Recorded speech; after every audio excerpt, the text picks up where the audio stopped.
it was, I was gonna back you out from my end, and right when I was going to hit the button, everything just shut off. It'd be all right. Okay, so we got that.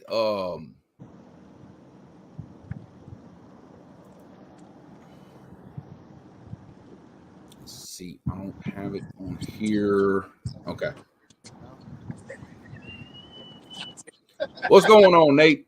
We had a technical malfunction. We started another stream, and we just gonna keep on trucking.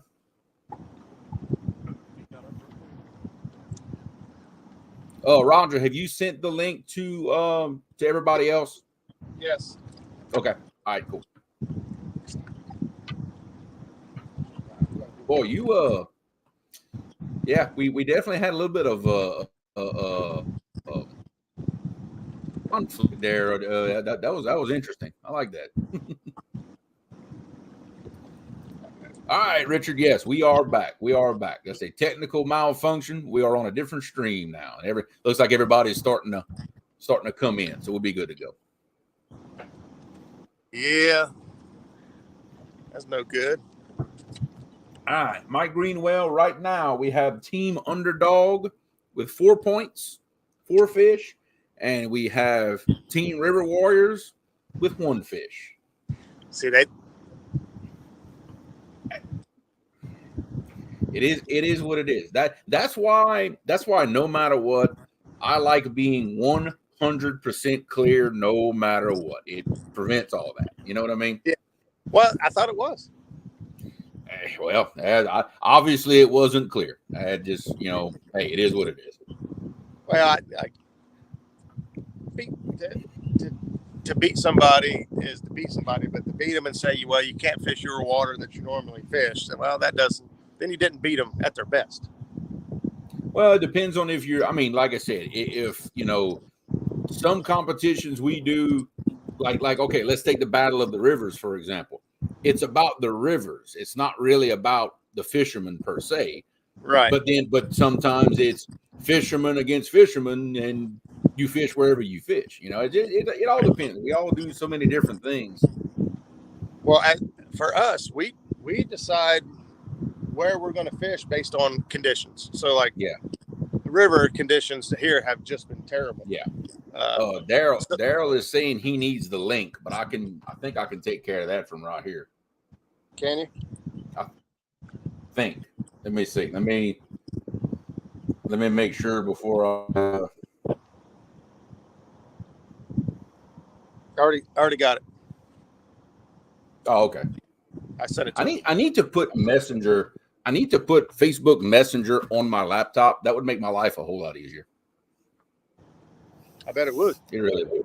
Yeah, I don't know. I've got it on my laptop. It makes it nice. Yeah, I need to do that here. So what I do is a lot of times there we go. People will send me a text message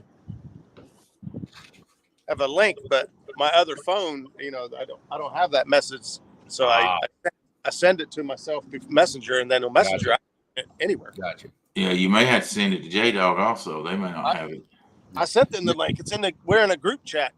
Oh, okay. Okay. Mr. Jack Day, what's going on? Mr. Jack Day wants to know where you're fishing. I am fishing right directly below Greenup Dam. So if they're spinning around here, you'll see the bank is full of anglers right now. So right there we go. The fishing ramp. You can see there's a lot of anglers up there towards the very front of it. Most of those guys are going after the hybrids and stripers. I got you. We do got one other cat fisherman out here next to us, sitting in some swift water. Yep. I happen to be able between rains. Dad and I went out in the boat yesterday, going to look for bait, going scouting, doing all this for our challenge tonight. In 4.5 hours, caught 2 slicker. Ooh, 2. And then Dad, and you know how it goes when they're hard to catch. Dad finally caught a big one and lost it right at the boat. That's heartbreaking when you're only catching a few, Yeah. Well, a big one for us. It was probably 15, 16 inches. They don't get nearly as big for us as they do like on the Tennessee River and some other spots. Because you guys got sharks eating them. Yeah, well, that could be the point. Yeah, it could be. Roger, you made them so mad they're not going to come back in. Yeah, they might not. Hey, if we wipe their fish off, it's 1-0 right now. Wow. I'm not gonna make a. Then if I won, there's no way. I know. I'm just having. You know me. I'm going to stir that pot. I'm just having fun with them. Right now they're down in the mouth. I'm telling you. They can stay there as long as they want. Oh, they were rolling up rods. They were headed to the river. Just as soon as you finished playing it, they started reeling rods. Oh man.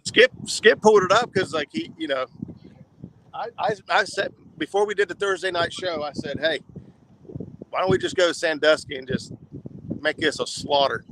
Yeah. And he didn't see the message. So during the chat, he's like, only Ohio River. I'm like, shut up, don't say that. You ruined my backup plan. Yeah. So then I was like, dang it. And then it was like, no Hoover, no Sandusky. Then I was like, okay, well then no licking because I really wanted to go up there. Yeah. Everyone heard the famous Roger was going fishing, so they're all lining the banks to watch him. That's what Parker Pursuit said. Yeah. I don't think anybody over there knows who I am. Oh yeah, they do. Man, they I got pictures over there. It says muskrat. Yeah, and you got black sharks. They're holding black sharkies over there. I think we're gonna move again. There's quite a few of them over there. There it is. Yeah, I bet every one of them's got a Sharpie in their hand wanting your autograph. Yeah, you never know.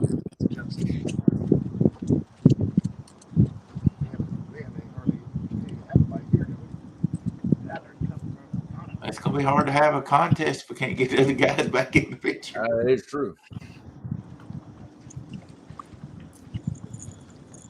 Yep, Miss Nina, thank you. This is actually a new color combination that I did, and believe it or not, they are sold out already. They lasted 12 hours before everybody bought them up. So I'm definitely gonna have to have me some more made.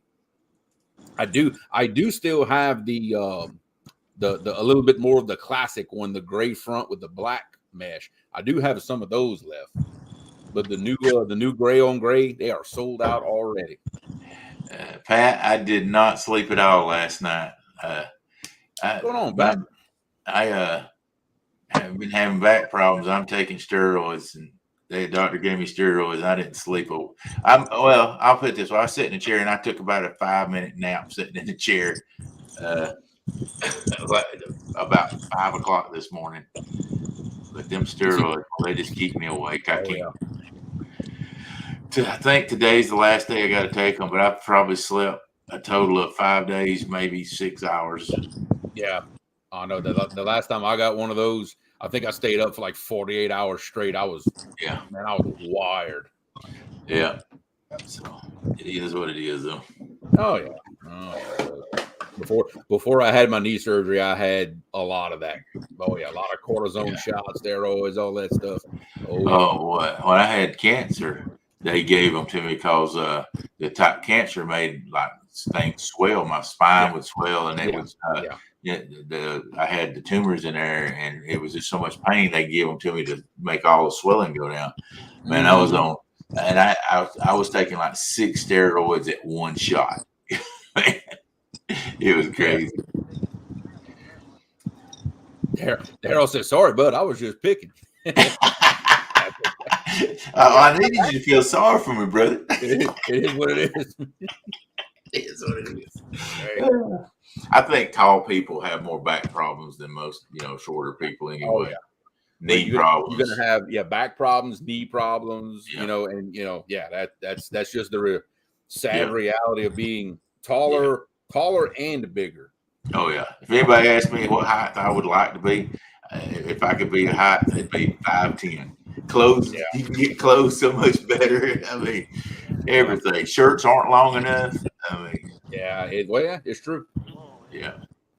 You have to buy tall sizes, or the shirts come up to your belly button.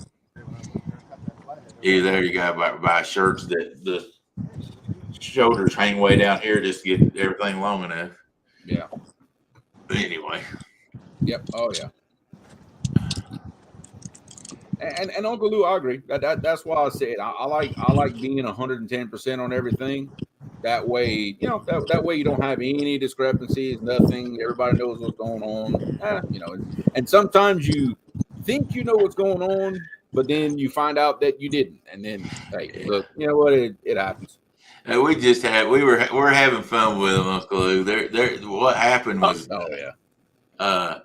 actually, Roger accidentally ended the broadcast. Now we're just waiting on them to come back up. Yeah. I don't think They'll be up here. They were moving anyway, so yeah. I imagine, they'll come back in once they get settled in to wherever they want to fish. There's truth in this statement right here. It said the back problems are from picking up us small people to reach high stuff in Walmart. Just to get a drink out of the water fountain, usually. Yeah. And look, and I'm 6'1", and most people who know me long enough know that I'm actually the shortest man in my family.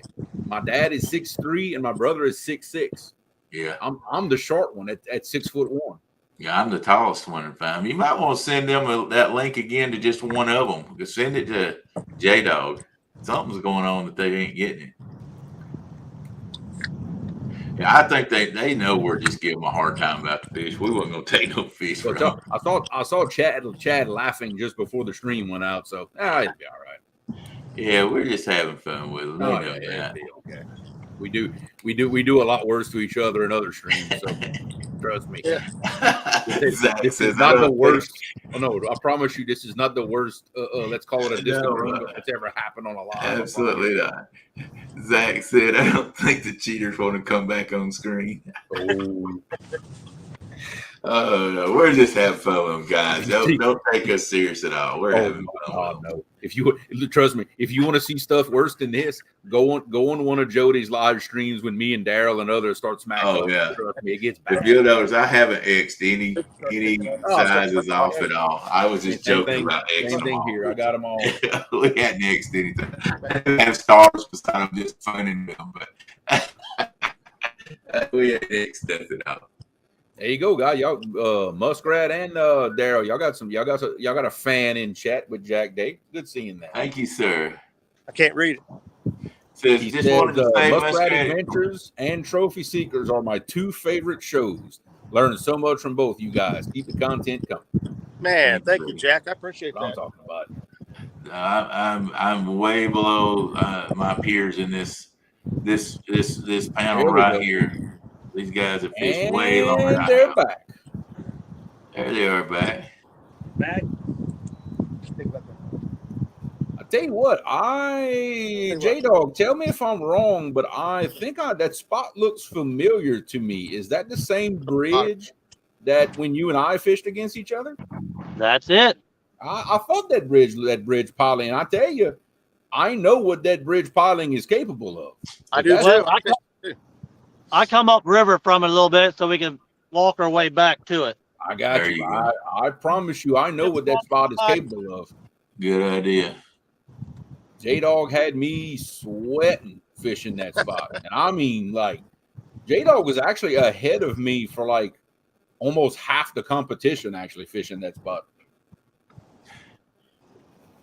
Don't you hate it when everybody's picked you to win and you're behind and it's like, oh my God, I'm letting everybody down. What is going on here? For a good, I'll say hour and a half, 2 hours. J-Dog and I were literally within 12 inches of each other because we were going by total length that day. Right. I forget why, but that's what we were doing. And we were within 12 inches of each other. He'd catch a fish, he'd get ahead. I'd catch a fish, I'd get ahead. We were back and forth for like an hour and a half, 2 hours. It was something. That's the fun part. And we were catching both of us. Basically, we had fish on between the two of us every 10, 15 minutes. We were just hitting them. All right, with 2 hours gone, we're 2 hours into this 6 hours, and right now Roger and Skip are behind. They've got 1 point, and J-Dog, Chad, and Chris have got 4 points. So Roger might have to try to get his bumping rod out or start throwing some chicken breast on some small hooks. Get him some channel cats going in that swift water or something, because he's sucking he's sucking behind right now. Yeah. As we say in the country, he's on 9-tit right now. He better get it going. Well, like I said, a 4-1 lead that can change quickly. You know, there's a lot of time left. Things can change very quickly either way. If either team starts getting on fish, those numbers are going to change. Yeah, and everybody remember, if he catches 2 10-pound fish, he's caught up and actually ahead. Yep. So actually, Kelly, it was Roger that did the rookie move, not me. It was Roger. So. Yeah, I accidentally hit end instead of leave. We needed to switch phones. It was not it wouldn't me. It'd be all right though. But we pretty much got everybody back in here. Got 42 people. 42 people. We got our crowd back. We good. Yeah. Guys, if you would hit the thumbs up again, and I'm going to do it on my side also. I'm having to watch on my phone because it doesn't show how many people are in here unless I look on my phone. Or if I can, I don't know how. Right. Brian B said he went back and reviewed the 1 versus 1, and Mark didn't count one of his fish. He said he really beat me by 2.4 ounces. Oh boy, that's hilarious. Yeah, that was another nail biter, especially for me, because at the end of 5 hours of fishing, Brian and I were 5 pounds apart. 5 pounds is nothing in catfish. Oh, absolutely. Nothing. You know, 5 pounds in a bass tournament is close. Yeah. Much less than a catfish tournament. That was, I guarantee you that. Yeah, that day probably took 6 months off of my life. I can tell you now. Every time Brian would holler fish on, I was like, "Oh, this is it. This is where he." Because I lost the bite. I was done. You know, I knew I wasn't going to catch another fish. Every time he'd holler fish on, I'm like, "That's it. That's it." The hair stand back up on the back of your neck, didn't it? Oh yeah, every time. That's like, oh my God, has he got enough time to pass me? That's yeah. I was like, please, time run out. Oh boy. Fishing by Faith. What's going on? Good morning. Good morning, Mr. Jeff Baker. How are you doing, sir? Welcome to the show.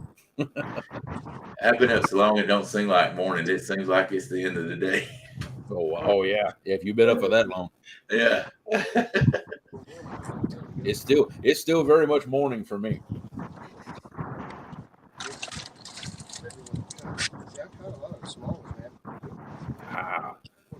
Like as soon as my oldest son wakes up, I'm gonna send him out to the shop, start pouring some cannonball sinkers for us for tonight. Do a little bumping.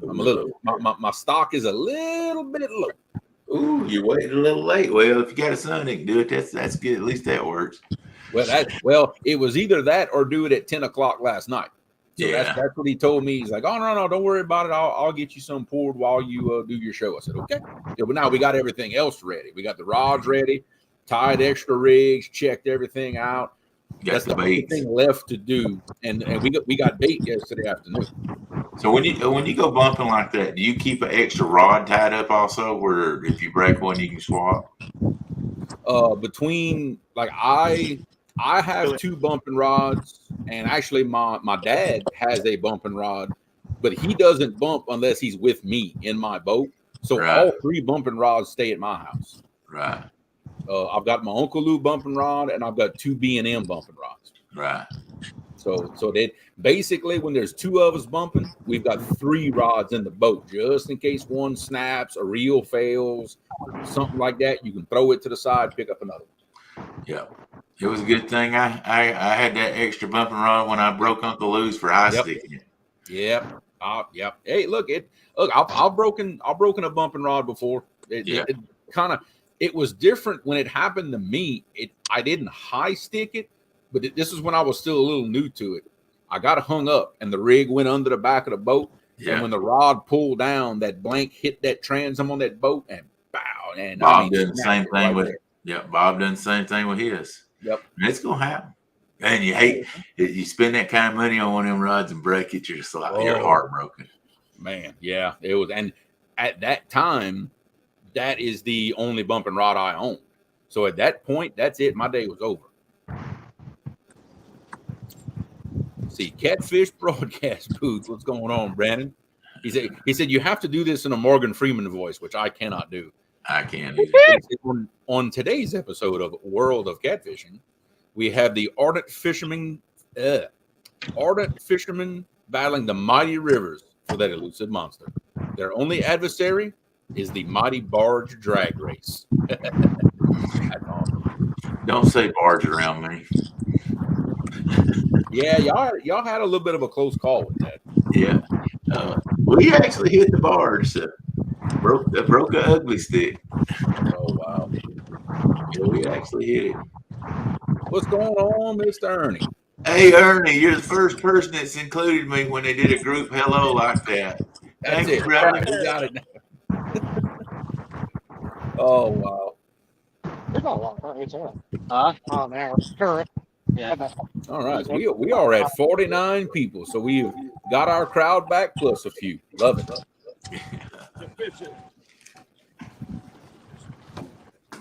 There we go. All right. So for those new to the stream, we got Team River Warriors down here at the bottom left of the screen. We got Roger and Skip from Clearview Outdoors against the Team Underdog, we're calling them. That's J-Dog, Chad Fields from Fields to Water, and Chris from Hooks and Hammocks. They're both fishing the Ohio River, and we're doing a point system. That was not even in the water. The one with the negative, and it bounced just down. I was like, fish 0 to 9.99 pounds are worth 1 point. Any fish 10 pounds or over is worth 2 points. And so far, we have Team Underdog in the lead with 4 points versus Team River Warriors with 1 point. What's going on, Palmetto? Good to see you in chat, brother. What's up, Kevin?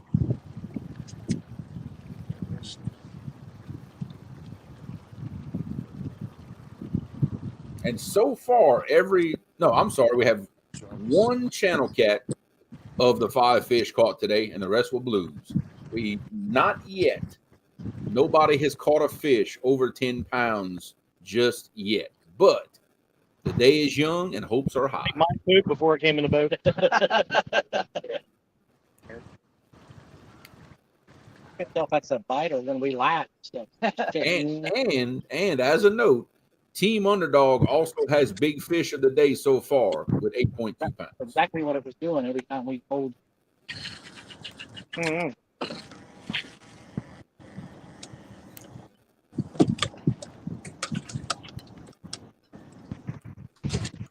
I want to see it with 3 eyes deep.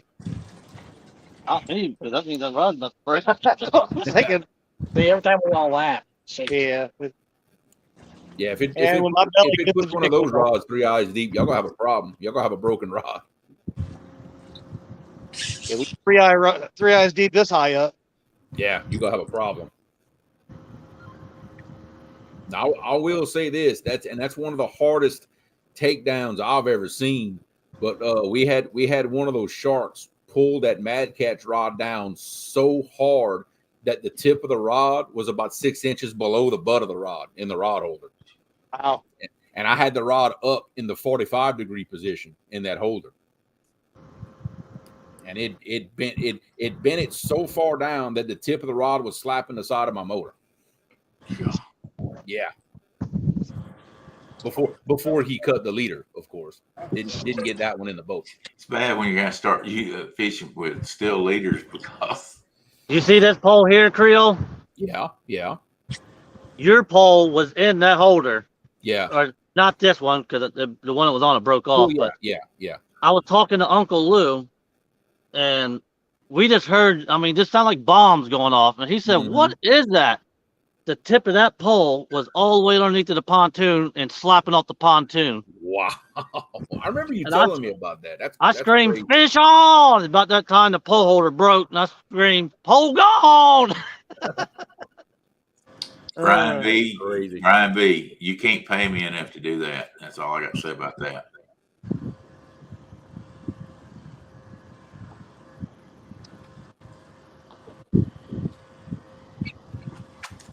Oh yeah, to stand up in a chair in a boat. No, that ain't happening. No. We ain't even highlighting that one. There's been enough hate and discontent this morning. No. No. We're trying to be the good guys again. Trying to, yeah. We might have pushed that a little far. It's not working very well, but you know. No matter how tempting that is, we're not going there. Nah. The heels we have to wait at least 30 minutes before making any more short jokes. At least. We just got them back on air. Yeah, at least 30 minutes. Took us 30 minutes to talk them into coming back. Ooh, Lordy. It has been a very entertaining morning. Yeah. Hey, bud. Mr. Ernie, do you see y'all's sticker up there on my board here, guys? Yeah, got me. There, that's the Gold Club behind me. Yeah. Speaking of that, I need to send you a few for that board. Yeah, I don't. Anybody wants to? I need to put my address up there, but is it lunchtime yet? If you want your sticker on the board, send me a message and I'll give you my address and you can send it to me. I've actually got your address, believe it or not. Oh, okay. Oh, I got it. I'm sneaky like that. Yeah. Somebody finally woke up this morning. Yeah, he did. Tell him to go out there and fire up the lead, I don't know, pot, I guess.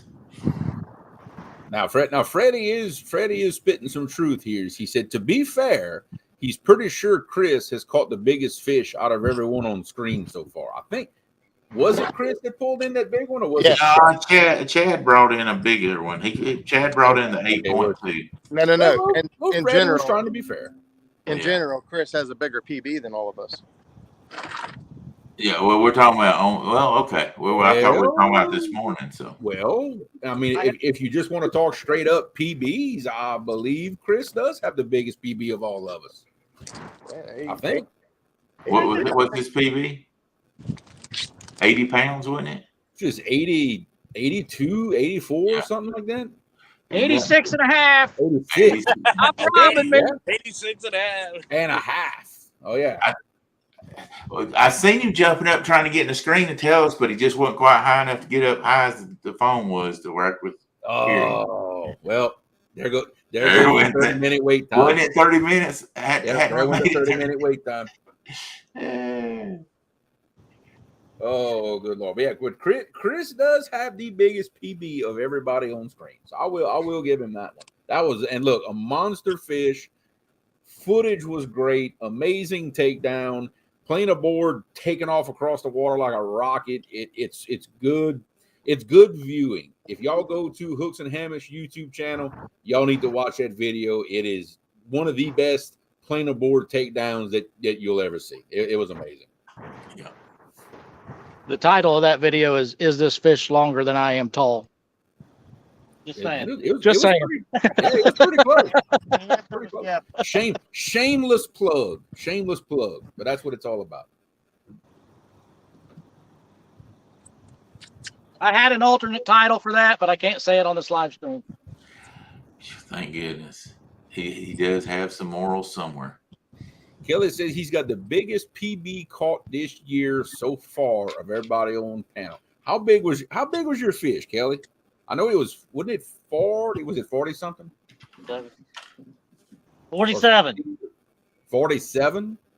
Well, I've got the biggest flathead on this panel, so I got something I can brag about. How big was your flathead? 73 pounds. Okay, well, you got me. Yep. Okay. Yep. That's you, sir. Now turn around and shut up, J-Dog. All right.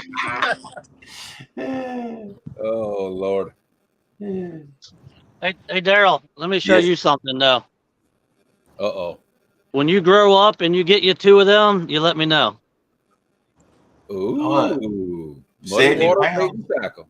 70 pounds. I got 70 Not one, but two. I've got 70. So what? I still got you beat. 73 pounds. 73 pounds. Blue cat. Hey, let me ask you a question. Do you think a 73-pound blue cat is harder to catch than a 73-pound flathead? No, sir. No, sir. Thank you. I've always said that 73-pound flathead is almost like catching a 100-pound blue, as far as I'm concerned. Me too. That's a unicorn of a fish. Yeah, it is. It is. I agree. It's hard to catch a fish. I'll never catch one that big again, I'm sure, but I'm sure going to still try it, you know? Yep. Oh, yeah. That was a huge fish. I think it was 54 inches long and 33 and a half inches around the girth, I think is what it was. Yeah. I'm just hoping to catch for myself fish that I have seen come out of my river. That's if I do that, I can tell you now I'll have a new world record. Yeah, it's weird though, because I had only been fishing the Tennessee River for about 4 months when I caught that. So really? I didn't really understand, if this makes sense. I didn't really understand what I had caught. Yeah. Until the more knowledgeable I get about catfishing, the more I realize that is really and you understand how. Yeah, I know. I guess I'm a little lucky because as I started trophy catfishing, my PBs slowly got bigger as I went on. Like I didn't right off the bat catch any big fish at all. Like my PBs have climbed, you can say 10 pounds at a time, pretty much. Mine pretty much did with the blues. Yeah. You know, I got like 18, then I got a 22, then I got like a 30, and then I got into the 40s and 50s. Yeah. And the 40s, 50s came pretty close together. But for me, it keeps the excitement that much more when you. Yeah. And in fact, I just finally got a 60-pound blue, 3 weeks ago. And so I've gotten one in every size up to the 70. So now I got to get into my next goal is getting to the 80-pound range of a fish. But yeah, I didn't really realize what kind of fish that. I mean, I was happy and it was huge but now when I look back at it, it's like, man, it was just, the Tennessee state record is 84.6, I think. And that's just 12 pounds off of the record. Now I know that's a lot of pounds, but when you get up that big, it's not that much. It's like no, it's not. Let's see. Crazy Hillbilly says, calling everyone up on the board. They'll give $1,000 donation or whatever you want if you set up the time.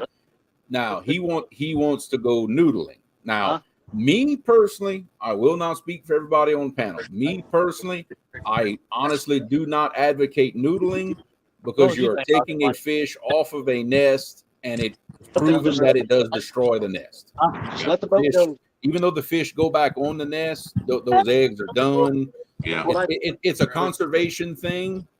That is my personal belief on it. I don't speak for everybody on the panel, but that is just my personal belief on the noodling subject. Crystal 5 the next morning, actually. Yeah, I just don't believe in messing with one that's on the nest. And I'm sure there's going to be a lot of people that go, "You're an idiot." That's fine. Yeah, hey, and look, to each his own. That's the great part about living in a free country. Everybody's entitled to their opinion. You do your thing. Now, I will say this: when you watch content from the people that noodle, if you pay close attention, it will tell you where those fish go when they do spawn. So if you want to target them post and pre-spawn, it kind of gives you an idea about what areas you might want to be looking at. Yeah. So it does have its advantages from an information standpoint. And Cody, you got a point right there too. He said catching a 47-pounder where they fish, it's like catching a 94-pounder. Yeah. I mean, all you got to do is look at your record of that lake or body of water, and then you know where you're standing at. When you're catching fish, because you know about where it's at. Now, the only thing I'll say to the record thing, and I'm going to speak for my waters. Can't speak for everybody. When you look at our state records, which is 112 on blue and 97 on yellow cat, flathead. I can tell you now that doesn't even come close to speak to what's in the river because nobody around here reports what they catch. Like nobody, there's not many people interested in having a state record And I can tell you now, I myself have seen fish way bigger than the state record. Not that I caught, of course, but I've seen them. And it's because of that deal with people around here not wanting to report it. The state record is a little misleading on how big the fish really are. Yeah. And I'll still say, we talk a lot about record stuff. Trophy is what the size fish is a trophy to you. Yeah. You better believe it. If a 15-pound fish is a trophy because you've never caught one that big, that's a trophy. Be proud of what you catch, no matter what. Don't let anybody make you feel like you're inferior for what fish you caught. That's Don't do right. it. Don't let anybody tell you otherwise. If you're proud of that fish, that's all that matters. That's all that matters. You know, A a lot of people on this paddle got big fish, but we're fishing in big waters for the foremost. There's people that don't have. And also, like I know in my case, it took me a long time to get up to the point where I was able to catch these big fish. You know, I didn't start my YouTube channel until after I had caught many big fish. So people never got to see all the struggles, all the stumps, all the, you know, nobody ever got to see any of that from me. Oh, you're just like me. You studied video. It's what taught you a lot. And I'm the same way. And when I actually finally got up to the Tennessee River, I had watched so much YouTube. I knew a lot about what to expect and what to do and what to try. And I even went, and I've said it, and Joe knows it, and we talk all the time. I went and looked at the holes that he was fishing to see what they look like, to go, okay, this is structure he fished, and I wouldn't fish his spots because I knew I wasn't learning anything. Then I went and found places like that myself and started figuring it out. Because if I'm just going to follow Joe around up there, what good? I'm not learning anything. And that was my mentality when I started out like that. Yeah, that's what Crazy Hillbilly says here. He's been doing this for a long, long time. And, you know, I understand if you're just coming into the sport, you're watching YouTube like, oh, my God, these guys catch big fish, you know, whatever. And, you know, there was a time when none of us could catch big fish. Yeah. There was a time, and some of us not that long ago. Yes, sir, Roger. I've been doing this a long time. What's up, Roger? Like 10 seconds ago, we're this is a stream where we're not catching big fish. Yeah. Yeah. As little as 10 seconds ago, we couldn't catch big fish. Well, I fished 30 hours between Thursday and Friday. I fished almost.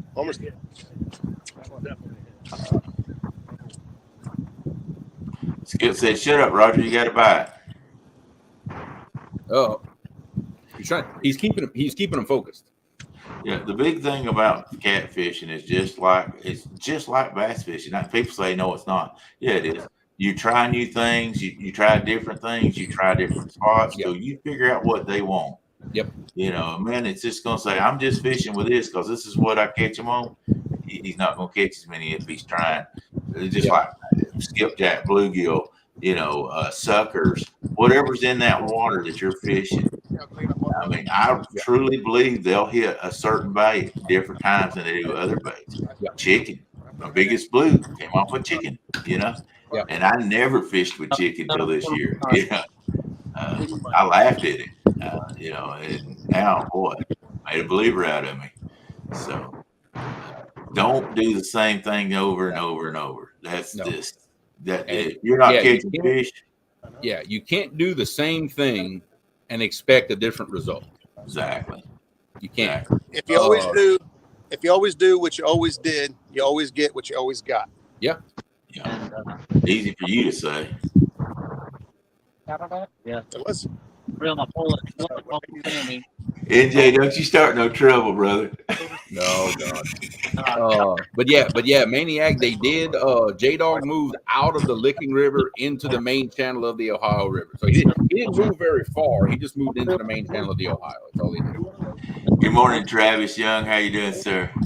Yeah. And look, Crazy Hillbilly, trust me, it's not about that. Trust me. Like I said, we all have our opinions on how we do things and why, but it's still every style of fishing. It's out there for people to do. If people enjoy it, that's what you do. I grew up trot lining fishing with jugs. I spent some of my time fishing, actually snagging for big catfish years ago. You know, before I was a little more conservation minded than I am now. Hey, everybody does their thing. If it's legal in your state, you know, and if that's what you love doing, then you do it, and you don't let nobody tell you any different. Yeah, and you didn't upset. We're just giving opinions. You didn't upset. Yeah, hey, I'll judge. I'll run a trot line, but I let my fish go too. I don't keep them. I just enjoy catching. But I do jug. I do trot lines. And it's usually around here, around my house. I'm not going to go way up the Tennessee River doing stuff like that because it's just so far. Exactly. But shoot, I like going back to the old ways. Limb fishing, I'll do it all. I need to fix something right here. Hello, Jeff Barker. Good to see you in here. He got on to me because I called him Baker earlier. Oh, you can't be doing that, Daryl. Me a text. I was like, man, I was like, oh my gosh. So, hello, Jeff Barker. He's coming to fish with me. He's actually coming to fish with me on the 15th of next month. So hopefully I'll get him on some big fish. Yep. I tell you what, though. Oh, go ahead, Roger. I'll tell him about to bring my pop-up camper down and put it in his yard. Yeah. Actually, no, I wouldn't. He says he's lived 40 minutes away from the water. I want closer than that. Hey, I got a spot in my yard. You're 15 minutes from the water. You can hook a camper right to my shop and have full power. Just go up to Bob's place. Brandon got that sounds pretty good. Huh? Yeah, I saw that. Benny and Brandon bought themselves an RV. Oh, I saw that. Yeah, I saw that. That thing is cool. Boat right behind it.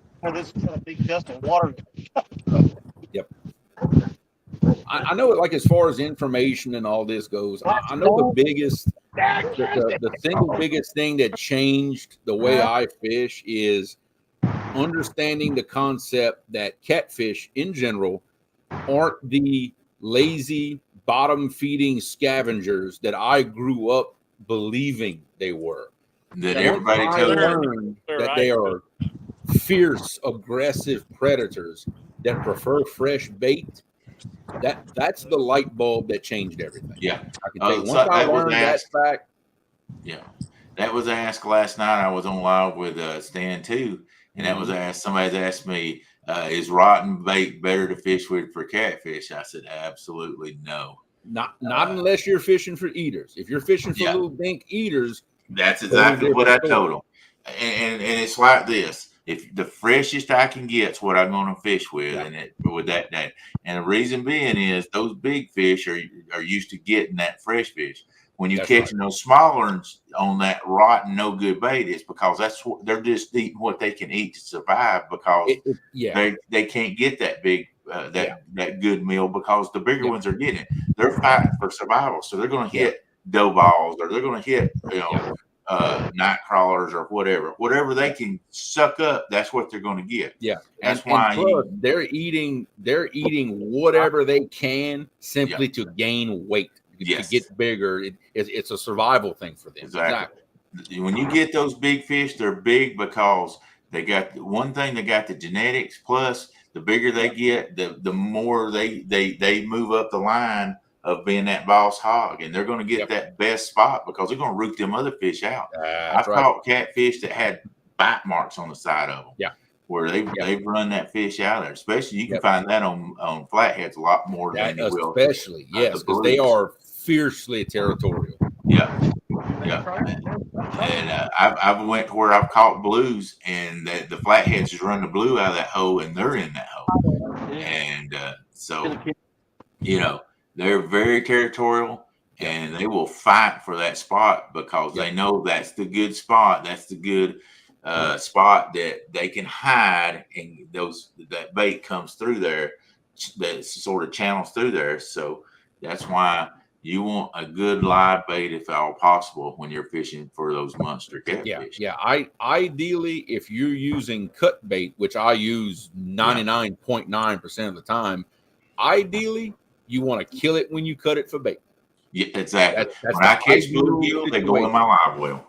That baby's still twitching when you throw him out in the water. Right, it is. The gills are still doing this too. Mm-hmm. I can't do that with skipjack because I've got my biggest live well is 30 gallons, but I've tried it before, but they just don't survive. No, yeah, I've tried it in mine too. I can't. I got a 40 gallon on my boat, and I can't.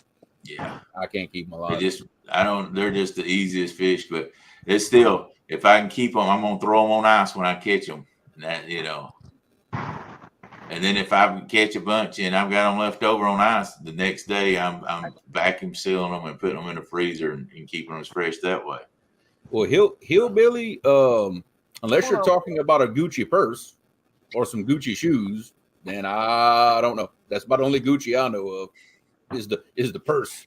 So you might have to educate us there on that one. He might be giving us the reason he's called Crazy Hillbilly. He's coming up with some crazy questions. And you might, and when you answer that question for us, also put in chat where you're from. Because sometimes where somebody is from explains a lot about the words and phrases and everything that you're using. Yeah. That's 919. 920. We're like them crazy coon asses, right? Exactly. We say a lot of stuff that nobody knows what we're talking about. We've got a different name for just about every fish out there. It's pretty close. I think a blue cat and a channel cat is some of the very few fish we actually call by their proper name. Everything else is something different. Yeah. You don't even call skipjack skip. You call them slicks. Nope, slicker. Only Slicker. Yep. Yeah. All right. Me and Jeremy's running out of stuff to talk about. Y'all going to start catching some fish. I know, right? We're trying. We're moving right now. Fishing Freedom says Gucci makes $high clothes. Yeah, it's only Gucci I know of. I can tell you about it. That's the only Gucci I know of. What? Troll? Here, I get it. Roger, you got enough current to bump? No. That is disappointing. For about 200 feet, that's it. I got you. So you got enough current, but not for long enough. Right. I would try. You know what? I'd try it for that 200 feet for just a minute. I mean, I've done it. I've done that, but how many times? If you get to the point where you don't have enough current to bump, you also run out of fish. I find. Well, let me ask you this question. Think about this: how many times have you pulled up there to the top, got your bumping, and right when you dropped it down, that fish hit? Oh yeah. I mean, not that, and you might go down through there 10 more times, not get one, but you might get that one fish that's going to hit that bump, and then you want to go further on. I've had it happen a few times to where the sinker never hit the bottom. Yeah, it literally I'm like, what? And when I reel up, the fish is there. I've had it happen. That first pass to me is that best pass. When I'm going to go down through their bump, and that first, because they hadn't seen it come down there yet. That's the first time they've seen it come down there, and I feel like they get that reaction. Fishing Maniac, they moved out of a small tributary that was only like a mile from the main channel, and now they're actually in the main channel of the Ohio. So I guess technically they did move to a different river, but they were close to the Ohio to begin with.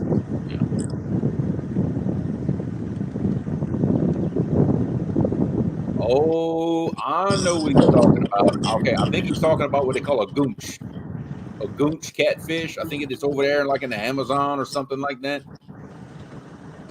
Okay. Yeah, that's what he's talking about. Okay, goonch catfish in India. Okay, yeah. Richard put that in chat. A goonch catfish in India. Biggest Volkswagens, right? Yeah, I know, right? But I think that's one of the largest species of catfish is that goonch, or if not the largest. I know. I was just making a joke. Yeah, it's one of them. Yeah, it's big. Don't encourage me, but laugh a little bit because we've all heard the catfish the size of Volkswagens below a dam. We've all at the dam. They're all at the dam. That one, but I think now I'm not sure when they're going to do it. I'm not sure if they're going to do it this fall or maybe next fall or something like that. I just may be able to prove or disprove that theory once and for all. Because they're taking the main structure that controls the amount of float from the Mississippi into the Atchafalaya, the old river control structure. They're going to dam it off, drain it to inspect it, and try to repair the damage from the flood of 73. I may be able to prove it. We're going to find out if it is a catfish or truly a Volkswagen. I thought I heard fish on. J-Dog, got a fish on, or y'all reeling up? Okay, they're moving. Okay, I thought I heard fish on. We're just going to slide back a little bit. Yeah. So yeah, that in 73, that was the only structure preventing the Mississippi from jumping its channel into the Atchafalaya, and they just about lost it. So I may be able to prove that theory, or disprove it. Or disprove it. Numbers here: 57 people in chat right now, guys. 57 people. That's awesome. Yeah, we got a great crowd. Chat is active. We just need fish. We just need fish. That's all. Is that too much to ask? It's a fish. I'm trying to figure out if they know what one is anymore. They did this morning. Good. Yep. Yeah, we started off. We started off with action. I mean, the first 20-25 minutes was just fish after fish. Honestly, that's one of the reasons why we started at 7 instead of 8. You know. Yep. Morning bite or nothing seems like anything. Oh, well, look, if we'd have started at 8 a.m., I believe both teams would have a skunk right now. I believe. But he is right. The morning bite was definitely on fire. But boy, when it shut down, it shut down. I'll take this one. Love YouTube for picking that. Figure out what you're gonna do. Oh, we just gotta go back towards the field. Yeah, Brandon and Big Mike went fishing last night. 57-pounder. Yep. It looks like they got actually crazy hillbilly. You'd be surprised the number of people in our community that are, I mean, passionate cat fishermen, but will not eat a catfish. That they don't like the taste of catfish. You'd be real surprised how many. I'm not one of them. I eat them. I love them. You'd be surprised how many people don't like the taste of catfish, but still go after them and chase them. I'm feeling the line in. You'd be surprised. Yeah. People with my pretty rods like slide down the rod holder, and I'm like, holy cow. I'm sorry, buddy. I didn't know. I was like, stop! I was like, being sabotaged is gonna make me lose an Uncle Rod reel or the Uncle Lou rod, right? Roger and them must be moving. I see them reeling stuff up. Oh, they're reeling up and recasting. They must be freshening the baits up.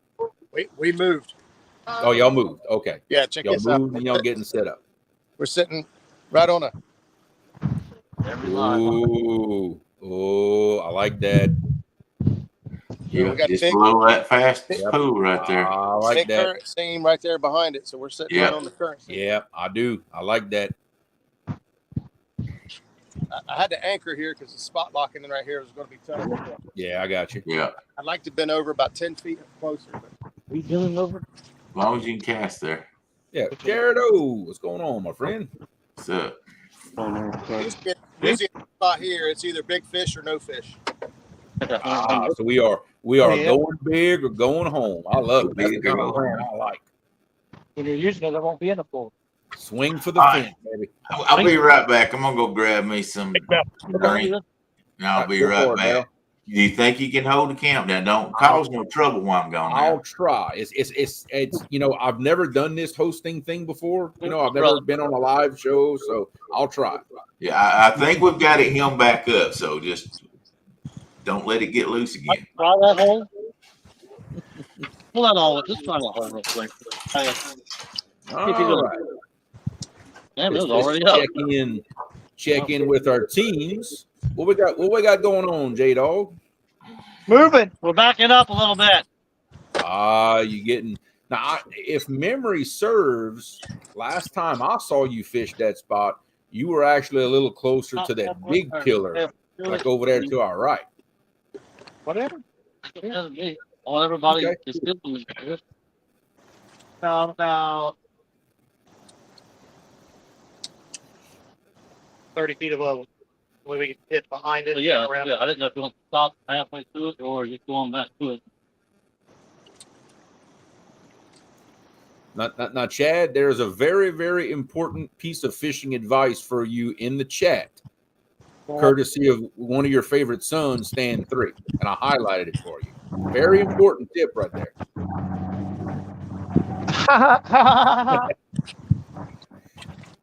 You do have to have bait in the water to catch fish. I agree. Well, Mr. Molina, I guess it's a good time to go over the score. So far, we have Team Underdog with 4 points. They have 4 fish under 10 pounds. And we have Team River Warriors with 1 point. One fish below 10 pounds. So far, we have Team Underdog in the lead.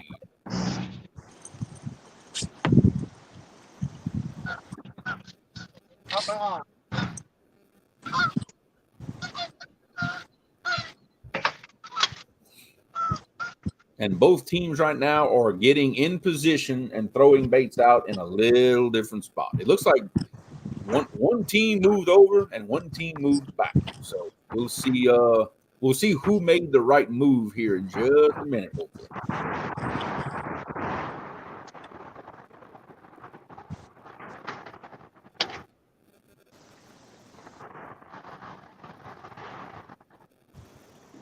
What's the chat at? Yep, hillbilly, I agree. Especially, me being from Louisiana, I grew up eating fresh caught fish, wild game. You pretty much name it, I've eaten it. So I can definitely side with you on that one. Nothing like something that you killed or caught yourself. Oh, where that noise come from? That must be coming. I just muted J-Dog and him. It's coming from their side, so I'll give him a minute. If Justin Mullador is still here, he'd remember this spot well. He hooked a big one that just started screaming drag. It ran down. He couldn't get it stopped. It ran across and actually got into one of my lines. His line broke off, but then we had it hooked on my line, but it was foul hooked, and I could not stop the fish. With brand new Ancient Mariner reel, I cranked the drag down as far as it'll go. Put both my thumbs on it, and it finally got me into a snag and hung up. And couldn't stop it. No, it was like he hooked a school bus. It never slowed down. It never stopped for nobody. Unfortunately, I know that feeling when you got one that you can't do nothing with him. That or skipjack. Maybe skipjack. We don't have any bait rods. Actually, I do have a telescoping bait rod in there. Hey, hillbilly, they ain't nobody mad. I promise you. I can guarantee you, they ain't nobody mad. Don't even worry about that. We all just here watching fishing, bro. That's all there is to it. That's it. Have a good time. We just watching some fishing. It's as real as it gets. I mean, the struggle is. You could edit videos and you could make them look like whatever, but when it comes to live fishing, it's. Yep, that is 100% true. This is the truth right here. All and sometimes the truth is a little ugly, but you know what? This is true fishing. It's ugly today. Chad, if you can hear me, y'all got a little bit of wind noise or something going on, so I'm going to keep y'all muted just for a little while, okay? Y'all just wave at me if y'all got something going on. Well, now I don't hear it anymore. Wind noise is kind of in and out, so. It sounded like something was rubbing against the phone. It didn't really sound like wind. Now it's good. Okay. All right, look, check this out, guys. Muddy water bait and tackle. Good morning, y'all. Got y'all live in the shop. There you go, Muddy Water. Thank you, Justin. No pressure. No pressure.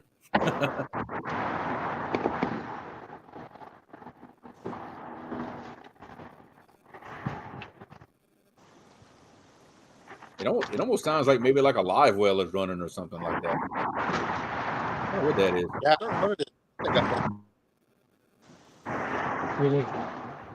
Good. Okay, now it's going. That must be what it is. They must have a live well or something running because it's in and out, in and out.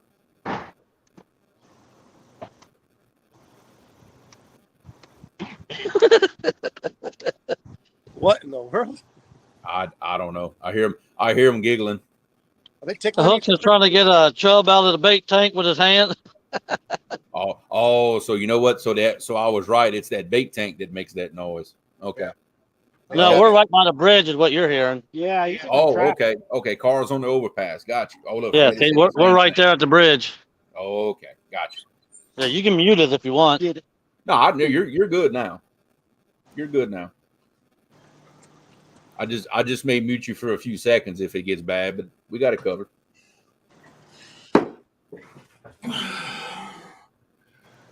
It looks like J-Dog's got 1, 2, 3, 4, 5 rods out the back. Looks like he's got 2 suspended, at least, maybe more that I can't see on camera. That's what it's looking like. Yep, 2 suspended. Hot dang, I got one right. I about lost a rod sitting right that spot too. It was an old boat. I had the rod in the rod holder. We sitting there talking. Next thing you know, heard something smacking the side of the boat. It was my rod. The rod holder broke off. It was wow. up, smacking the side of the boat. The rubber on the rod holder was the only thing holding it all together. And it was like a 4-pound channel cat. Yeah. Oh, did I miss anybody catching anything? Yeah. Nope. Hillbilly, no, I have not ate groundhogs, but that's probably only because we don't have those around here. Probably the only reason I've never eaten one. I can send you some.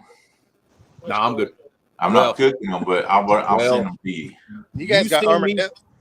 You send me groundhogs, I'm sending you armadillos and nutri-rats. We got armadillos. We don't have nutri-rats, but we got armadillos. You don't have to send that. Doc calls them possum and a half shell.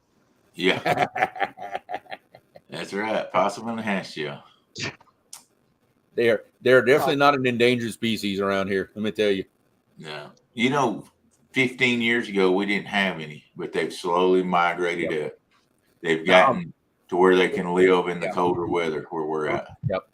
Now, I'll teach you something about an armadillo. If you ever got one that comes in your yard and starts rooting through like your wife's flower beds and stuff like that, armadillos, you can set your watch to them. If you see him, let's say at 11 o'clock at night, he will be back the next night the exact same time. Said I might make him a lucky rod there. They're extremely predictable. They'll be back the same time, no matter what. You can get them. Oh Lord, Danny's in here. What do we do to get the graces of Danny Stone? Just went like that real quick. Suspended. My brother Danny, what is happening?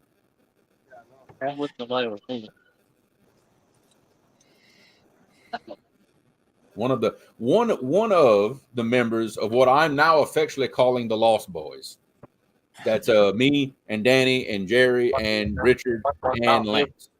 They know why I said that, but we're not the Lost Boys. Well, sometimes we wonder if we can't just keep you lost. Good luck with that. Yeah, really. Ain't getting rid of us that easy, right?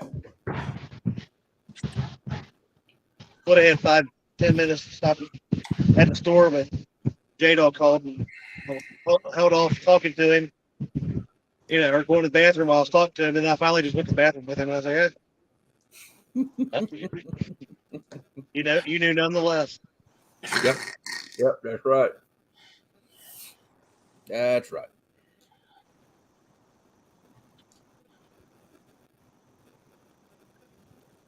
Boy, it got quiet all of a sudden. Yeah. I was looking at the chat. I was like, well, see if there's anything in chat. I was kind of reading chat and make sure I didn't miss anything. And all of a sudden, it just like dead silent. Faded. We're not muted, right? Huh? That's what I was talking about. Well, Darryl, I'll tell you what, if you can hold it down for just a second, I'll be back in about 5 minutes. All right. We'll do the best we can. Yeah, baby. Always got to have that break here and there. Before I go, my buddy Mark has made it in chat. Good morning, Mark. Morning, Mr. Marky Mark. How you doing, sir? You're right back.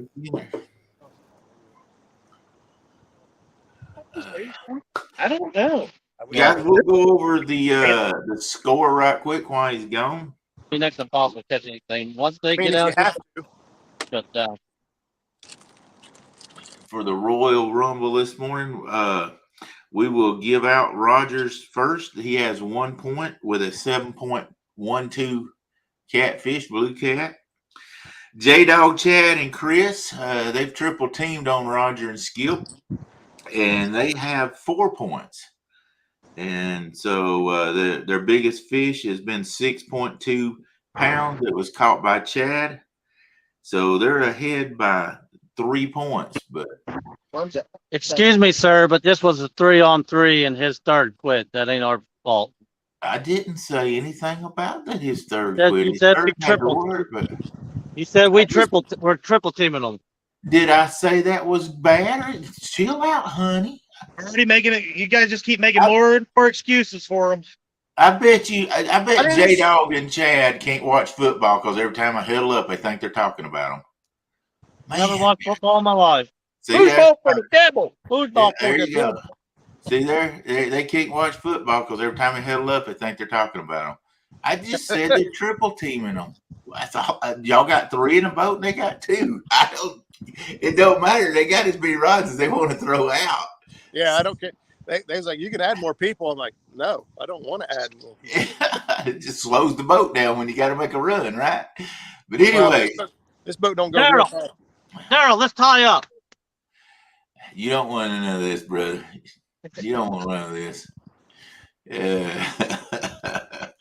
Anyway, so they and how this tournament's going, if you catch 9.9 pounds or under, that counts 1 point. Anything 10 pounds and above counts 2 points. If you count a 50 pound, if you catch a 50-pound fish, it still just counts 2 points.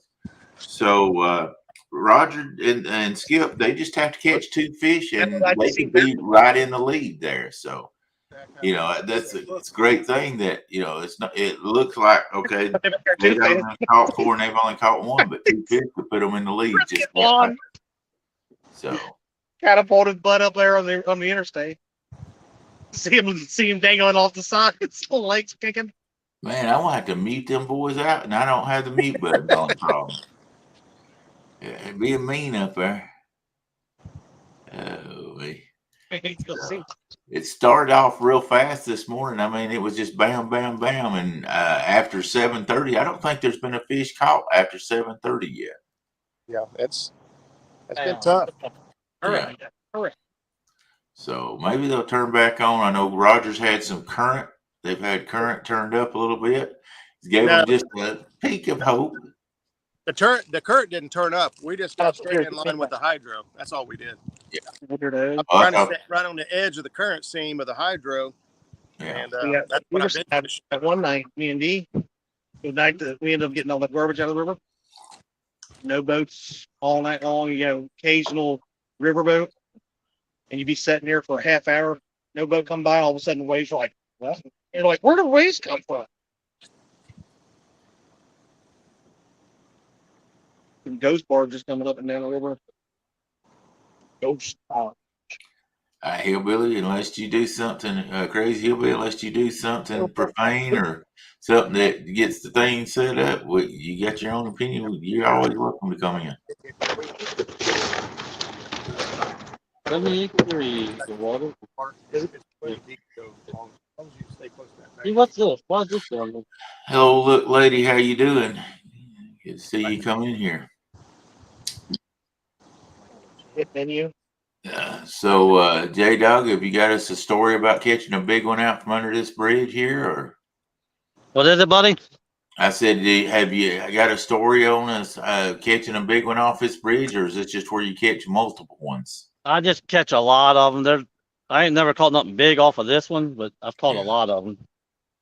The other one out in the middle, I've caught a really big fish out there. But yeah, this river, this spot is dead because all the pleasure boaters already out here. So yeah, I like to get close to those columns and throw on each sides of them and let them just slide down the columns. I've had a lot of good luck doing that for blues. What I like to do is get a little closer, and I'll put 2 in the front, 2 on the sides, and then let 2 kind of go around the back a little bit. Yeah, throw them as far. Yep, that's what I do too. But the only thing, there's a guy sitting right there. If I throw any farther, I'm gonna hit him in the head. Well, which he should have got behind us. sometimes you just got to fire a warning shot. You know what I mean? Yeah, I mean, he obviously don't know us. Well, if he gets any closer, we'll hit him with a sinker. Yeah. I see you back in here again, Mr. James. Welcome back in here. That column over to the right is where I almost took Creole out. Yeah. Is it deeper there? Yeah. It's right on the channel edge. Yeah. If you can't get on that column in front of you, you might move over there and catch that one then. Yeah, we're probably with her in a little bit, but I've fished this river for 30 years, and when these boats get out here, it usually shuts down. Yeah.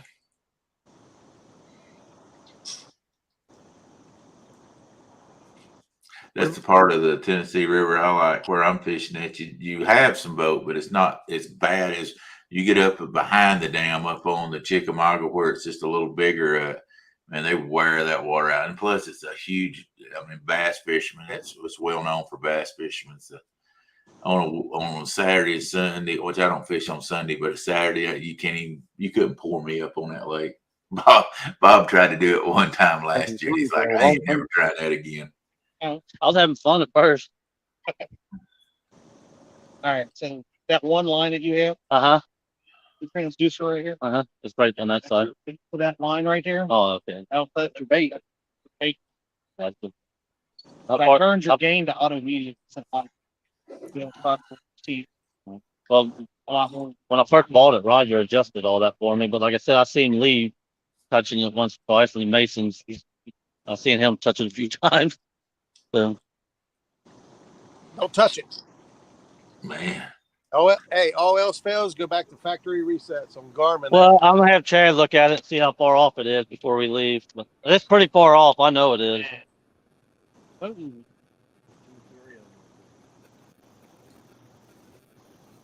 right, I didn't hear anybody holler fish on from the next room. So no, I think they were sending out a SOS trying to find some still. You got somebody fishing in the next room? I said I didn't hear y'all holler fish on from the next room, from my next room. Oh. And we didn't hear no toilet bowl flushing, so we're all good. No, we're good. Hey, you muted. You're smart. That's right. That's right. No Jake breaks today, buddy. No Jake breaks today. Jake breaks. I like that. I got to remember that one. I remember that one. That is good. That's the channel. So when you're fishing, I let's be honest. I just made that one up because that was a nice way to say it. That's good. I was literally like doing this and getting it to come up. It wouldn't move. Check this out, Roger. We got to get that $10 super chat, an anonymous donation. After like a while, I got about it snapped the line. Well, thank you for whoever threw that in there. We appreciate it. Big fish. It's Muddy River because Skip is on his phone, so I can't see the chat now. Oh, I got you. The only way I could do it would be to close out, and we don't want to do that again. Yeah, no. We're not doing that again. No. Let's don't play that. It took one pleasure boater to come out, and then I never got a bite the rest of the day. It was crazy. I think at some point if fish can get used to barges and everything else, I don't see how the pleasure boaters traffic really shuts them down. Hey, the adults are talking. Sit down. Nobody squeezed your head for crap. I'm sorry, sir. Sorry, Your Highness. Well, I'll tell you what, you give a couple of guys a couple of points in the lead, and they get awfully cocky, don't they? I'm telling you what, man. I ain't never seen Jake. J-Dog, he just gets worse if he gets behind, so I'd rather see him ahead, just to be honest with you. Then he comes up with, his son's, if he gets behind, he'll come up with his son's mess with electronics, or Lee Evans messed with him, or he'll come up with somebody messed with the drag on his rods. And it just gets bad. It'd be all right, though. But you know what? I didn't pay a guy 3 times to come show me how my river works. Who did I pay 3 times? He said that over and over. I have never paid somebody 3 times to show me how to river. Where did you get this information? You want to put that out there? So no, let me finish. You've put that out there so many times. I want you to come clean on that, because that's a total lie. And I want I you to know come somebody in on that fits what you personally told me that. That's all it. I They're a got. liar. They're a liar. I have never paid, but me and Joe went one time, and I paid him one time. Went out there. I've never paid anybody else. So whoever told you that's a liar, and I'll tell them straight to their face, they're a liar. Yeah, right to their face. State law. Yeah. Johnny Baker. Who did? Mark, this ends at 12 o'clock our time, 1 p.m. Eastern. Who said it? Hey, See, he ain't gonna say he said hey, it. Daryl, did I touch a nerve there, buddy? Nope. I'm honestly. See, everything you're saying to me don't bother me because none of it's true. So You say this is true. You say it in chat all the time. You say it on live. So I just want to know who gave you this information. Woody. Woody, you're lying. Woody didn't tell it. You're a liar. Now I'm gonna tell you you're a liar. Woody didn't say that. Now then, you want to tell another one? So we come down to J Dog's a liar. What's that guy's name? Hey, I'm gonna tell you like my grandma used to say. Russell told me. Yeah. And make y'all hold hands. I didn't hear you, Creole. I said I'm gonna tell y'all like my grandma would tell us. I'm gonna put y'all both in the corner and make y'all hold hands. I'm about ready to start another stream that they don't know about. Yeah, I know, right? Awkward, Woody. Woody, he's out here saying that you said that I've paid somebody 3 times to show me how to fish. Hey, me and Woody had dinner 3 nights ago, and he told me that. Woody, did you hear this? You ate dinner with Woody? Oh, man. I agree, Woody. Yep, 3 nights ago we went out to dinner and he had a Diablo sandwich and a Dr. Pepper. Yeah, I catch him at Paylex. I ain't got to pay somebody to show me how to catch him. Oh, I would never say that to you. I mean, I only joke. I wouldn't be mean about it. Yeah, I know. Richard he just says it every time he gets in somewhere. Oh boy.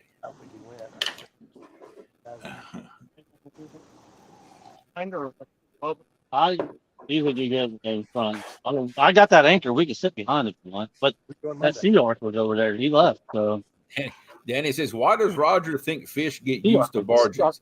That's like saying people get used to mosquitoes." But Danny, I will say we got a little area close to us that it's basically a staging yard for all the barges before they cross over into the river. Chad, number one. Constant 100% barge traffic back and forth. People catch catfish in there all the time. So apparently they do get used to it at some point, or they want to be in there so bad it just don't bother them, one or the other. We got a place on Tennessee River they come and they stage them there. They're moving them all the time, and I'll go fish them and catch them all the time off of the barges. Yeah, Woody, I kind of ratted you out. Sorry. I think it depends heavily on the depth of the water, to be honest with you. I think if that water's deep enough, they don't care much about what's going on. I'll tell you, I feel like when it's really hot, that those catfish will go under those barges for shade, and they're waiting on those catfish or those bait fish to come up underneath there also. Yeah, because usually that's when I catch them off the barges, is when it's the hottest time. Yeah. Now, Epic has an interesting theory, and he's got the track record to back it up. Is that especially in the case of yellowcat, that they're so sensitive to light that they actually get under those barges for light sensitivity reasons, not only for shade in hot weather. That's his theory on that, and it makes a ton of sense. I've never caught but maybe 1 or 2 flatheads off the barge, and they're that big. But I catch a lot of blues out from underneath the barges. A lot of that. Yeah. I think you'll find yellowcat on these old barges that have been parked there a long time. Because remember, especially a big one, once he finds a place he likes, he don't want to move. That's his home now. So I think that's when you hit those cases, those old barges that stayed tied up for who knows how long, or sunken barges even better. Yeah. I'm fishing barges that's just being moved around and stuff exactly. like that. Yeah, 30 of them staged down through there, and they're moved all the time. But and of course, I don't get on one that just moved up there. But if I know there's some sitting there that's been there for that hadn't moved in 5 or 6 days, oh man, I'll go hit them all the time. I'll try them out to see if they're underneath there, and then I'll move on if they're not. Yeah. Oh yeah, we've got a ton of that. Like I said, they use that the spot that we call the mud hole. It's where the Mississippi River used to pass. I don't know, 100 years ago, but it's a connecting channel between the Atchafalaya and the Mississippi, and there's a navigation lock in it. But now they use that mud hole. It's got no current in it, and it's decently shallow, 15, 20 feet. They basically use it as a huge parking lot for all these barges. There could be 100 barges in there at any given time. Yeah. We don't have that much barge traffic on ours, but yeah, there's constantly, in fact, a push boat company, their main yard, their main office is on that same body of water, and they're just constantly moving up and down. Right. Mark, I agree. If there's no current to really take your bait under a barge, it would be pretty hard to get that far under a barge for a bite during the day. I do agree with that. You'd have to have some current and we do have current going down to it. And actually what I'll do is I'll get like on that outside barge right in the center of it, and I'll throw out past it and let that current take it under it to go further under it that way also. So that's the way I get under it. That's not a bad idea. I never thought about that you could anchor in line. Yeah. Basically use it as a swing rod. Like Roger calls it, throw them to the outsides, and they'll do this. Yep, exactly. That's what I do to get further underneath there. I'll put a rod right in front of it. I'll park right in the center of that barge. Yeah, I'll put a rod. I'll put a couple in front of it, and then I throw way to the outside and way down, and let it float back under it and get it under that barge underneath there. I like it gets me an extra 50 feet up underneath there. So that's the way I do it. Dad, you know what? I never thought about that, but look, Mark agrees. It's basically like bumping a bait under a barge, but from the side. Yeah, exactly. And that's why I try to look at catfishing. I like that. I think out of the box of a way to get to those fish to get underneath there, and get to stuff like that. And I do a lot of swing fishing like that. To try to get places where I can't get just throwing straight to them, because I know that current's going to bring it right back around, and fish with a lighter sinker if you have to get it to do that. Yeah, exactly. Yeah, there are times where I do that on purpose. I'll go down to let's say a 6 or 8 ounce, knowing that the current is going to drag it a little faster. But I do that on purpose to get it to where I want to go. One of the spots I fish. It's a big, tall ledge. That ledge is 60, 70 feet high, like from the top of it to the bottom.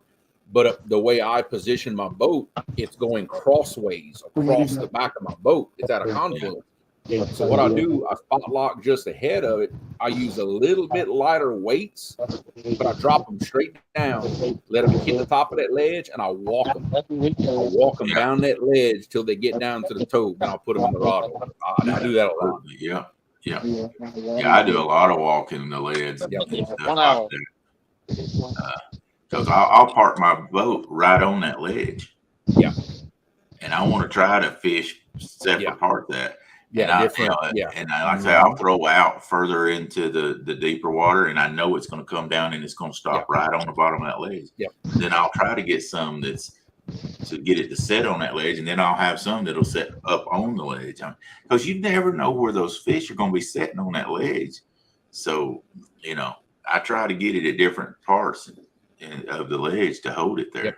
So. And even in my case, I'll mark some fish at the bottom. I'll mark some fish halfway up. I may mark a couple fish at the top.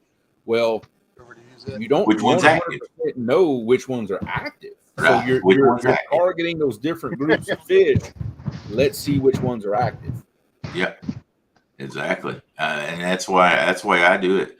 And they may be like a flat here, then a drop, and then it drops again deeper. I'll sit in that middle, and I'll with those 6 rods, I'll fish the deeper ledge, I'll fish that middle ledge, and then I'll fish top. and do like what we was talking about, fishing them different lengths out there to find out which one of those are active. If I've got fish on different ones, which are they more active at the bottom, middle ways up, or at the top? Yeah. Right now the way we're sitting, we got that current seam coming off these rocks, and in the seam there's skipjack. They're small skipjack. They're only like 6 inches long, but there's skipjack just popping constantly in this seam, and our baits are directly underneath them. Yeah. But wouldn't you love to have a sabiki rig with a cork on the end of it and just float that sucker right back over there to them? Yeah. And burn them up. I probably got one in here. I didn't bring a bait rod because for this event, I didn't figure I'd be bait fishing. I tell you what, you put 2-3 of them 6-inch slicker on a hook with the tails cut off. That's not a bad chunk of bait. Yeah. I have done it. I actually caught like 8 or 10 of them in the cast net the other day trying to get shad. And really? Yeah, they were about 5 inches long, skipjack. Yeah. I mean, look, I rather the big ones. Don't get me wrong, but hey, when times is tough. Yeah. $20 is $20. Let me tell you something. I sure would have taken a bunch of 6 inchers yesterday. After 4.5 hours of fishing, I only caught 2. That's better believe it. I would have. That's some dedication. Now, let me tell you. No, that's being stubborn. That's what that is. That's being stubborn. That was kind of what led to me 30-hour marathon fishing. Well, here's the thing. I fished 30 hours. And then I went home. I slept for 3, and I went back out last night with Zach. Yeah. If nothing else, get them small ones in the flappers. Now, I tell you what I did do, and I wished I'd have had. It was such a fast thing when it happened. We were going around to a couple of spots. I was throwing my cast net trying to catch shad, and I caught a bunch of 3-4 inchers, but nothing real big. Well, we ended up trapping a bunch of mullet in the back of that mud hole, like kind of against that levee in about 2 foot of water. And you talk about fun to watch, throwing that big cast net over a big school of gray mullet. That is something to see. I got a bunch of them in my ice chest right now that's going to get cut up tonight. It's not the best catfish bait, in my opinion, but sometimes it's a whole lot better than nothing. That's right. It's got what you got. Yeah, it's somebody asked what bait, if you couldn't have to go fishing with, that you just wouldn't go catfishing with? I said, they ain't one. If I can't catch bluegill, if I couldn't catch skipjack, if I couldn't catch sucker, I'm going to Walmart or Kroger and I'm buying me some chicken breast. I'm going fishing. Yeah. I kind of agree with that. I mean, don't get me wrong. I've got a very strict list over what I prefer. Right. And look, any bait is better than not going at all. I'll be honest. My standards start coming down when I can't catch what I want. Yeah, they do. Well, that's kind of why I threw my net on those mullet. My standards were starting to drop. Like, okay, you know what? I've took some 3-inch bluegill because that's all I was catching. I've kept them and I've made flappers out of them. Just give me a little bigger bait. Here you go, Daryl. This ought to get your heart rate a bit. Not this nasty water. Thank you. Look at that. Man, quit showing me that. Makes me want to go take them from you. I'm going fishing Monday. I put some work in to get all this bait. And all that was chicken. We ain't playing on the phone. Hey.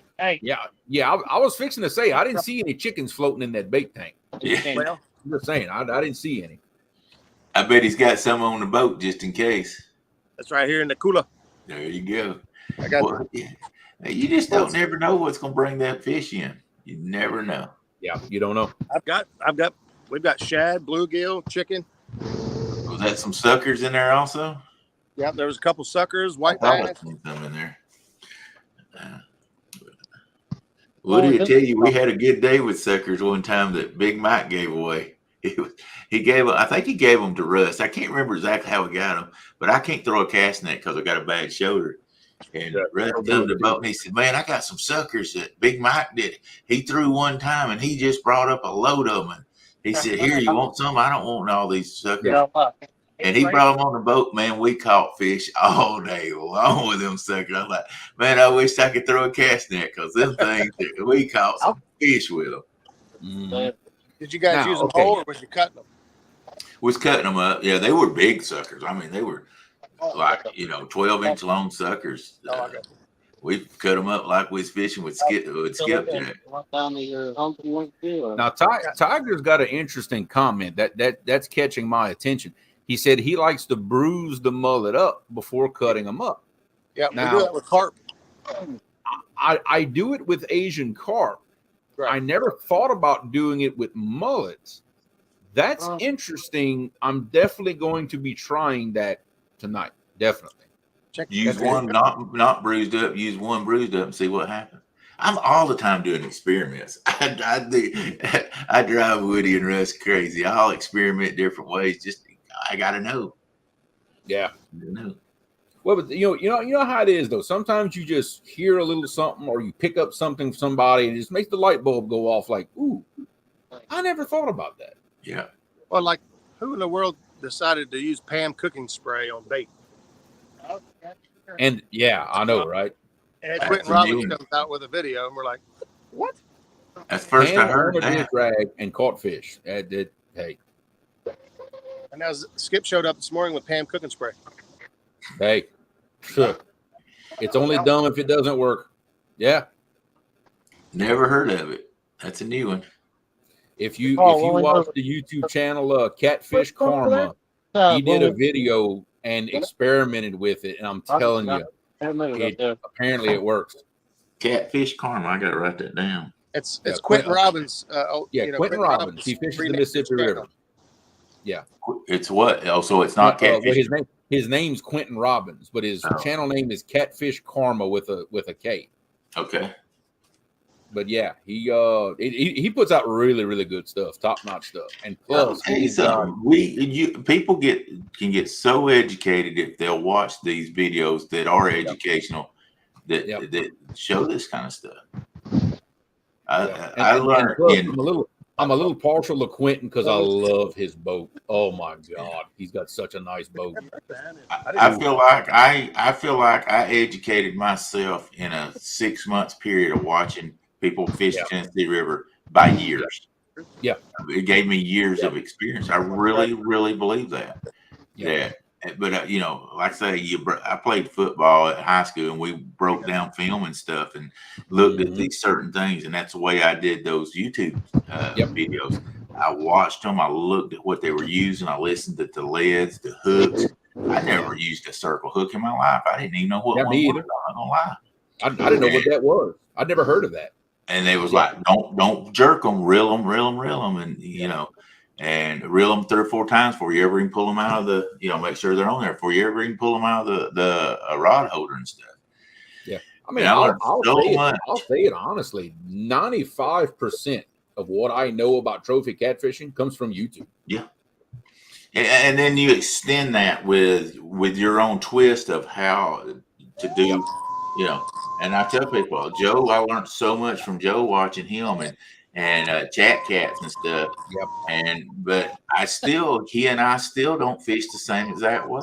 I mean, he fishes at different places on the river than I even do. And we talk about, me and him text back and forth. He'll know I'm fishing during the week. He'll say, okay, hey, how was you fishing? Where they eat? And all that. But we don't fish the same spots. He likes to fish timber he can see. I like to fish timber that's down in the water. So even though I learn a lot from him, we still fish different. And it's weird. You'd think we fish exactly the same stuff since I learned it, but we don't.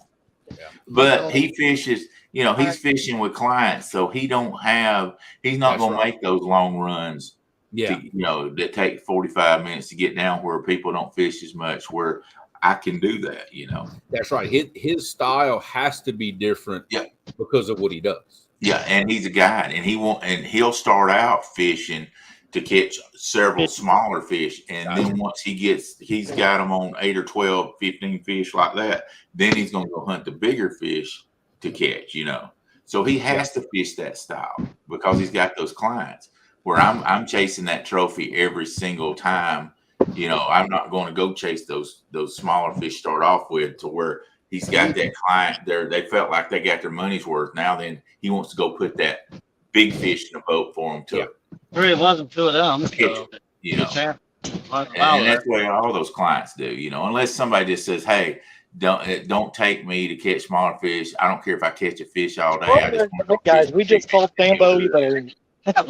My brother's on the way, and I'm telling you, he don't think well. People, You want to hold on? You want to say? What y'all got going on, J Dog? Y'all fixing to make another move, Bubba? Oh, I can't hear you. What? Y'all, Chad, y'all fixing to look like y'all making another move? Yeah, we're trying to figure out another spot. Okay, 10-4. I've marked a lot of fish going up this bank right there. It's Roger got one on, or is he hung on bottom? Hung up. Okay.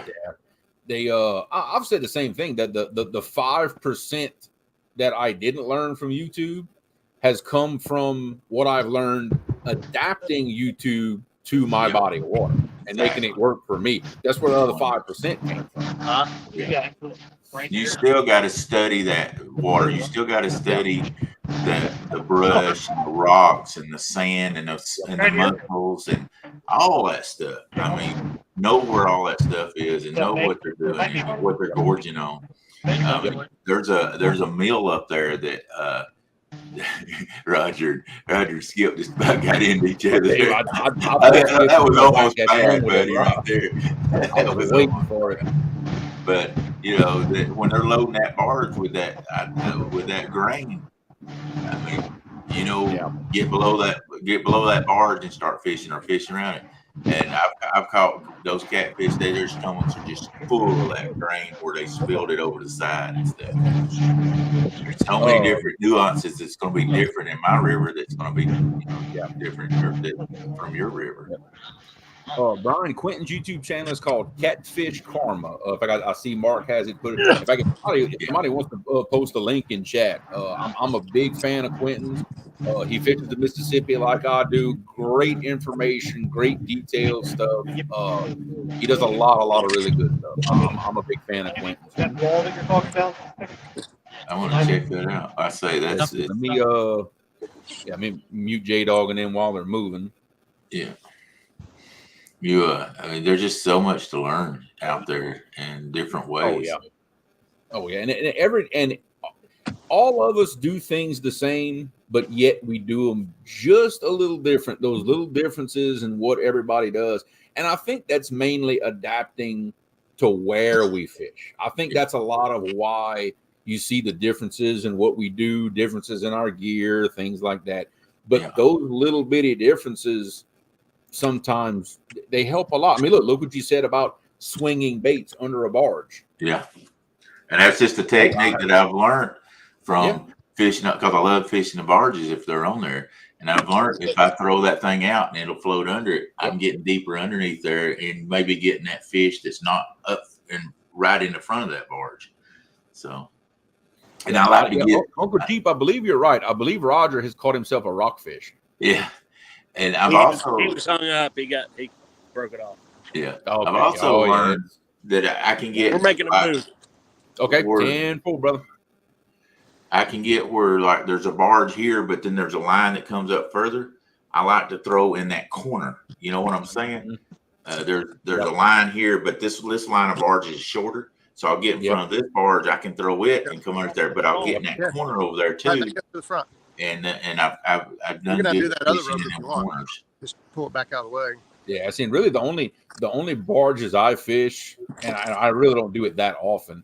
But the 2 barges I do fish here and there, they're both sunken barges. Yeah, I don't have any sunken ones where I'm fishing at, but and it's funny, they line those barges up through there, and the further ones is shallow water with about 12 foot of water. The ones further up the river are in like 27 foot of water. Yeah. So I'll go to the deep one first, and if I don't catch anything there, then I'm gonna go run all the way down to those shallow ones and say, okay, are they in shallow water?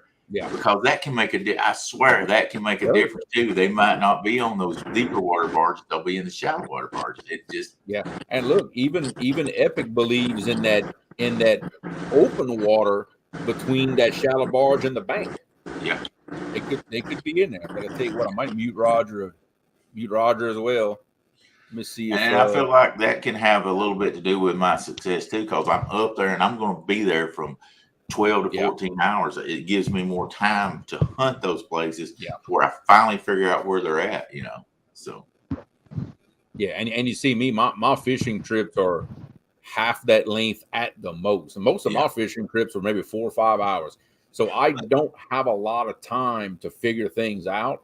Yeah. But I've gotten to where I know what to do to quickly figure out where they're at. But that comes from me studying the river. Studying the river. I drive over it every day, going to work, looking at the river, studying it, looking at the stages, looking at the water clarity. That tells me 90% of what I need to know about where the fish should be. Yeah. Well, it's just I'm eliminating water at that point. Before I always tell people I don't pick out where I'm going fish. I pick out where I'm not going. Yeah. Well, it's just like deer hunting. If I deer hunting around here, I'm going to probably go deer hunting in the morning, and I'm coming back, and I'm not hunting. I've got land that's 3 hours from me. When I go down there, I'm going to fish. I'm going to hunt morning. I'm going to hunt evening, and I may go out after I get through hunting and see if I can find it. It's a difference. You know what I'm saying? It's a different mindset. You're going to put a lot more in it because you went a lot further. I think it's a different mindset. And it is. Well, my advantage is one of the boat ramps I put in is 15 minutes from my house. Yeah. So, I have the advantage of being able to do it quickly. I have the advantage of constantly seeing the water to be able to study all these things. Yeah. Exactly. But the thing too, you get a chance to go more often than I do because you are closer. So you learn. You'd be wrong about that. I fish probably 3 times a month max. But it's because of work. I work so much. I fish probably 3 times a month would be a decent average. That's about the most I do. Yeah. Well, when gas got so bad, I was going up about every other week. But it's still bad. But that's why I have to be so good at predicting where they're gonna be without actually being on the water. Right. I've had to adapt to that. Exactly. I mean, it was costing me $150 when it got up so high. Now it's got down to where it's costing me about $110. That's still a lot of money. Yeah. But I make so much off of YouTube, I can afford it. Oh yeah. The whole $6 I made last month. I'm up to 1,200 subscribers. I'm making at least $1,000 a week. Oh yeah. We're fixing to quit our job. Oh boy. Well, hey, that's how it is. Yeah. YouTube or not, I'm still going fishing. You know what I mean? That don't. We'll throw these cameras away, but I'm going fishing as much as I can. I could quit doing YouTube tomorrow, but I'm still going fishing. You dang right. It's a drug. Oh yeah, it is. It definitely is. Skip, you got something to say? They're looking. Yeah, it's one but it is a drug to give you a hangover, because if you go fishing long enough, you're gonna be so wore out. You ain't gonna want to do nothing the next day. That is true. All right, Mark, we'll be here, buddy. All right, buddy. See you. Yeah, it's addictive. I mean, that's what I mean. You get in that big fish, and he's just that boom, boom, and you feel that thing where he jerks that rod and you pulls you forward, and you're like, oh man, that's addictive right there. Yeah, it is. Oh yeah. I'm hung up already. Yeah. And there's still, and look, bumping is a lot of fun. Doing all this stuff is a tremendous amount of fun. To me, the biggest thrill is watching those rods bend over and those rod holders. That takedown is just still the number one thing I love seeing. That's what I'm excited about these rods. Yeah. Oh yeah. I'm excited about these rods because I'm gonna tell you, those medium heavy Mad Cats, they ain't gonna bend like these are. I've already put them to I've already put these to the test. Yeah. Those, and I have a medium heavy Mad Cats, and I've still seen it fold in half, but it takes one heck of a hit. These right here, 25 pounders gonna make them look great. They're gonna get sexy with 25 pounds. Oh yeah. I miss that.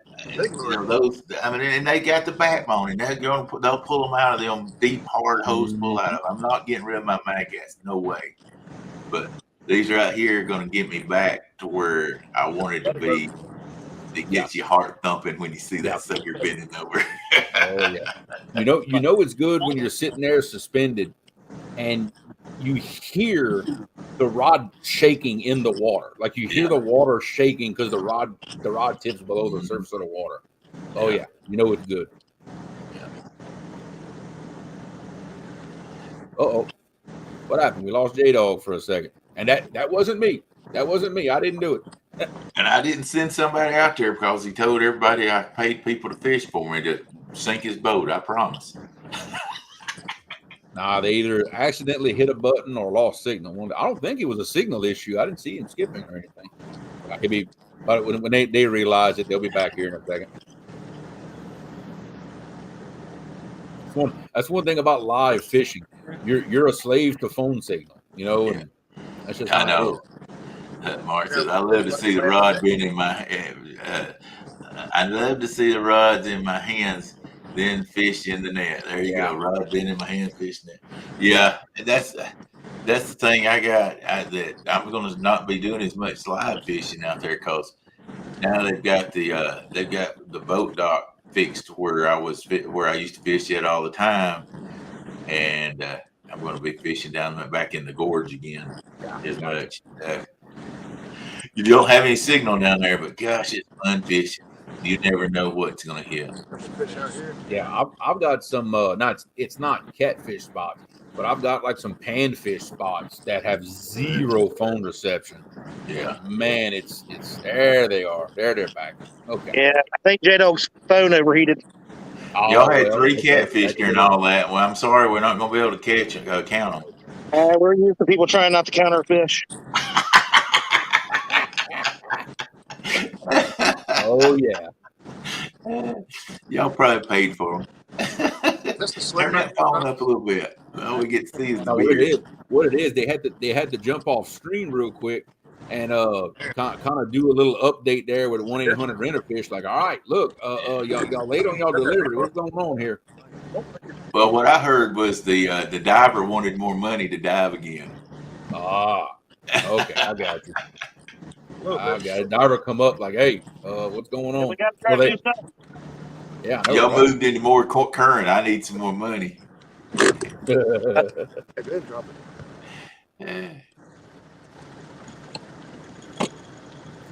And see that, look, what Tim Molina is saying here, this is good because this happens to us all the time. It seems that when that fish is coming up and gets real close to the surface, they make one more hard drive. That's when keep your hand on the drag, baby. Loosen it up. That's right. I feel like people a lot of times will see when we're bringing in a big cat and we'll test what that drag is or mess with that. They think, they're just loosening it up to make him look bigger, but you're really not. What you're doing is when you get short, when that mono gets shorter, you get less stretch.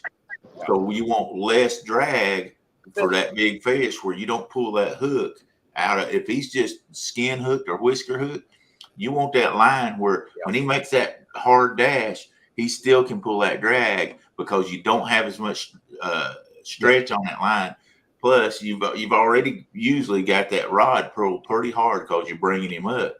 So you want to be able to play that drag, and that's why I like a good star drag too, where I can loosen that thing right quick to when he makes that jerk. I've got my hand right there on that drag. I've just learned enough to give him a little extra drag, make it where he can pull it out. And that's just from experience and learning it too. See, at least the teams are even. J-Dog, Chris, and Chad versus Roger, Skip, and Daryl. Wow. Hang on, I'm gonna cast. Yeah. Throw one out the window.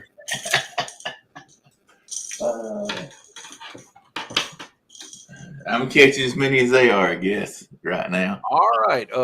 War Pig wants to know what's the score. As of this moment, we have the team underdog, which is J-Dog, Chad, and Chris, with a score of 4 points, 4 fish that are under 10 pounds.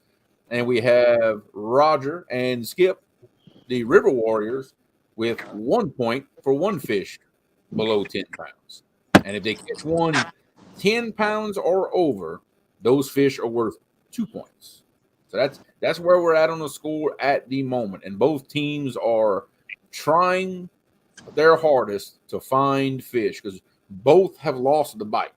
So now this competition is going to come down to who finds active fish first. I really believe that. And the minimum Roger and them have to get caught up or pass is 2 fish. They have to catch 2 they fish. catch 2 fish over 10 pounds. Shoot, that would give them the lead at this point. They'll give them lead, or they can catch 1 fish over 10 pounds and 1 under, and they'd be tied. So they got to have it is a combination of 2 fish much, at the minimum right now. It's very much anybody's game. I really feel that the next team to find active fish, that's where it's going to be at. You don't think Roger's not sweating it? Look at his back right there.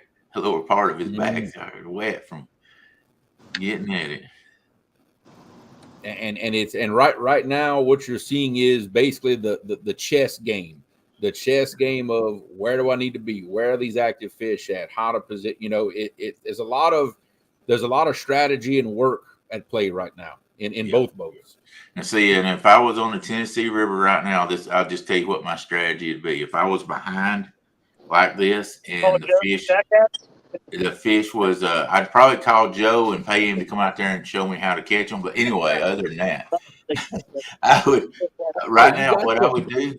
Is that what you said? You'd call Joe from Chat Cats? Yeah, and pay him to show me where the fish was at.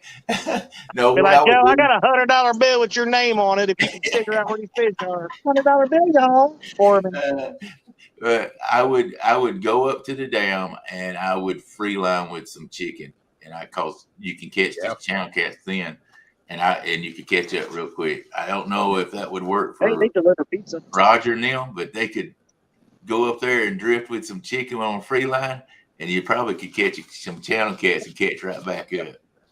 Yeah, I mean, it may feel like a cheap way to catch up, but I would do it if I was in a competition. That was a guard. But as of now, no, I don't believe any. I know for sure Roger and Skip are not dragging. They are anchored up below Greenup Dam. And unless I'm wrong, J-Dog and them are still, they're anchor fishing, but they're just kind of bounding down, covering these scour holes. Hey, Daryl. Hey. I'm sorry for aggravating you earlier. That's okay. No, you're not. I don't want, you've said it so much, I don't want people to really believe that's what I do, because I don't. Daryl. Well, I mean, they know I only spit the truth, but we ain't going back to that. Hey, Daryl, I'm not sorry that he picked on you. Chad, I don't care. Or your guide. That's more like it. That's more like it. River thing. I'm just glad you're finally picking on somebody but me. Hey, there you go. I mean, why do you not pay a guide?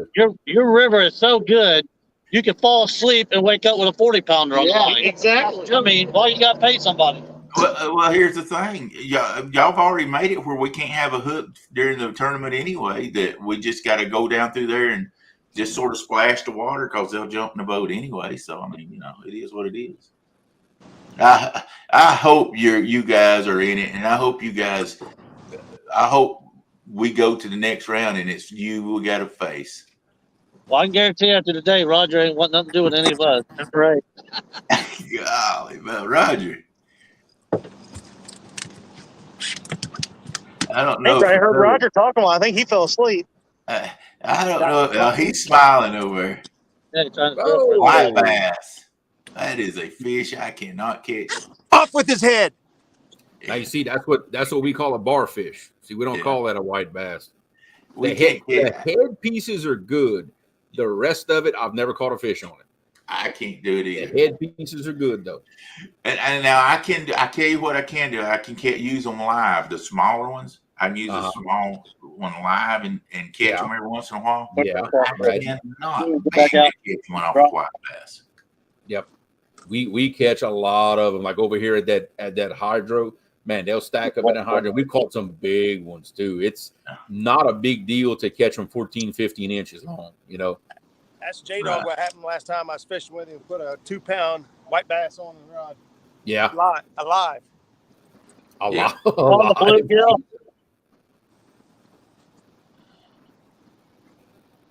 Oh boy.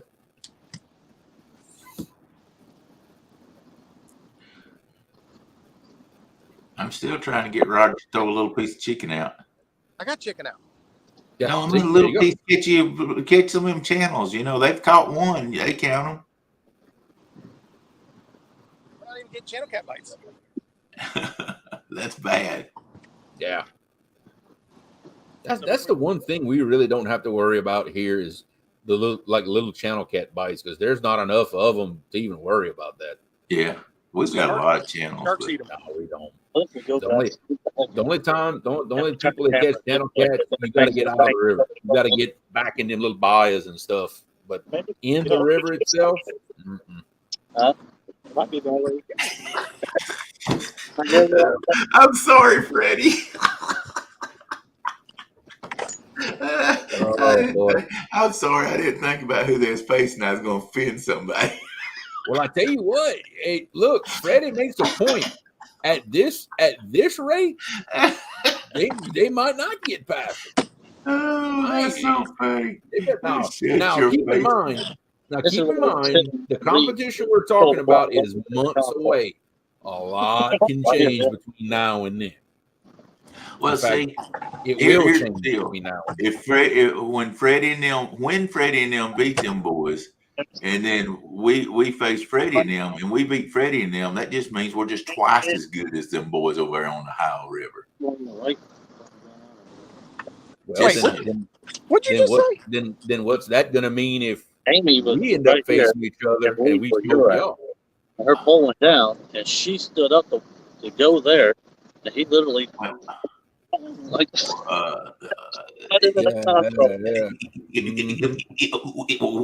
Wait a minute. Hey, we got to get past the James River, the mighty James River first. I ain't gonna lie. I like the matchups. I really do. I really feel like all three matchups are probably about as even as you can ask for. Pretty close. I think it did too. I think it was crazy it worked out that way. Yeah, I know. I think it paired up. It's like, wow, that's what you'd want to get down to on each group if you were fishing the main. You know what I'm saying? Yep. I think that's going to really do really crazy. Yep. I really think it worked out really, really, really well. Everybody's got a really equal chance of winning their first round. Yeah, exactly. I think so too. I'm not saying that Cooper couldn't come up and beat Tennessee.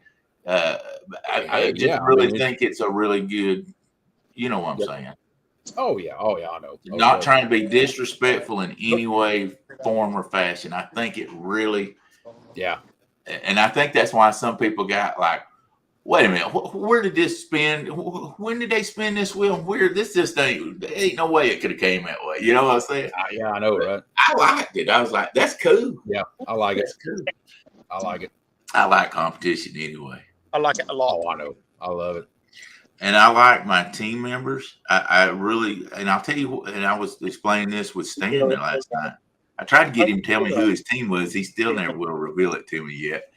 Look, Stan doesn't have his team 100% picked out yet. I know that, they're still trying to iron all that out. I mean, look, Roger and them are still trying to iron all that out. Our team was kind of a given because we're the few guys that do YouTube on the Mississippi River. It's kind of obvious for us. The issue that Roger and them have is there's so many guys on YouTube that fish that river. Yeah. There is? It's a big pool of guys. Name some of them. Yeah. What, that fish the Ohio River? Yeah, on YouTube. Well, I'm looking at a bunch of y'all on the screen to start off with. Okay. There's 6 of y'all. There's 6 of y'all sitting on screen right now that fish the Ohio River. Okay. And then you got to start to get into the guys like Chris and all these other people. And there's about 15 YouTube channels, smaller YouTube channels that I don't even know who they are, but that fish the Ohio River. It's full of them. You got a lot more than what we got.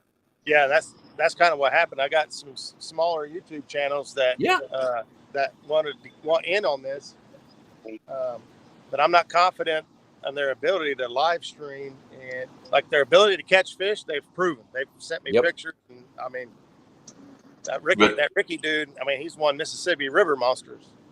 Right? Yeah. So he's got it together. I don't know if he can live stream. You got to be able to be live. That's always an issue.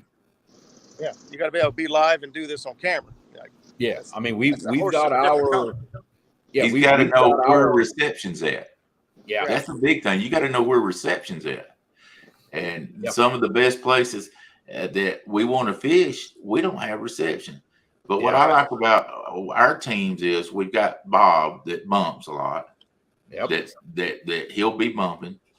Brandon, he fishes a different section of the river, and he fishes different from what me, Brandon Hudson. He's just a small YouTuber, but he fishes differently than me. I fish a section, and I do a lot of the anchoring and stuff like that. And then Jody, she fishes she'll fish in a slower part of the river. So everybody fishes, our team fishes different. So if we see each other's doing something, but we all can fish that same way. Well, I can't say we all can bump, but Jody couldn't out of her pontoon boat, but the rest of us could.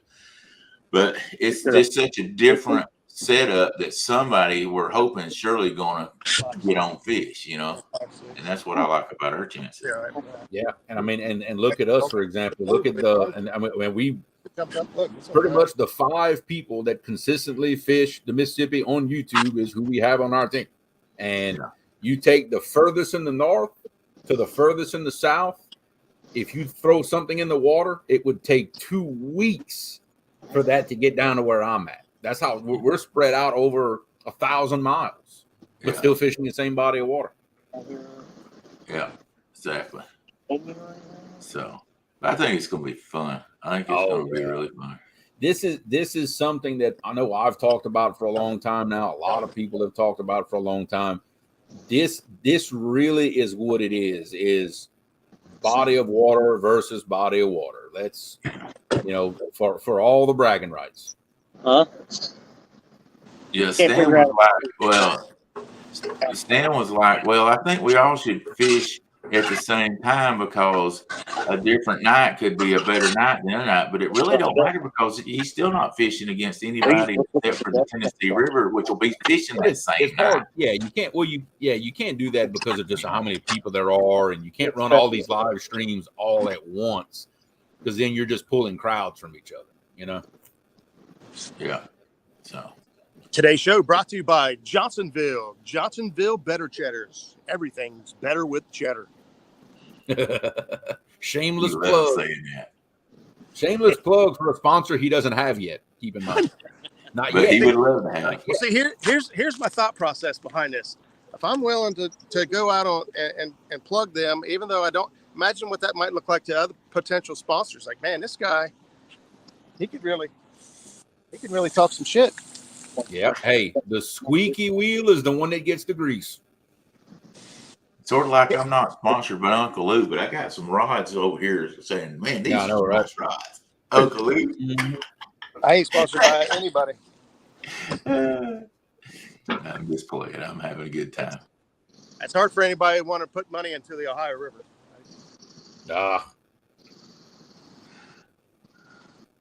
Although there are some tournament anglers out here, Ohio's got some good fishermen, man. So I think I said the other night, Chris Souders, Doc Lang started on the Ohio River. Look at that guy. Doc is an Ohio guy. Yeah, Doc Lang, Ryan Bortz has gotten onto the Ohio River. Hagen Grubbs, Ohio River. Yeah. Steve Douglas, Ohio River. Joe Granada, Ohio River. Wait a minute, I thought J-Dog said there wasn't nobody on the Ohio River fishes. Yeah, I know. All of them got YouTube channels. Joe Granada's got a big YouTube channel. He's freaking awesome. Go with them. He's like a flathead. Yeah, he's like flathead genius. Yeah. My rod. You shouldn't call a guy a flathead. And you got Mike Greenwell. You got Ricky. Josh Dunnigan also fishes the Ohio. You got Chad, J-Dog, Tara, Mason, Chris and Telly. Hey, keep my wife's name out your mouth. I figured somebody would find a way to slide that in. That was good. Yeah, that was good. That's timing. That's timing right there. I like it. What Tim say got Destin all upset? Oh, let's see. Three stand is the team. Stand 3 is the team. Man, poor old stand 2. I guarantee you, he's stand 3's biggest cheerleader, and if he could win it for all of them, he's gonna win it because he's hung on him. I said, well, the only thing about it is you can't have it where just one boat catches. You got to have at least 3. I feel like you got to have at least 3 catching decent fish. See, that's the interesting part about the rules of this Battle of the Rivers is that it's 3 biggest fish from each of the 4 competitors. So one or even 2 guys can't carry the team. Yeah, that's going to be 12 fish. Yeah. I think you can have like one boat only catch 1 fish, and you might be okay if your other 3 do good. But I don't. You get one boat that just does good, and the rest of them catch 5-pounders, you're in trouble. Or if you got one boat that skunks, that ain't good. You know. Yeah. Not gonna stop. And that's where that's gonna play I really believe that's gonna play a big role in this tournament. Oh, you better believe it. Rio gals, how is the queen? What's going on, Steph? Good to have you in the chat. Catfish Izzle, what's up, buddy? How you doing, brother? Let's go right quick back through the score. It's been a while, and we've got several in here. Right now, Roger and Skip have 1 point. They caught a 7-pound, 12-ounce fish. J-Dog, Chad, and Chris have caught have 4 points. They're in the lead by 3 points. Their big fish is an 8.2 pounder caught by Chad. But 2 fish, if they could catch 2 fish, Roger and them would be right there in the lead because from 9.9 pounds back gives you 1 point. Anything 10 pounds and over will give you 2 points. So all they got to do is catch 2 fish over 10 pounds, and they'll be right back and be leading this thing. So our plan, don't count anybody out here. Our plan at this point is we moved up close as we can legally get to the dam. We marked a few fish, so we decided to go ahead and try it again. And he's got something. Freddie brings up a point here. And so we're fixing breakfast, lunch, and dinner. There you go. And as soon as we're done eating, we're going to get on the move. We're going to start suspend drifting. We're going to take off going down through here and see where we can find some fish. Gotcha. Now that Fred, hey, that is true. Freddie says what? Read Freddie's comment. That is true. Wow. I can't hardly see it. He says only. He means 4 out of 6, but only 4 of the rivers in this battle are actual rivers that run into the ocean. The other 2, the Ohio and the Tennessee, are only tributaries. And he says, "I'll wait for it." Okay, but let me ask you, what does that have to do with anything? What makes a river is the mileage. It's how many miles it's long. That makes a river. Whether it runs into the ocean or not has nothing to do with whether it's a river or not. Boom. Now then, let me throw one at you that's really weird. Get this one. And this is a topic that was brought up yesterday. The Tennessee, where we fish in Tennessee at, from Watts Bar up at Watts Bar, actually above there. But anyway, from Cherokee Lake, I guess you'd say, down to even going into Alabama, they don't really call that the Tennessee River. That's it goes through there, but at every dam, like when you get at Chickamauga Dam, they call that Chickamauga Lake. Just below the dam, they don't actually call that the river. They call that Nickajack. That's all the way down. Once it gets to the next river, they call that Gunnersville. I think Gunnersville is the next lake. So they actually don't call any of that the river, but really, basically, those aren't really what I consider a lake because they're actually, it's a dam that just makes the river widen a little bit. It's pools. It's pools like on the Ohio. Yeah.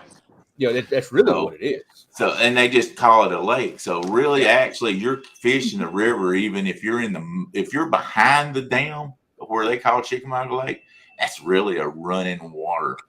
So somebody could say you're not fishing the river because they're not calling it the river, but none of that down through there is actually called a river, even though it is the Tennessee River. Once you get on the backside of it. I'm lucky because you know what? Ain't nobody can come at me and say my river ain't a river. Yeah. I don't have to worry about all that. I ain't gonna worry about none of that. It's just like we've got Catfish Viking as our alternate. He fishes the river, but it's called Wheeler Lake. But it's still there's none of that called river. Well, so, it's considered Tennessee River because the original main channel of the Tennessee River runs through it. Yeah, so it's part of. He was asking me, he goes, "Well, I fished the Wheeler Lake." I said, "It's still the river. You can't get out of it. There's just no way to do it." But yeah, it's originally. It's all running water, no matter what you do. But that's the weird part. We're pig at this point. There's a lot of people who could say that because I don't know the bite is just not good today. What is he saying? He said, "Y'all lucky Jen and I didn't get in this little contest." I'm like, probably so. But yeah, because what happened was I said Jody will probably fish above the dam on Chickamauga Lake, and they was like, "Oh, ain't that the lake?" I'm like, "Yeah, but below it's Nickajack Lake too." So, yeah, and it's all running water. So I mean, and she's technically like where she'll fish is probably 12 miles from the dam.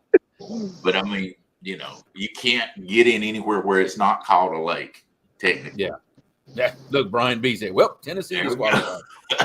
We'll have a captain's meeting on this. Yeah, I know, right?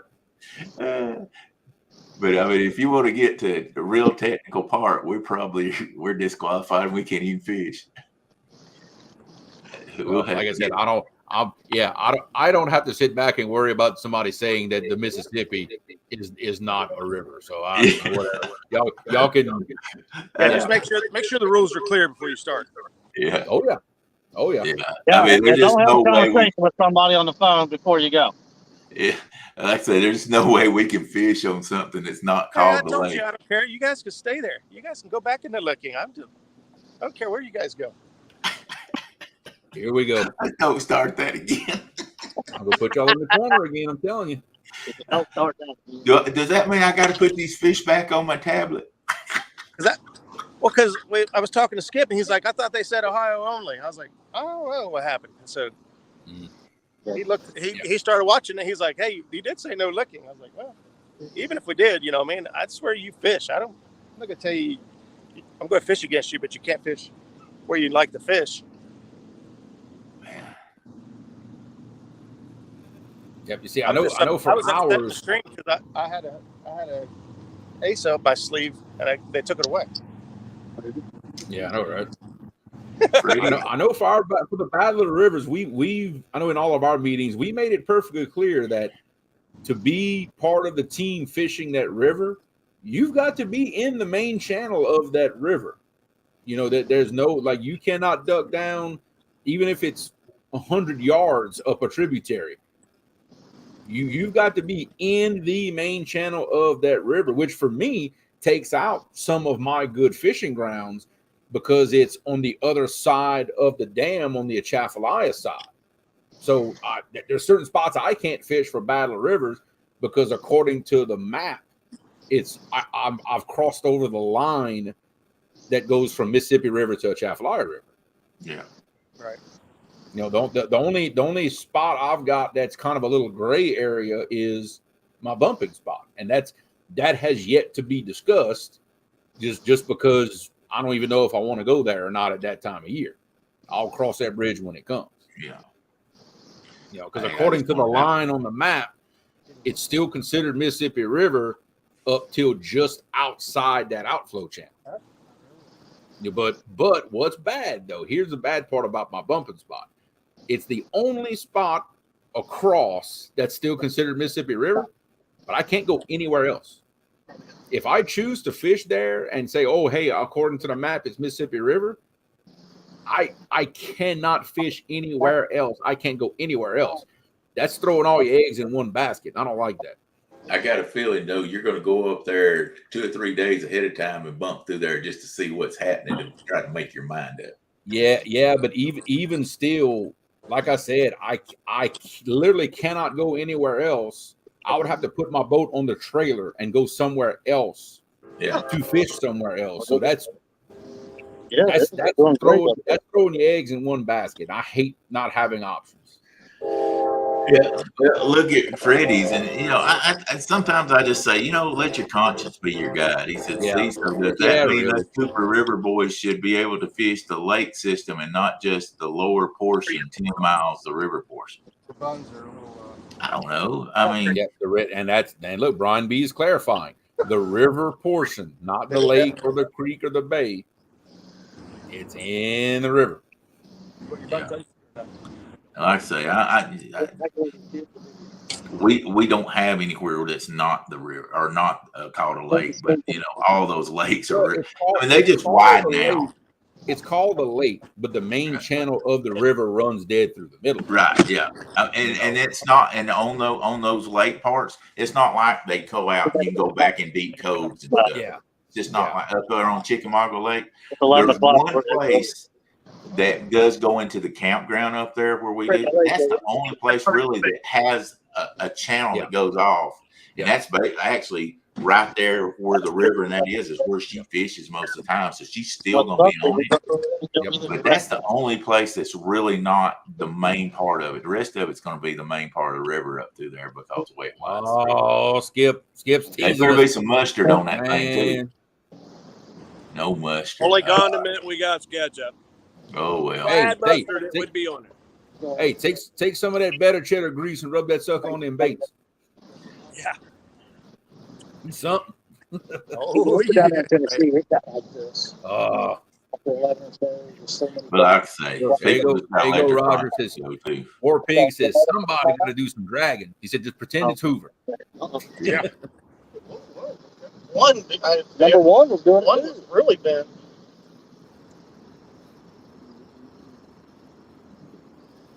Looked like about freaking 3 or 4 of them just about went down.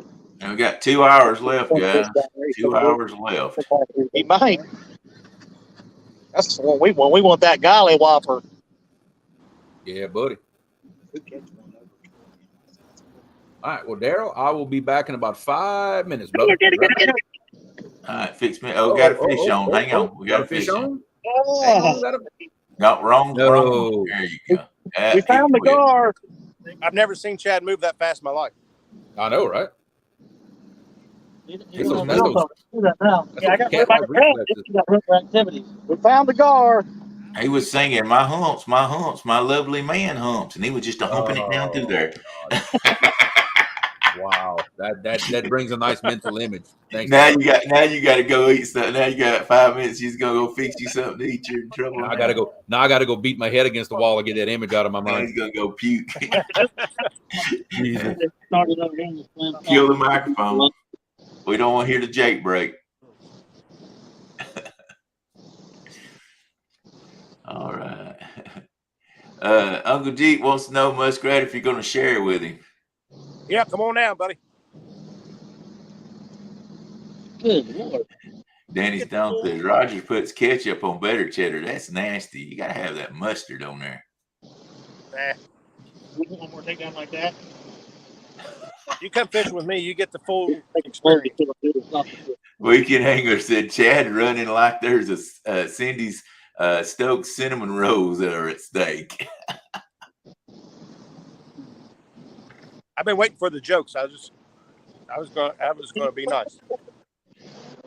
Don't worry, Freddie's. Don't worry, little old Freddie's boat with our mighty 5 horsepower will be on the Cooper River. Watch, I'm calling it now. Biggest fish from round 1 will be on the smallest boat. There you go.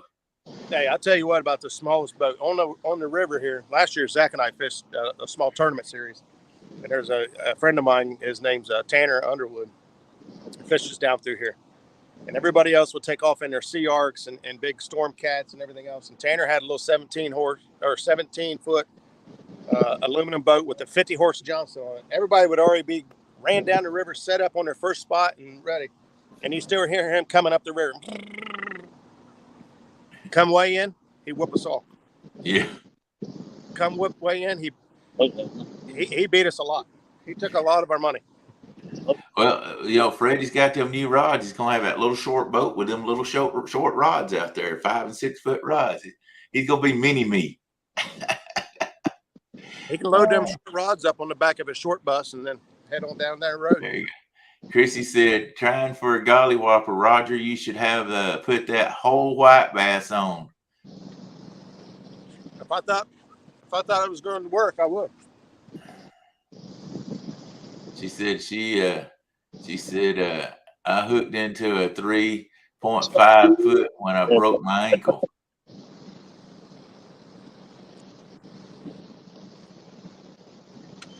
Hey, Roger.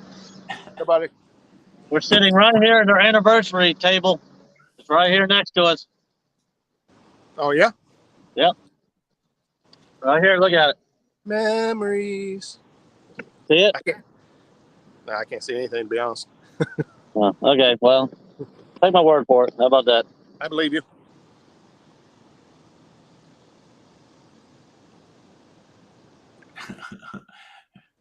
Freddie says he's still waiting on his better cheddars. Who is? Oh, Freddie. Freddie. He said, what was that Roger, go fish with you and get the full experience? I'm still waiting on my better cheddars. I was waiting for that. I knew Freddie was going to chime in. Well, if J-Dog didn't try to pawn me off and get Lee Evans instead, I would have known before 11:30 p.m. that I was fishing with you guys. And Cody says that he votes to DQ Roger, no white bass for bait in Kentucky. I'm in Ohio. We were rocking. Boom. We got some hating going on today. Uh-oh, come on.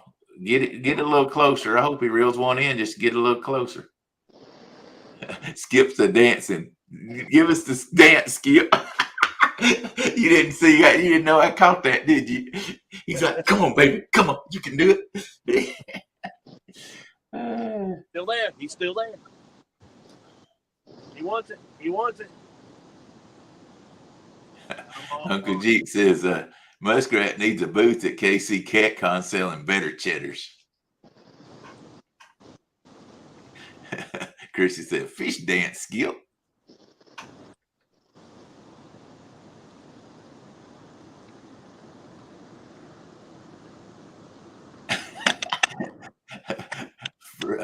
Brian told Freddie he still had time to buy a bigger boat. Freddie said, Brian, I wish this rod endeavor has me drained. The account has gotten dust bunnies in it now. You just gonna have to sell some rods quick, Freddie. Warpig said, reel down, it's a channel cat. I believe they'd take a channel cat right now any day of the week.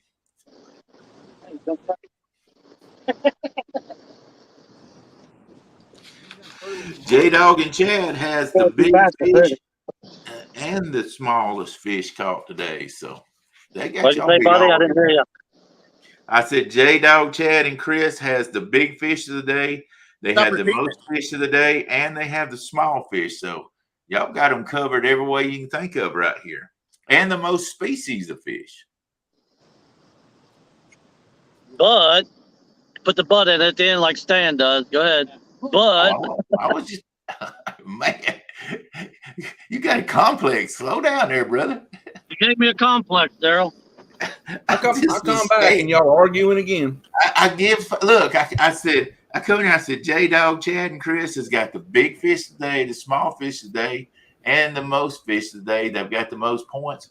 Plus, they got the most species. He's like, well, say butt. You got to put the butt in there. Well, that's because Stan's got me gun shy on that.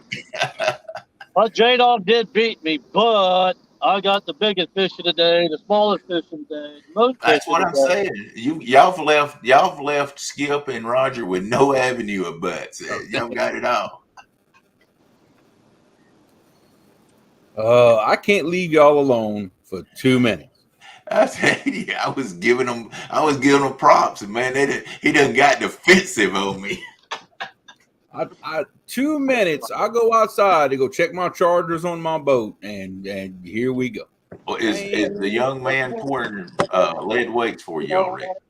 Y'all have part of this team. Tell me the plan.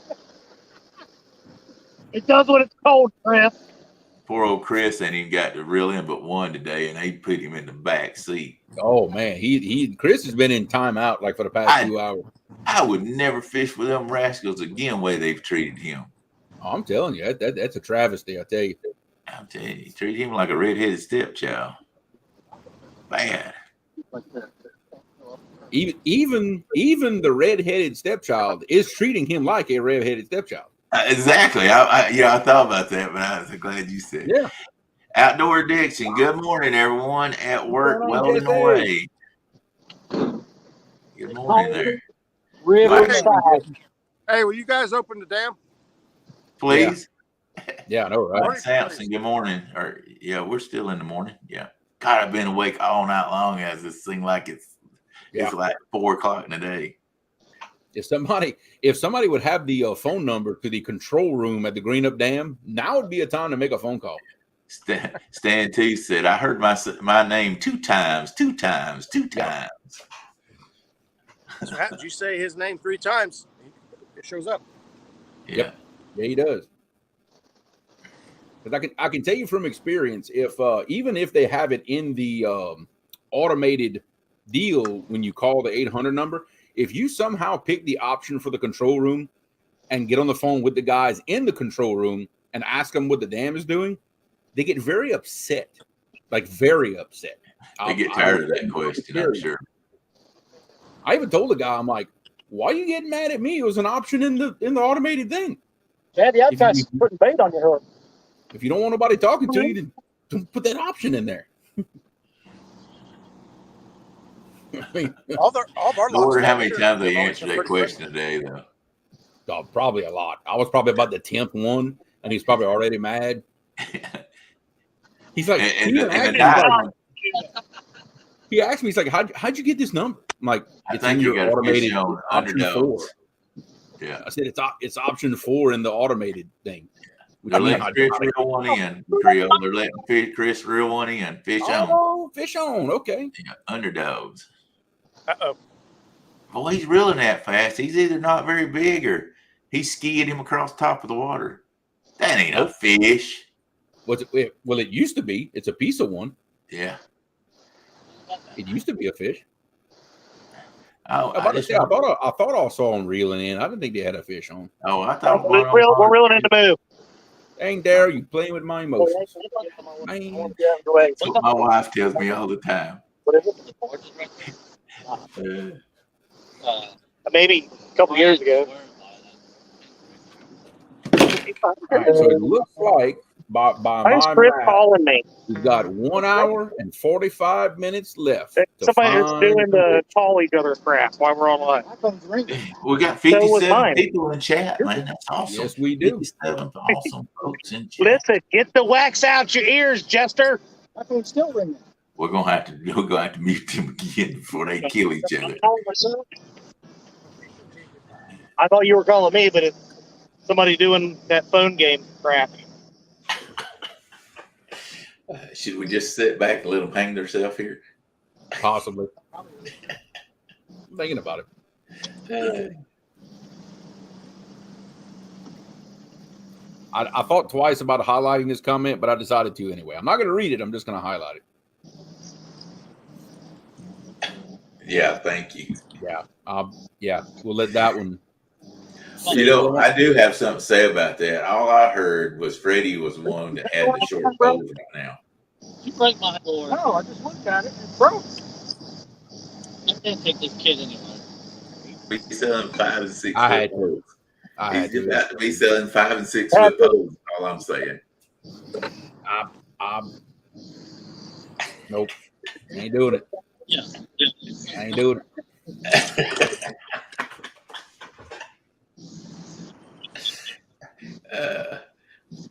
Well, we could say that J-Dog was showing Freddie's pose a while ago.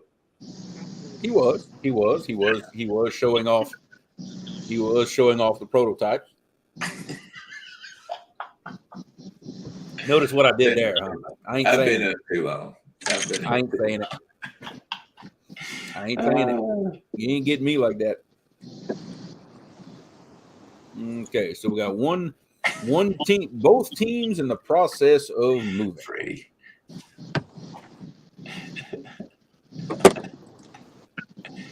They're mighty and powerful.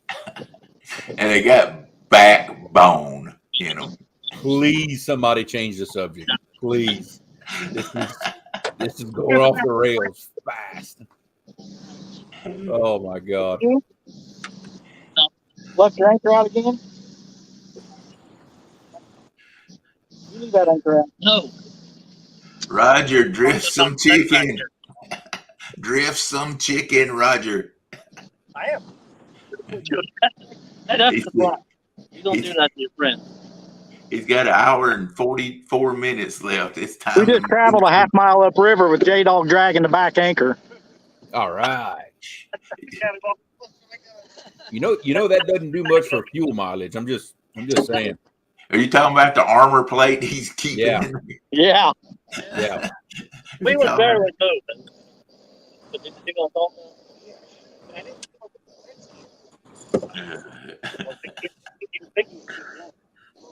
I bet you can see that thing back there going. Hey, that's my first rodeo doing that. That's twice he's done it with me on the boat. I've only done it with Chris on the boat. I don't know what it is. Shame on you, Freddie.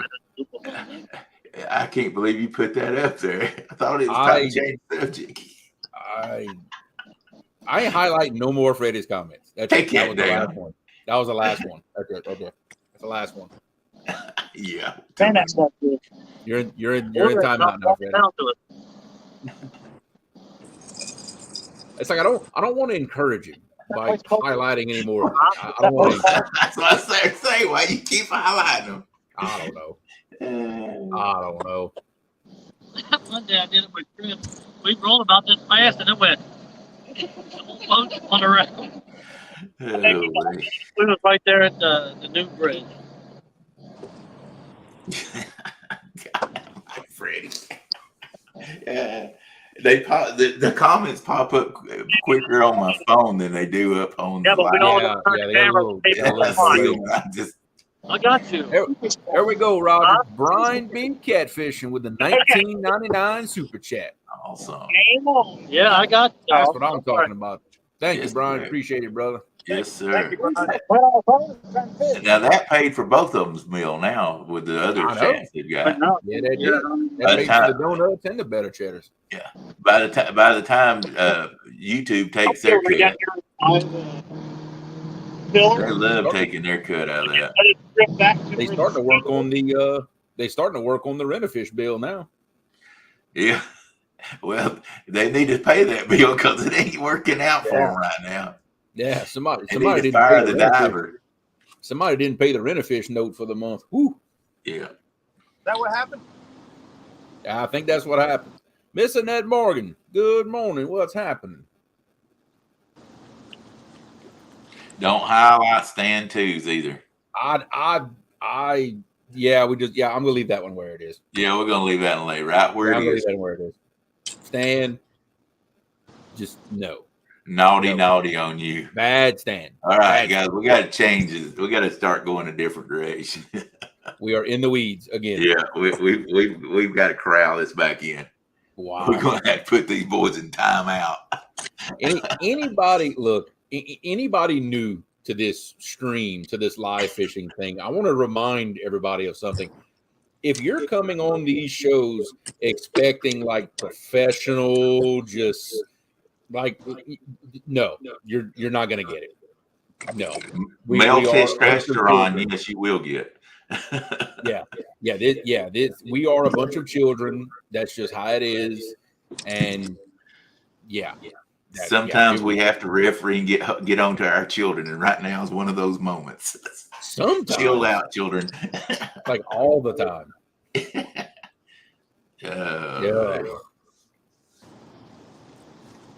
But look, when you and I have to be the adults, that's bad. That's bad when we're going slow down, boys. Yeah, that's bad. That's bad. Every once in a while, the remark's not too bad, but it's starting to get every comment now. Yeah. Well, it's like a bunch of kids. When one starts, the rest of them go.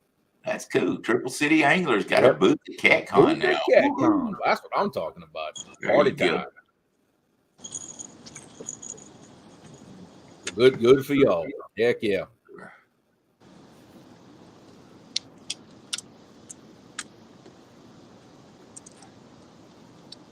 Now I'm assuming he's talking about the Kansas City CatCon that's coming up here. Isn't it coming up pretty soon here? Yeah. That's gonna be a long drive for them boys to have a booth there. Hey. Have they announced when the one in Kentucky is going to be yet? It was on the 25th of February last year, but I hadn't heard anything yet on that one. I don't believe. I haven't.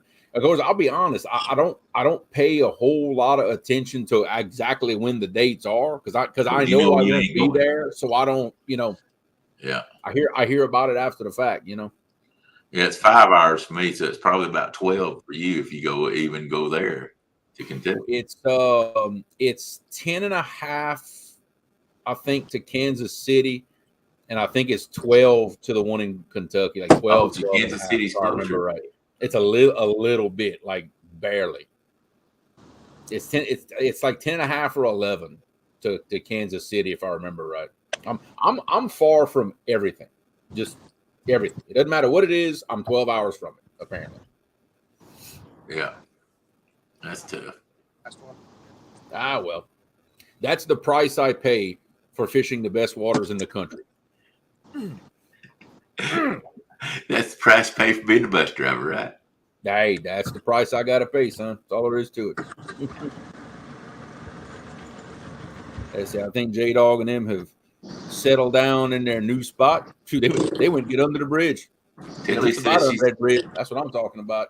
Tilly said she's put us up on the big screen now, and she's having some ice cream, homemade butter pecan ice cream.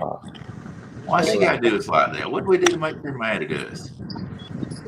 Dustin says it's February 24th and 25th. On this side, it's going to take you over there anyway. Hey, Josh, if that ever happens, CatCon New Orleans, dude, that would be a party right there. We need to push for that. CatCon New Orleans. I've been down there to Sugar Bowl when Georgia played in the Sugar Bowl. That's wild place down there. New Year's. Oh, down there on that little back street they call Sin City, Mm-hmm. Yeah, exactly where that's at.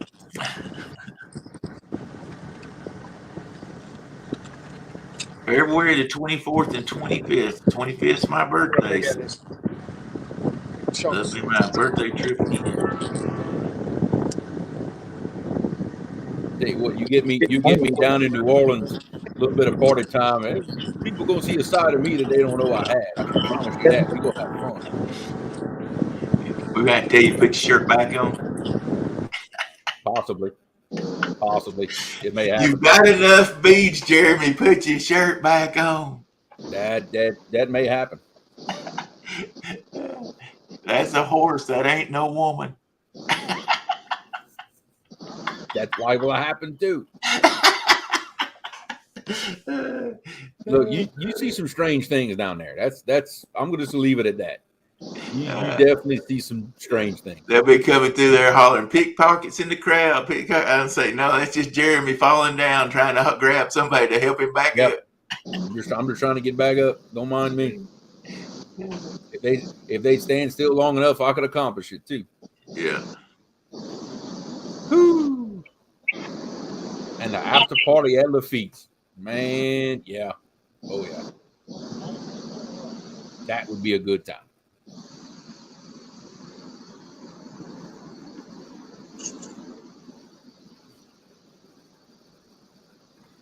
Stan posting up the CatCon website in case anybody wants to go on there and check things out, check dates, check who's got booths and all kinds of good information. It's gonna rock you with yeah. Yep, they're pretty much under that bridge now. Yep. I think that was the swing for the fences move on their part, I believe. Yeah, and looks like Roger and them's in some pretty swift water right there. I don't know if they're going to try to bump it a little bit. We are still where we were earlier today. We got the team underdog with 4 points, 4 fish, and we got Team River Warriors with 1 point with 1 fish. Roger, you guys going to anchor, or are you going to try and bump a little bit? I think he said actually they were going to try to suspend drift through that, if I remember him saying that right. Yeah, it's time to try something different. Yep. I remember him saying they were going to get in that current and possibly suspend drift and maybe cover a little water. I bet you that's what they're doing.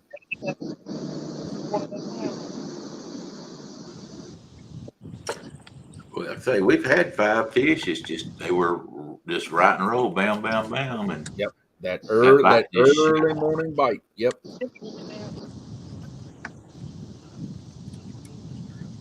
Is it okay if we send the underdogs back to the Licking River? We'd like to see what a fish look like again. Ow! I'm just saying. Ay.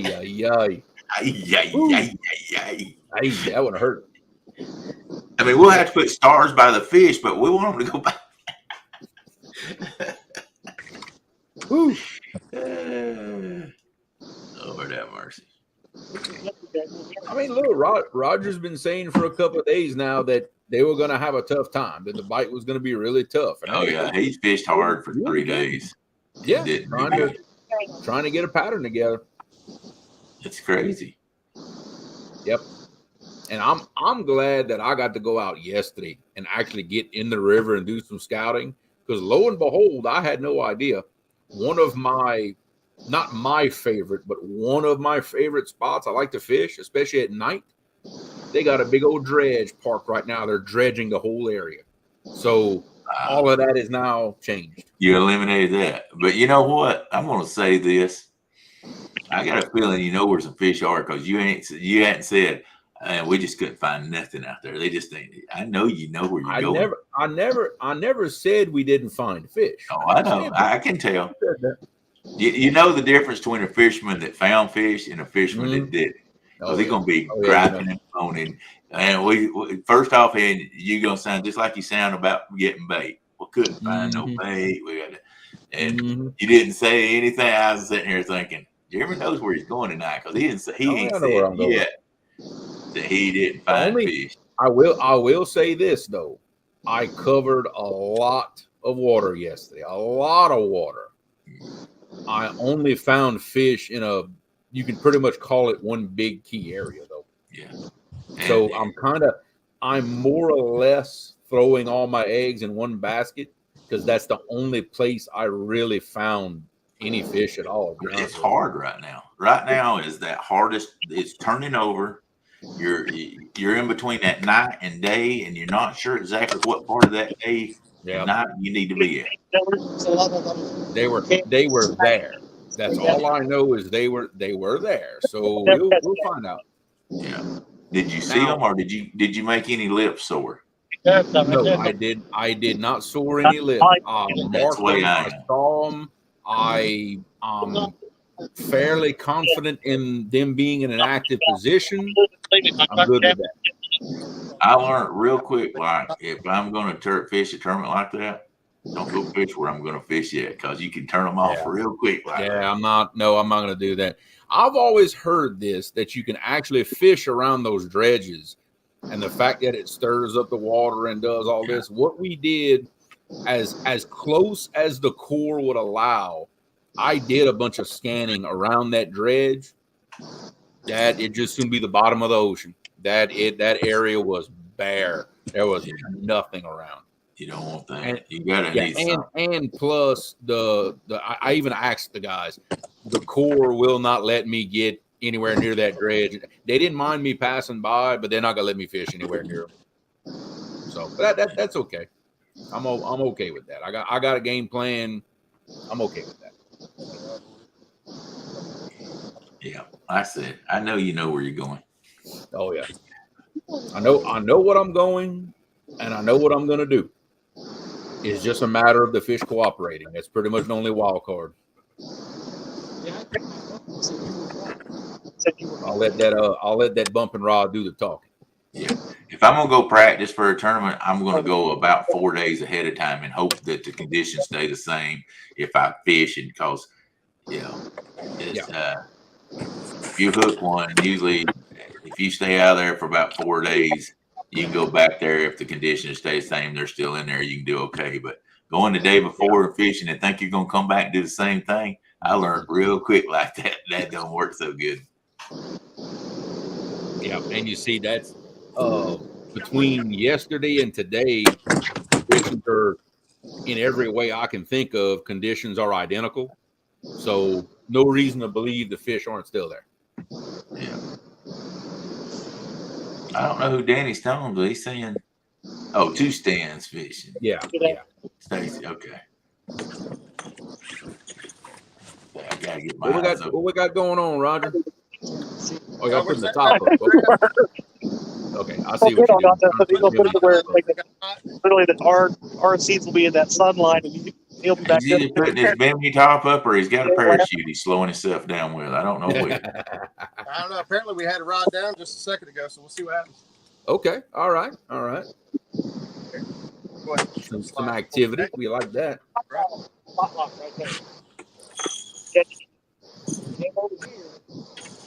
And sometimes that's what it takes, is you got to cover a little water and find fish where you didn't expect to find them.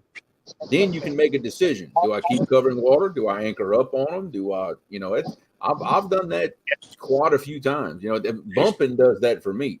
I'll bump through an area, and if let's say I catch a fish bumping the same spot over and over, then I know it's anchor time. We fixing to get on. Yeah, all the way back to the liquid. I appreciate that, Stan. I'm actually at the moment, and they went within about 30 minutes. But the gray on gray hat that I'm wearing here, I actually just sold out of them. But I do have the black and gray hats. I still have a few of those. So if anybody wants one, shoot me an email, hit me up on Messenger. We can hook y'all up. You sold it out of the gray ones already? Yeah, it did not take long. Holy crap. Now, keep in mind, it's not like I ordered 50 of them, but still, they went that fast. So when I make my next order, I know which ones I'm getting. Apparently, you're gonna double it next time. Yeah, well, I'm gonna. I tell you, apparel is costly too to try to keep some, and we've got some on our website, and just you got to have so many different sizes and stuff. It gets expensive. That's all I deal with is the hats, because to me it's easy. It's one size fits all. I don't have to deal with sizes. And luckily, the price has not gone up on my hats. It's not going up. The price is still the same. The only bad part is there's one hat that I used to make that it's no longer in stock and they can't find them. That's that purple and gray hat that I used to put out. They're having trouble finding it now. So that's about the only thing. Other than that, that's a good looking hat there. That's a good combination. This gray on gray, I really like it. I actually left it up to the people that make my hats. I said, hey, you know what? Y'all make me something that y'all think will look good with my logo. And this is what they came up with, and I really like what they did. Yeah. And the bill is not a straight gray. So it almost has like a washed blue jean look to it. Yeah, I like that. Yeah. Ours, we've got hats and shirts, and of course I wouldn't have all that, but I did some trading with Bob, and he made me some hats and shirts and stuff for him. Yep. When I got my new trolling motor, I traded my old trolling motor to him for hats and shirts. That helped him out to be able to get a trolling motor, a lot cheaper and stuff like that. So he liked it and I liked it, and we were both happy about it. Yeah, because basically every time I make an order of hats, I do the math in my head. I'm like, okay, if I sell this many, that means I can give this many away. That way everything kind of pays for itself. And that's basically how I do it every time. I'm like, okay, if I or crap, I got to sell this many because I've already given this many away. One or the other. So it's one or the other. So apparently I've already hit my quota of giving stuff away. I got to sell the rest. That's okay, though. Danny Stone, shut up. Oh boy.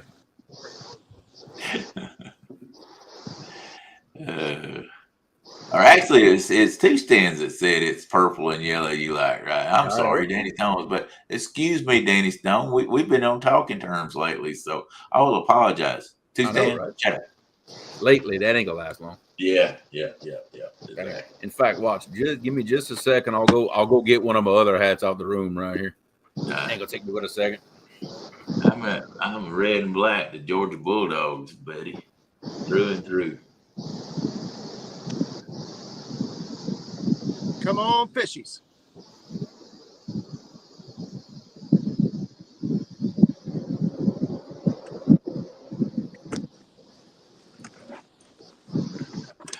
Hey. Hello there, Eric. I hadn't seen you in here. Maybe you've been in here or just watching, but hello, Mr. Super Smurf Eric Fishing. You got a big night tonight. See, Eric, this is the kind of fishing you've been missing. Last couple That's weeks. a good looking hat. There's nothing wrong with that. Yeah, these are the ones I have right here, the gray and black. I've been making these for a while now, but that's the ones I have in stock right now, the gray and black. Yeah. Heck, that's just as good as the one you got on, as far as I'm concerned. Yeah, I try to do something different every now and then, not just do the same thing, over and over. I like to change things up. I actually tried to do a different style of hat altogether, but I found out that the hat costs double the money. So I'm like, no, we're not doing that. Yeah. I'm not trying to get rich off of selling apparel anyway. It's just a lot of people's ask. So we exactly careful of them, but they don't even feature. But yeah, Warpig, no problem. If you do really want one, if you want to shoot me an email, I got my email ticking across the bottom of the screen. I can definitely make that happen. You just got to send me a sticker I can put on the board back here. I do need to do that. That's right. I've got Muskrats out in the truck. I just have not gotten the truck to get it to put his sticker on the board. I've got right there. There you go. There you go. And I always throw a couple of stickers in with the hats. Every time I send one, I never send just a hat. That's what we do too. I've got a bunch of old stickers that I don't even send out. I need to. When I go to CatCon, I'll probably give them away. This is our older ones, but we've updated them since then. Bob's done me a totally new logo since then. But yeah, I still got a bunch of them done. Oh, actually, I'm sure on these.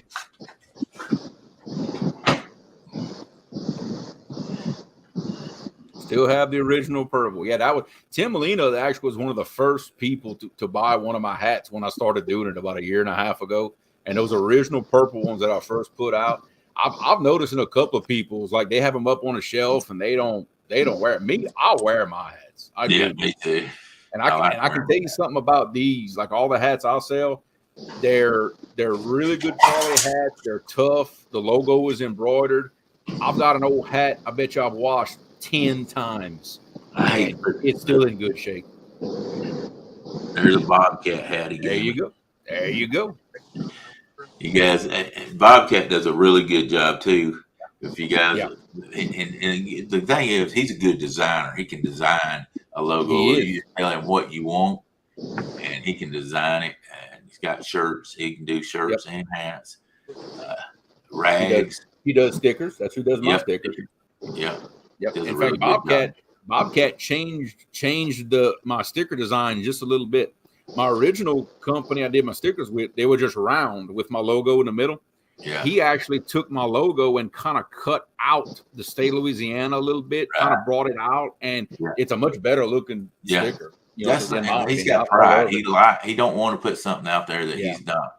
That he doesn't want to make. I love that. Really good. He does a good job. Yeah, I love that he did that. It looks awesome. Sucker can bump and make stickers. He ain't much of an anchor fisherman. Daggone, he can bump and make stickers and T-shirts and hats. Do you blame him for not wanting an anchor? Oh, absolutely. If I'd be him, I wouldn't own an anchor. I'd have thrown it in the garbage. Yeah, I guess I'm just like I say, one reason I don't bump, like I said last night, if we both bumped and made videos, people would get tired of seeing us both doing the same videos. But I like the hunt too. I can get bored real easy with freelining and bumping. I can get bored easy, and I like that hunt. I'm just always a hunter. Yep. I like that hunt, just like I'm deer hunting. So it's there. Everybody's got their different twerks. So that's awesome. Heck yeah. They got his stuff done. Printing process fixing to start. It's always exciting when you get that first box of like your stuff that has your logo on it. It still tickles me to death to see like other shows and other lives and people are wearing one of my hats. It still blows my mind. It really does. Yeah.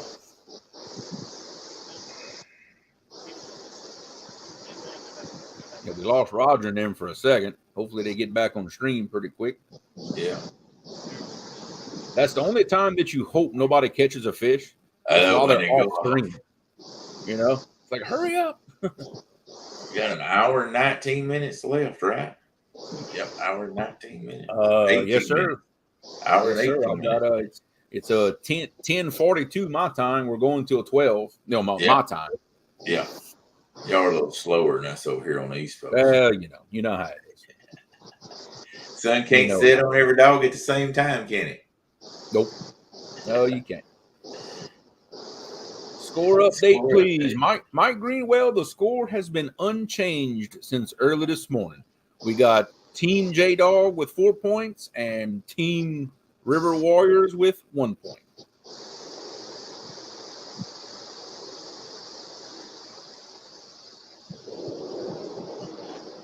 Yeah, Tiger. Actually, I do that with every hat I ship out. Has a couple of stickers in the box. That's I do that every time, no matter what, brother. Every time. That's a automatic right there. So if he put it twice, that means he's going to order 2 hats. He doubled his conversation there. It's come up twice. So he should buy 2 hats. He contacted me. Was it yesterday? I think it was yesterday.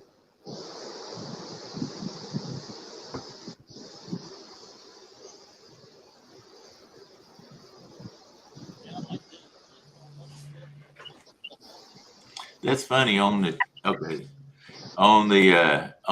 chat. It shows it came up twice, but on my phone it only shows he sent it once.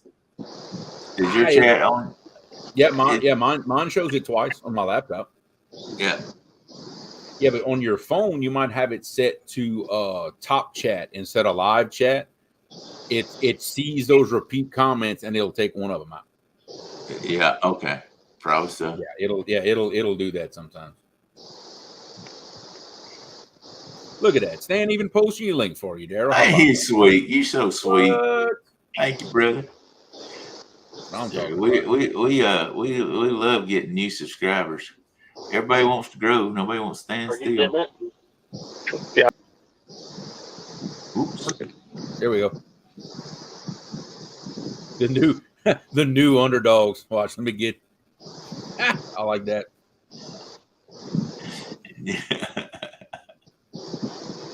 Oh boy. Look, I love being the underdog. I hate being the favorite to win something. That's too much pressure. You feel like you got to prove something because everybody goes, exactly. Well, he should have won, and and if you lose, well, you look bad that way. So either way, you can't win if you're the underdog. Yeah, see that, and look, ask Bobcat about that. When we did that bumping for Biggins tournament, everybody out there was between me and Bobcats. We were the ones to watch, and you see what happened with that, huh? We both skunked. Yeah, I remember how that ended. Yeah. Hey, it can happen. Let me tell you. Of course, we were, and I knew that our area was pretty deep in the spawn at that time. Hey, that's just how it is. Yeah. Can't catch them all the time. Now these guys, on the other hand, the River Warriors there, That's all I heard all morning with that tournament was fish on, fish on. They were just snatching them out there left and right. It destroyed you, didn't it? Oh, they absolutely. That's about the worst butt whipping I ever received was that morning of that tournament. I promise you. And when it gets so bad, you're like, oh my God, not again. I fished in Palmetto's tournament, and Brian B. I think it was Brian B. He was just catching them left and right, left and right. And I'm like, oh my God, would you shut up? No. You get tired of hearing it after a while. No, you want me to tell you how bad it got for me? I went through like 3 different phases. The first phase was like, okay, all right, no problem. They got a lead on me. I'll catch up. The second phase was, oh, you got to be kidding me. It got to be so bad where I was actually happy for him by the time the end came around. Yeah, right. And he was, it was supposed to be the big fish. And I think he wound up catching a big one also, but he was just catching. I mean, he was catching them 5 and 10 pounders, just like fish on, fish on. Well, I think that night there was like 100 and something fish caught. I don't know if y'all remember that night or not. Yeah, it was like 100 something fish caught. That's amazing. And I was catching decent ones, like 20s, 25 pounders, but I just couldn't get that big one. And I caught like 15 or something like that. And and I'd leave fish that was biting, try to find a bigger one because I was catching the 15 to 25 pounders, or I think I had a 28 was my biggest thing. But man, he was just it was one of them nights where they were just hitting everything. But I think he caught like 50. Wow. Let's see. War Pig's talking about a meet and greet at Rocky Fork coming up. I'll tell you what, War Pig, if you want to post the date of that meet and greet up in the chat, and we'll highlight that so everybody can see it. And where is Rocky Fork at? Rocky Fork, is that in Ohio, I believe? Correct me if I'm wrong. Hillsboro, Ohio. Okay, Hillsboro, Ohio. There you go. Hillsboro, Ohio. So is that South Ohio, North Ohio, Middle Ohio? That's Southern Ohio, I believe. Southern Ohio. Yeah, Southern Ohio. Down there close to you guys, I guess. Yeah. Yeah, it's about an hour from my house. Well, 45 minutes from my house. I live in Chillicothe. Okay. Gotcha. Probably 2 hours southwest Columbus.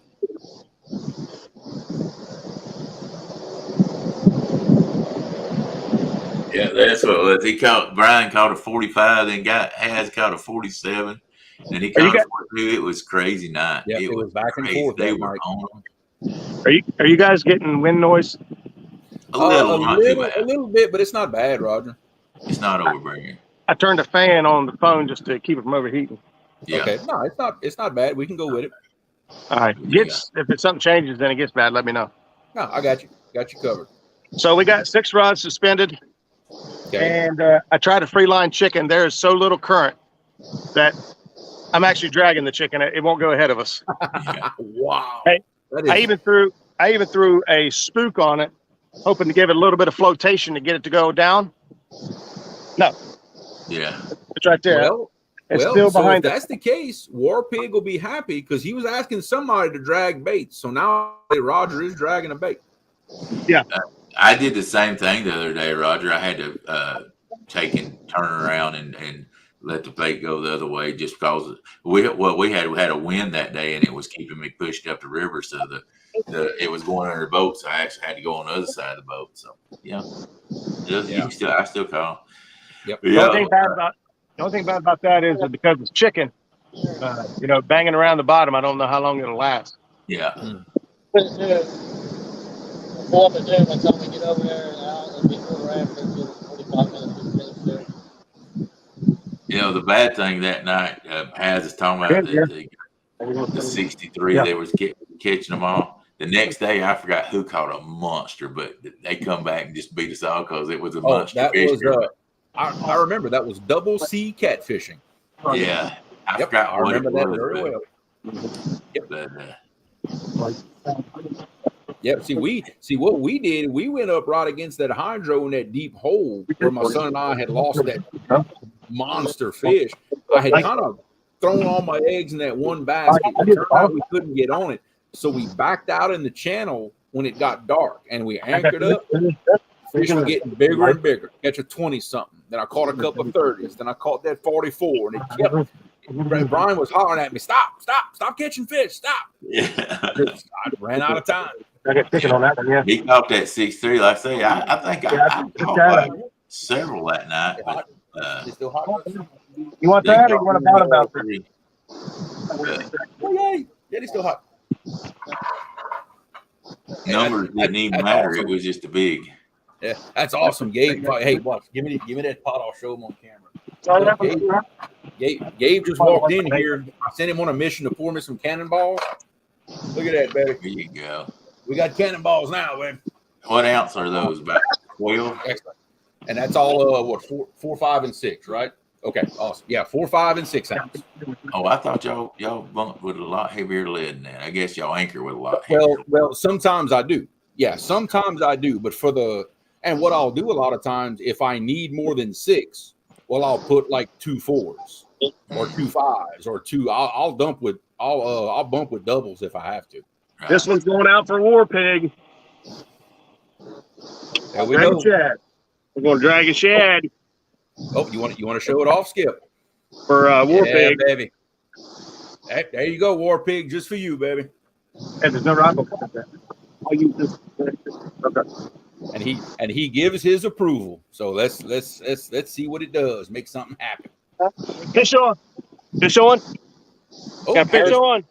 Fish on. Fish on. Who got a fish on? Roger. Roger got fish on. Yeah. I told you, make a change, baby. Here we go, baby. There you go. That looks like it's been in the rod. It ain't as big as I thought it was. There's a little bend in it.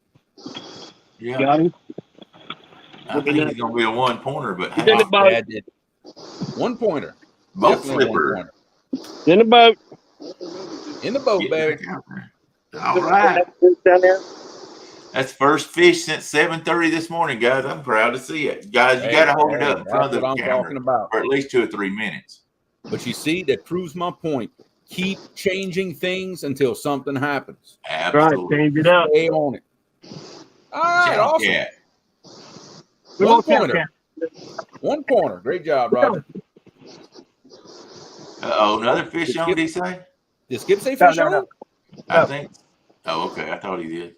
We got a little deeper. I was just dropping. Oh, okay. Oh, Underdog got a fish on. J-Dog fish on. I don't know where Look we're at that. The bite turned on at the exact same moment for him. Check that out. Well, they're not fishing that far apart. Not really, if you think about it. We'll put the flicker. J-Dog, y'all far ahead. I just wouldn't even count that one. Yeah, that's an interesting question. Skip, did you spray that bait with some Pam? No, actually, I didn't. Okay. No, he said no, you didn't. I forgot all about that.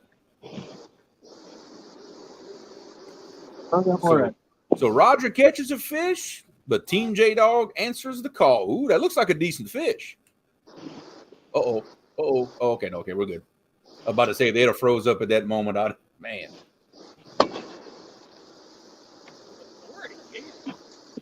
I see you. I see you. You're good, Chris. War Pig, I saw the fish. It didn't look like it was muddy to me. It didn't look like it.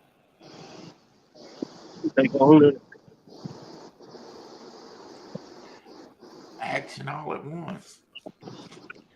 Yeah, I know, all at once. Go figure. I think J-Dog and him were just saving that one, you know. That got rid of that put Roger's high down to a low now, though. He thought he moved up one, now he's right back to even again. Especially if this fish turns out to be a 2-pointer. I don't know. It looked like it had potential. The little bit I saw. Yeah, I couldn't tell with it in that net. I think he may be just a 1-pointer. I don't know. It'll be close either way. Let's see. Hey, but it won't have a star beside it. That's right. You want to have an asterisk next to this one. Yeah, asterisk. There you go. What'd you call me? Yeah. Yeah. No, he's a 1-pointer. Okay, yeah, 1-pointer. Sorry, War Pig. Still a fish. I just think there you go. Oh, this one here, I'm where it is. Huh? Yeah, that's why I ate your brother. 5 pounds. 5.02. Beautiful. Count it. All right. Count Awesome. I got it, baby. We got it. 5-2. Good job. it. It's count All right. So right now that brings the score to Team Underdog 5, Team River Warrior 2. It was an anchor little Christmas. Still no fish over 10 pounds. We still have not crossed that threshold just yet.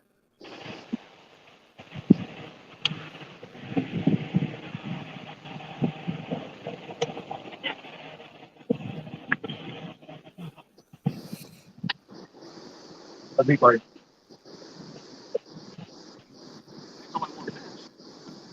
So we still have a 3-point gap between the two teams. So that can change extremely quickly.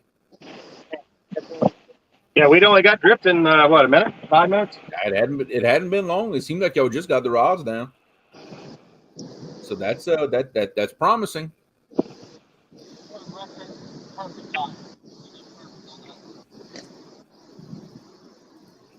War Pig said he's heading to Bass Pro. I'll tell you what, if you give me your email, I'll send you a list of stuff I need you to pick up for me while you're over there.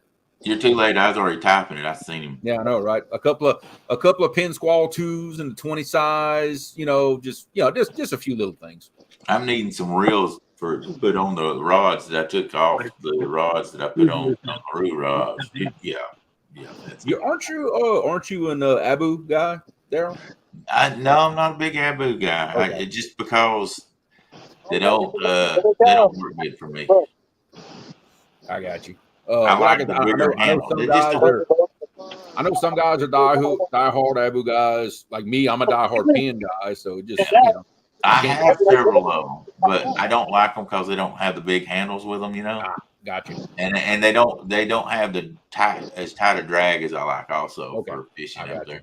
I've got several of them. I'd trade with people on, but they're the 6500C and they're the old ones too. So. Ooh, that's those nice ones. Yeah.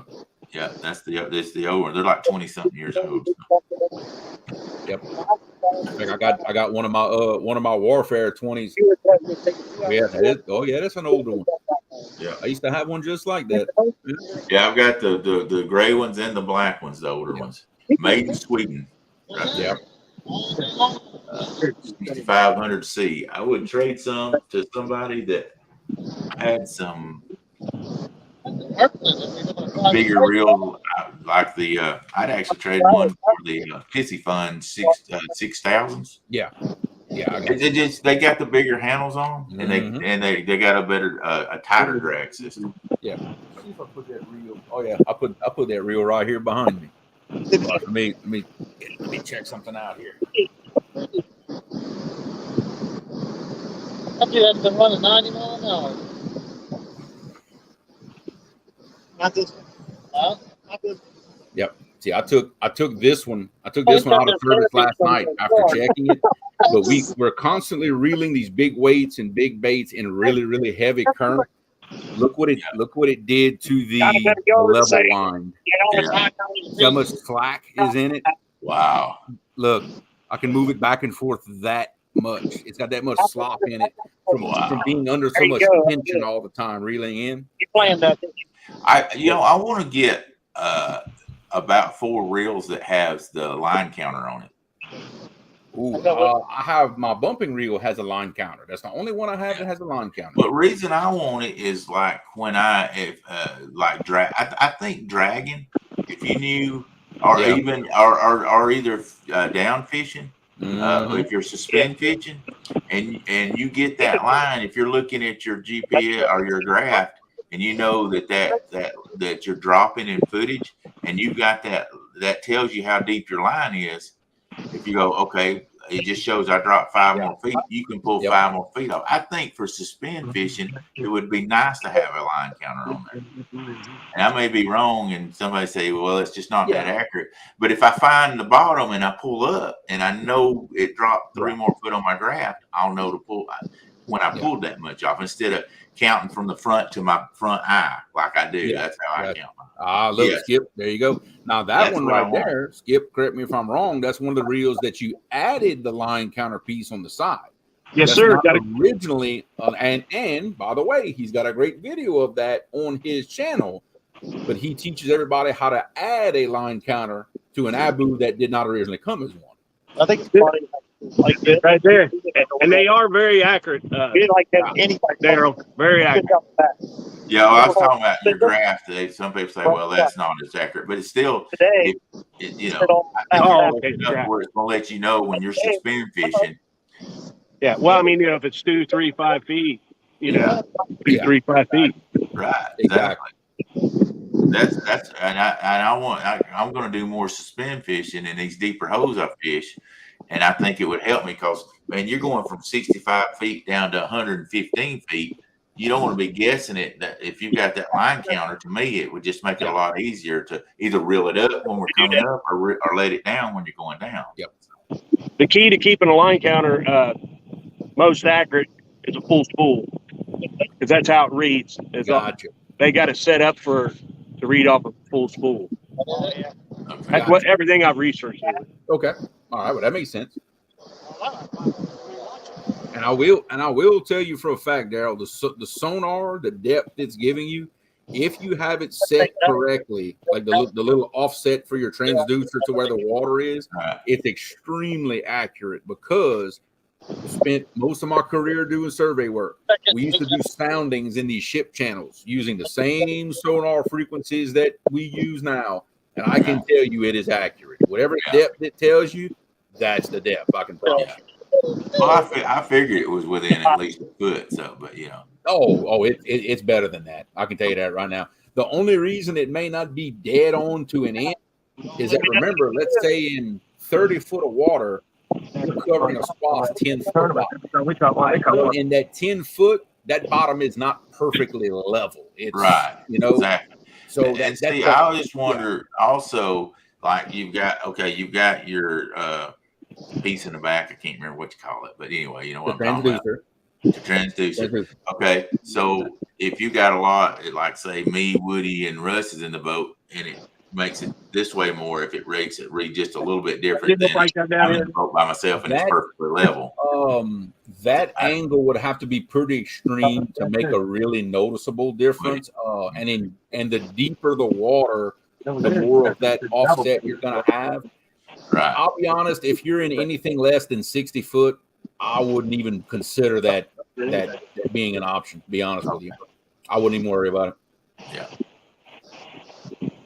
But that's why I want to get bait liners for that. I want to get it on 4 of my rods, just for when I do suspend fishing. I can keep up with where I'm at and how deep and how much I reel a line counter is when you're suspending, it's not only knowing like how much to move it, but after a while of moving it a bunch of times, well, how deep are we? Like exactly. You can just go look at it and tell how deep you are. And I'm just real technical with that kind of stuff. It's like I want to know if I'm getting close. Yeah, because I hate breaking off or trying to go back and get it. It's just frustrating. And the more you can eliminate that, guess what? The more bait, the longer you got your bait in the water, the more it's in the strike zone, the more way you want to do. That's right.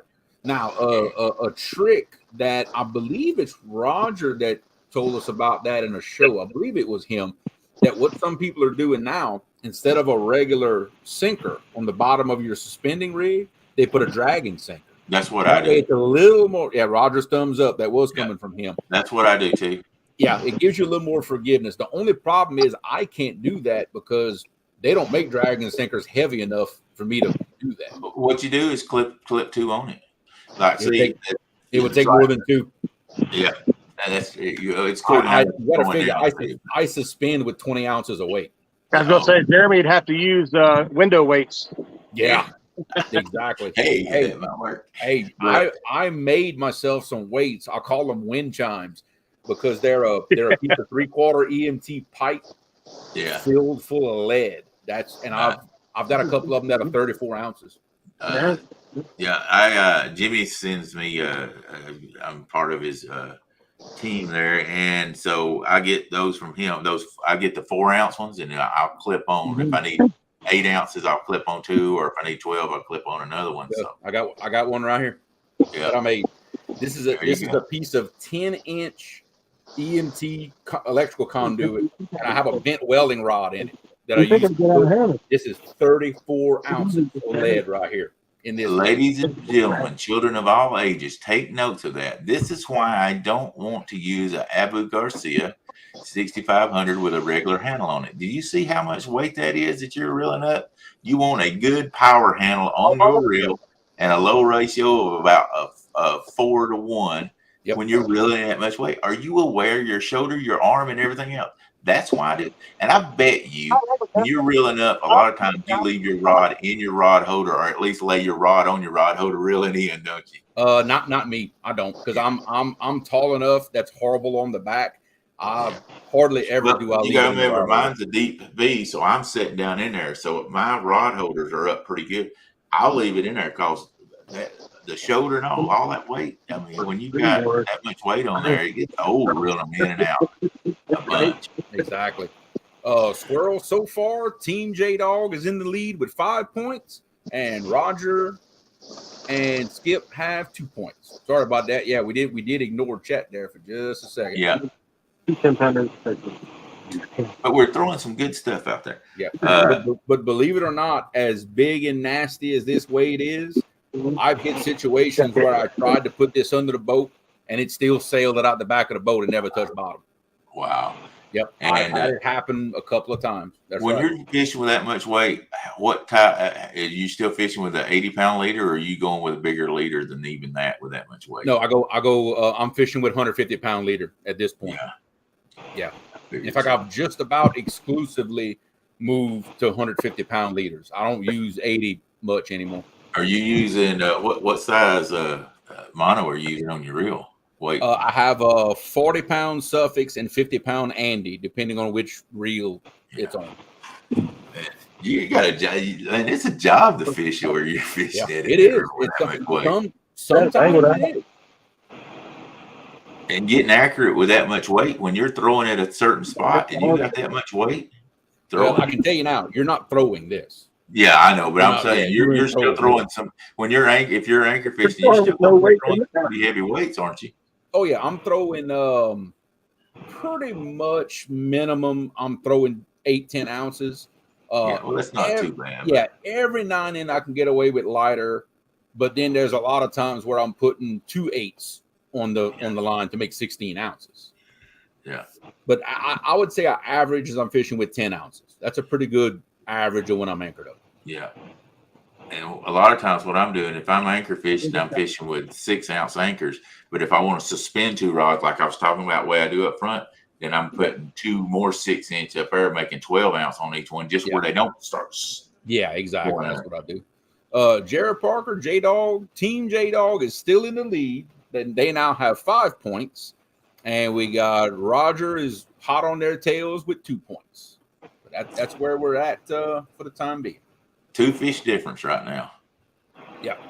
And I'm just saying that if could be, it very well could be, can be a 2 fish difference, and that could swing and change who won with 2 fish difference. If Roger catch 2 fish over 10 pounds, they'll go to the lead. Yep. So because of a 2-point system, look at J Dog and him have jet skis passing by him. I just saw that. Yeah, there's some jet skis and passing right by them too. Well, they're moving. That Sea Arc is. We've had a Sea Arc boat sitting across from us all morning, and we started to move. We got 50 minutes left, guys, in this contest, and I don't know if Roger's got one on or not. Don't you hate that when when it first hangs, you think you got one, then it's like your heart drops. Dang it. Oh yeah, I know.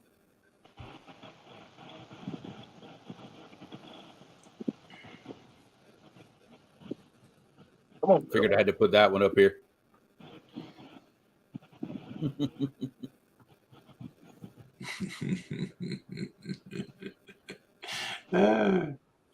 Why not, right? Is it weird? Is it weird that I read that in Cody's voice? Yeah. In my head, that's a little different. Yeah. That country voice.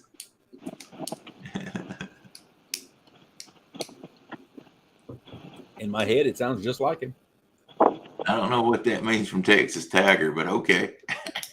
Well, because that's that shot they were showing us as they were moving when he panned over to the riverbank. I want to say there's a Hooters on the side of the river right there. As he was asking, is Chad at Hooters? Yeah. Got it? Good. I started saying, well, Chad is a Hooter. That comment's even better. Chad is a magnificent man beast. Man beast. Yeah. That's pretty funny. Cody, I am not imitating your voice. I'm not even gonna. I can't make my voice do that. That ain't happening.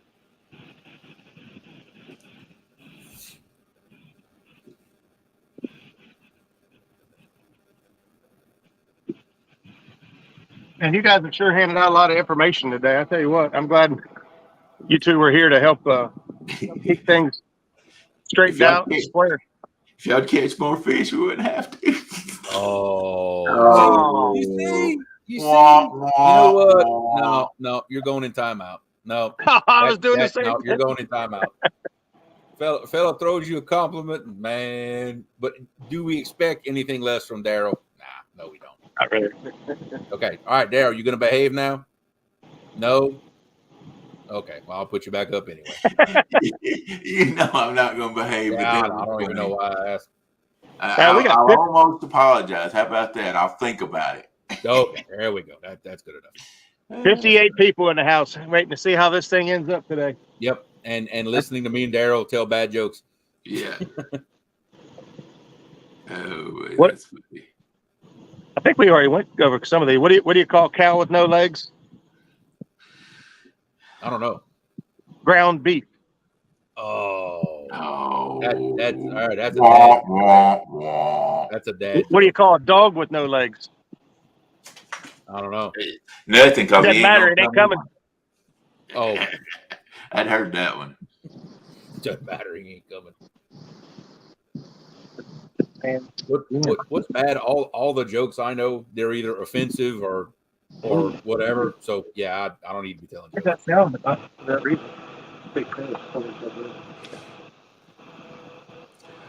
We still have 56 people in here, so that's awesome. Absolutely.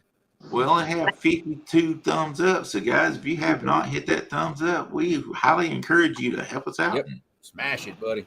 Help those algorithms out and smash those thumbs Let's up. YouTube know that y'all like what we're doing. There you go. If you don't like what you do, let us know and I won't come back. We'll just give y'all Creo. I know he's way better at this than I am. Oh my god. Oh my god. That's funny. Tell you what, J-Dog is fishing the heck out of that bridge. There will not be an inch that he ain't gonna throw a bait at by the time he's done. That's a different bridge. And I don't blame him. Bridges are good. I've caught a few around a bridge that we got right here by the house. Now, Did I say my last video that came out? I was fishing river bridge columns and really caught like 9 fish. Yeah. And I talked about this last night. It's a really good video to watch because it shows how different fish will move. We were catching them on the river columns. The sun came up on the right side of the river, and we were catching the catfish on the left side in the shady side. Okay. Every one of them was coming off the left side. As the day went by, the sun went across. Guess what the fish did? They got on. They were on the other side. Every one of them, every time. We caught 9 fish, I think, and we were doing a skipjack versus bluegill. The name of it is skipjack versus bluegill. Oh, that's right. It just came out this week, and you can watch it. When we started, every one of them came on the left side of the column. as the day went on and the sun went across the river and it brought the shadow on the other side, they started catching up. We started catching them on the other side, and it's plain as day. And we talk about it even in the video. So that's the way the sun is and the way shade is can make a difference in how that bite is. Where they were definitely on that shady side every single time. Yeah. To me, if you look at by far the most important thing is bait positioning. Getting that bait in the right spot. Then you worry about what kind of bait you got. Right. But I don't care how good that bait is. If you don't have it in the right position, you ain't catching a fish. Yeah, and they were hugging those columns. They were just right against them. I mean, we were bouncing them right on the side of it. What's up, Tom? Thanks for coming in. Appreciate you, buddy. But yeah, we were just bouncing them right against the edge. I mean, they were just so right on the edge of it. Yeah, because all of us, in one way or another, have proven time and time again, you can take a mediocre bait, but put it in a good, perfect position and still catch a fish. Yeah. If nothing else, he's just mad because it's there, I think sometimes. Yeah. I don't know. But look, for about 6 months, one of my previous PB blues, a 53-pounder, was caught on a piece of strawberry jello chicken bumping. Yeah. I guarantee you I hit him in the lips with it. Yeah. And he bit it. It was a reaction shot. You know, I'm gonna tell you, mediocre bait in a perfect position. That flathead I caught, I'm gonna tell you, I am totally convinced I dropped that bait right on his nose. Yeah. And the reason I say that is we were fishing up the river, or it's the river, but it was on Chickamauga side, up at the plant, at the what we call the pipe where the warm water comes up in the river. Went up there. I dropped straight down on that. It was the middle of February. Somewhere around February the 20th, coldest part of the time of the winter there for us down here, where you think the flatheads just aren't biting, but it wasn't down there a minute. Okay on there. What happened? Pleasure motors happened. Oh, okay, I got you.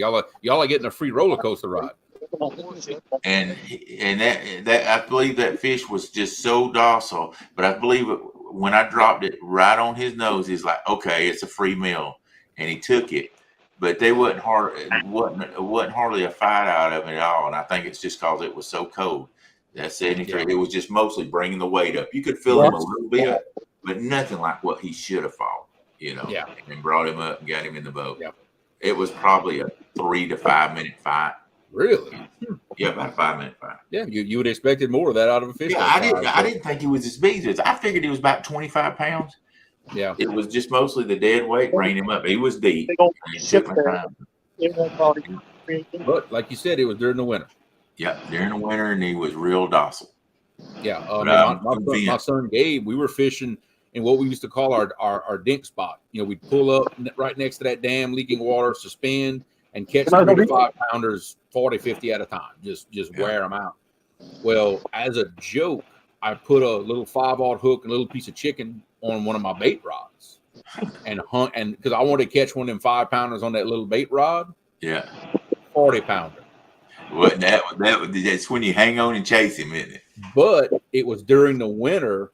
He didn't fight. He fought probably about like a 20 pounder under normal conditions. Wow. But 40 pounder, but on 12-pound test mono, a little bitty lube spinning reel.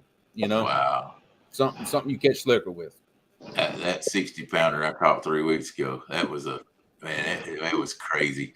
When he hit that rod, it was just you can hear it so good on that video that I put out. I mean, it's just you can just hear it just screaming, and I'm like, guys, we got to get the motor going and we got to chase him. I was like 3/4 of my line was gone in about 30 seconds. He was just took off that fast, just whoo.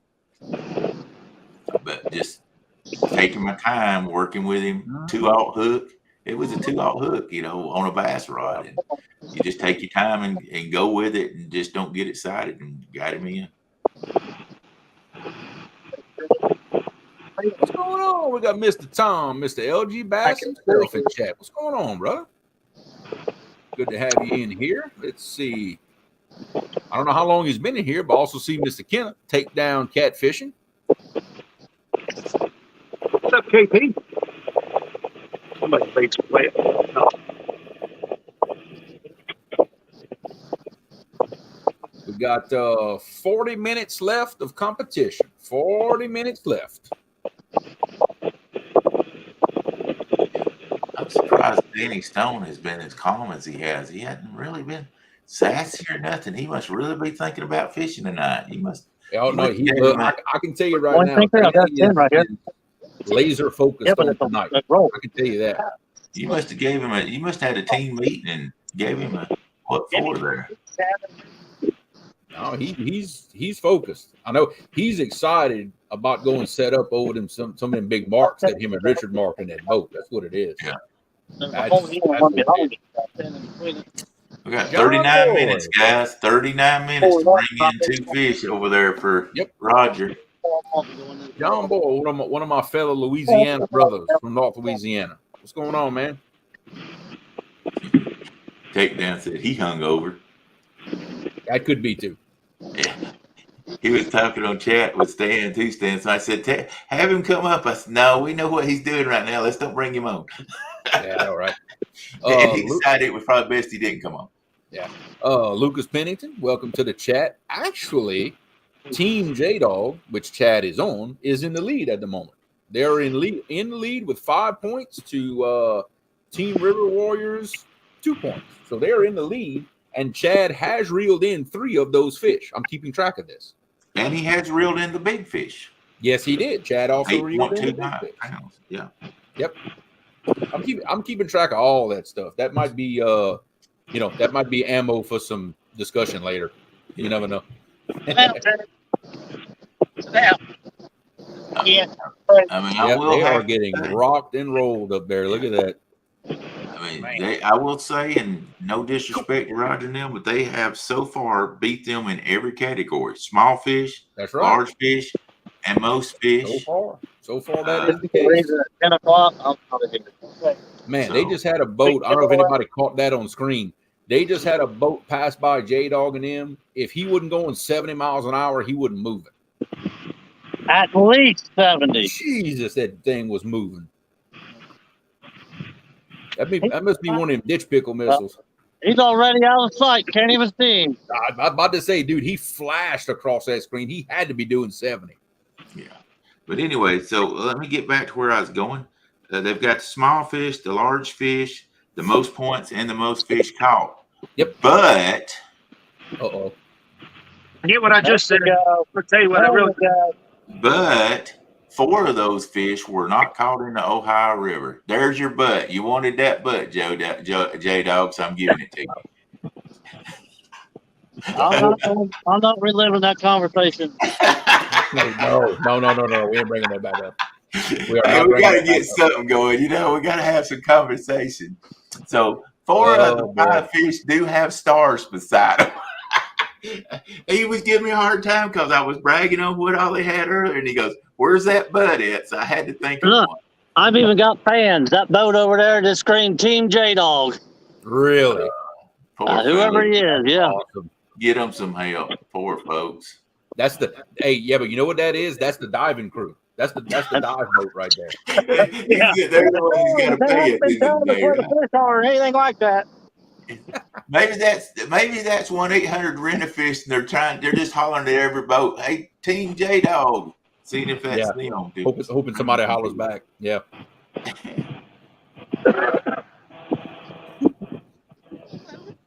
If y'all notice, hey, look, Freddie's here. Can you see it? Hold on. Way too fast for Freddie. And that's Kelly. Slow down, Kelly. Your wife watching. There he goes. Oh my God. And give Kelly a run for his money on how small it was. Wow. He's moving though. Hey, J-Dog, you got to admit my butt was pretty good after you gave me a hard time for saying I was going to say butt in there. He did. It's all in fun, buddy. I had to think pretty hard of it, but I said I got to think of something to say when I do this. Hey, leave my brother. We butts gonna out have of fun this. tonight. We gonna have Hey, fun. if effing butts with candy and nuts, we'd all have a Merry Christmas. What is it? I don't know how late I'm gonna be up tonight. I've got a feeling I'm gonna be hitting the bed pretty early after being up for I can't say that. Holy Logic said over it. 24 hours, about 32 so far. Yeah. I got to fish till midnight Shut your tonight. face hole. No, I got a feeling I ain't gonna be hanging in there with you guys. Sorry. I might not be. What you talking about? I might not make it. Send it all the colors you can out there. I'm kind of hoping to have me a couple of big fish in the boat before dark. That way, at least the pressure's off. That's the plan, anyway. What time are you guys getting underway? 5 p.m. my time, 6 p.m. Eastern. Got it. Yeah, see what Stan said. That's why I was highlighting it. That's truth right there. We talked for over 3 hours. I see that as the legs start lifting, I get a little nervous. We did some. If it was yours, I would like it. Says okay. Yeah, obviously, they're not biting or eating. I mean, he's suspended. Thank you, Stan. Appreciate it. Yeah, they got this when they went up there. Of boats passing by Chad and them. Like never once have I looked at their screen and not seen a boat go by. Who? Chad, where J Dog and them are. Oh. Yeah, never once have I looked up and not seen a boat in We're their screen. downtown Cincinnati. This is Pleasure Boat Central. God, I can tell. Fish on. Not bad yet. Is he going to be the 10-pounder? No. He said no. That would have made it interesting if he'd caught a 10-pounder. No. Just remember, you guys got 33 minutes left. We're trying to build some suspense, Roger. You're killing me. Yeah. About another 2-pounder, I guess. Bill was we were spinning down through there. And guys, if y'all can catch one 10-pounder, you'll be tied. Yep. That's tight right there. And I had 4 fish in the boat during that time. I couldn't hardly stand up straight. You guys have 33 minutes to catch one 10-pounder. About what, a 3-pounder, I'll say? 2 3-pounder. About a 3. All right. Well, is that right? Getting about right there? That closes the gap just a little bit. Yeah. Right next to it. Breaks the weights. One 3-pounder or one 10-pounder would tie this thing up. That's right. Just that quick. There ain't no way. It's 5-2. 10-pounder would be 2 points. They just caught a fish, Junior. They just caught a fish. You missed a fish. Apparently they're adding fish in total that we can't see or hear. Yeah, it's 5-3 right now. Yeah. Is it our fault y'all are not watching? It's not like I had them on solo screen where everybody could see. You know? Yeah, we just had them on solo screen hollering fish on. Oh, yeah, now they was on solo screen and everything. Must be CNN. Man, listen to this crying going on now. I got Chad. 2 words for you, Daryl. Chad, you're still ahead. Tired. You're still ahead, Chad. Don't start crying until you get tied up, brother. Be a hero right now. You said all day, Daryl. Chad's ahead. All right, now, this is actually a serious question because we are in a position where this could happen. Tim Molina says, I hate to ask, but what happens in the event of a tie? I know Jeremy couldn't, but this is my suggestion. Shortest team wins. In here till the next fish wins it. Oh Lord, we'll be here till 10 o'clock tonight. That's why I said you could probably leave it, but I would try to hang in here. At least give them another. The shortest person wins. Or you could go by. Well, we can't go by most weight because we didn't weigh 2 of theirs. The shortest team member wins. Yeah. Well, Chris got that covered then. What'd he say? He said the team with the shortest team member wins. Oh, I got it. And our shortest rods. That'd be good for So we got the shortest rod. Yep. Yeah. That's right. We're proud of it. First time in my life I missed that. That's what I've been told. I'm not touching that comment. I'm not even. No. Hey, we got a 5-footer here. That's what we're talking about. Never mind. Yeah. Never mind. We'll figure it out. Let's just figure that out once we get there. Yeah. But what we typically it goes to big fish. Yeah, but if they get a 10, that means well, so far, J Dog and them's got the biggest fish. So typically that's fine with me. Let's do that. If we tie, biggest fish gets it. Well, if that situation comes up, we'll discuss it. Yeah. Hey, Chad. What? If that situation comes up, we're going to go. Whoever has the biggest fish wins. What? So you're setting it up so when they get that 2-pointer that they automatically win. Got it. Whatever you guys got to do to try to beat us. We will discuss it if the situation comes up. This whole day's been against us. Why not? I just, you know what? I was trying to make that rule before. Hey, this band of brothers ain't going to fall apart. That's all that matters. You know what? I was trying to make that rule before it happened. That way they couldn't say, oh, y'all just did that because they caught it. Now I'm making it in case they catch it. I don't know. We can't win for losing. Now that right there is worth discussing. He said the fish are here. Rhonda caught her a PB last night. I'm assuming that means off the dock. I'm assuming that's what that means. Yeah. But yes, that is amazing. I got to get up there sometime, another fish. But then they asked me if I was ever going to come home. I said, yeah, I just got to get there. I think I'd be happy sitting on that dock eating some of Miss Michelle's good cooking. I'd be happy enough just with that. Let the fish. Lay that chicken on the cooler and eat some chicken. Sitting on the dock of the bay. Well, that song will be stuck in my head now. Thanks, Daryl. Well, as bad as I cut it up, you probably get it out there real quick. Hey, Tim, that's why I stressed the first part of that question. I hate to ask, but I know. But you know what? It has to come up at some point. I think we flip a quarter. Oh God! Probably more than that. Well, anything we say, we're cheating and going towards Roger, so we might as well just flip a quarter. Yeah, there's no winners in that conversation. Yeah, if Team Underdog loses at the end, and if it's some type tie, you know me, and you fix it somehow. Hopefully, it's not a tie. That way, we don't even have to talk about it. My 6 months grandson don't cry as much as Chad does. Oh boy, here we go. Look at that. See Daryl now. See Daryl's doing this. I can do that. Oh yeah, that's what he's doing. Okay. You gotta be careful about stirring that pot. Beautiful Uncle Lou's rods. Skipjack on your nose. Left turn. Then you want to eat fish. Something back there. Notice we got out here, there ain't no breeze either. Yeah. Underneath of that bridge was just Beautiful. All right, 27 minutes left. Can the River Warriors put a couple of fish on the boat 27. and get it done? Or will Team J-Dog be the winner? 26 now. 26 minutes. Going fast, boys. Josh, I was just fixing to say the same thing. You stir the pot enough, eventually somebody gonna make you lick that spoon. I was thinking the same thing.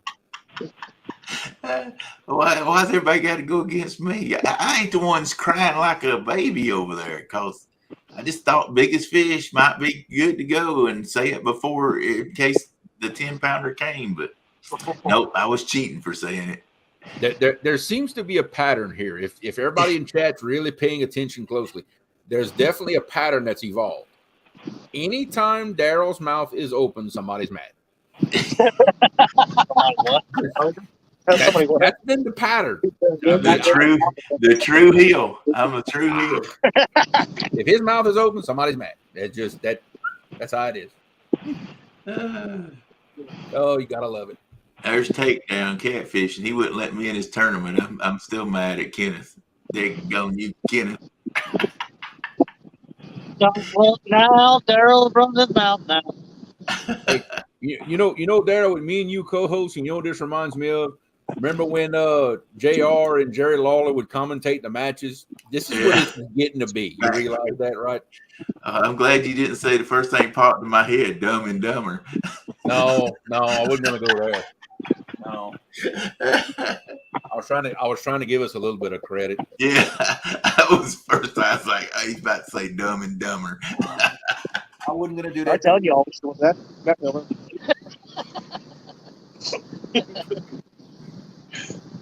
Nobody listens to me. Got fish the last place I picked. All right on. 24 minutes, guys. 24 minutes. No pressure, though. Oh, yeah. Oh, no, yeah. No pressure at all. But you know, the pressure's going both ways now. Yeah, it is. It is. I mean, it's came back. I mean, it's a one fish tournament right now. Yeah, it is a one fish game right now. Yeah, you better believe it. One fish can change.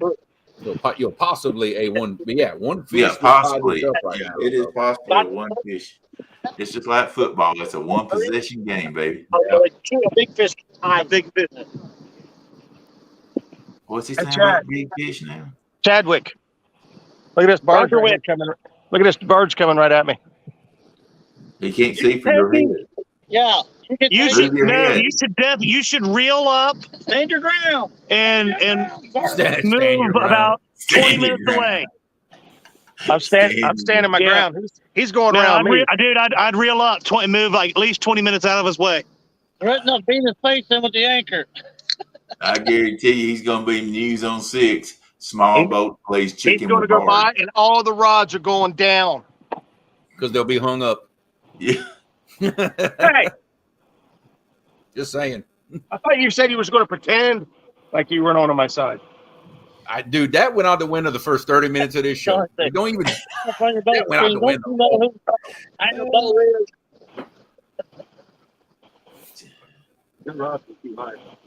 that boat come over there. That poor guy was just an innocent bystander. He said first word. Barge said first. No, I'm talking about the center console come over. My brother's like, dude, are you retarded? Get away from me. That guy could have stayed on the other side of the river. Right. I wish 2 stands and all of them quit talking about Michelle's cooking. I am so ready to eat right now. Oh. I hadn't eaten since 5 o'clock this morning. So yeah, I am so ready to eat something right now. The only thing I've eaten is this community coffee in this cup. This is empty. There's better cheddars. That don't do me no good though. How does that help me? You can't pass that thing through that camera. We don't even have smell-o-vision. No, what's a good thing? I'd have ate the screen clean off this thing by now. Weekend Angler said, Barge bite coming in for the river. That's what we do. Uh-oh, fish. Don't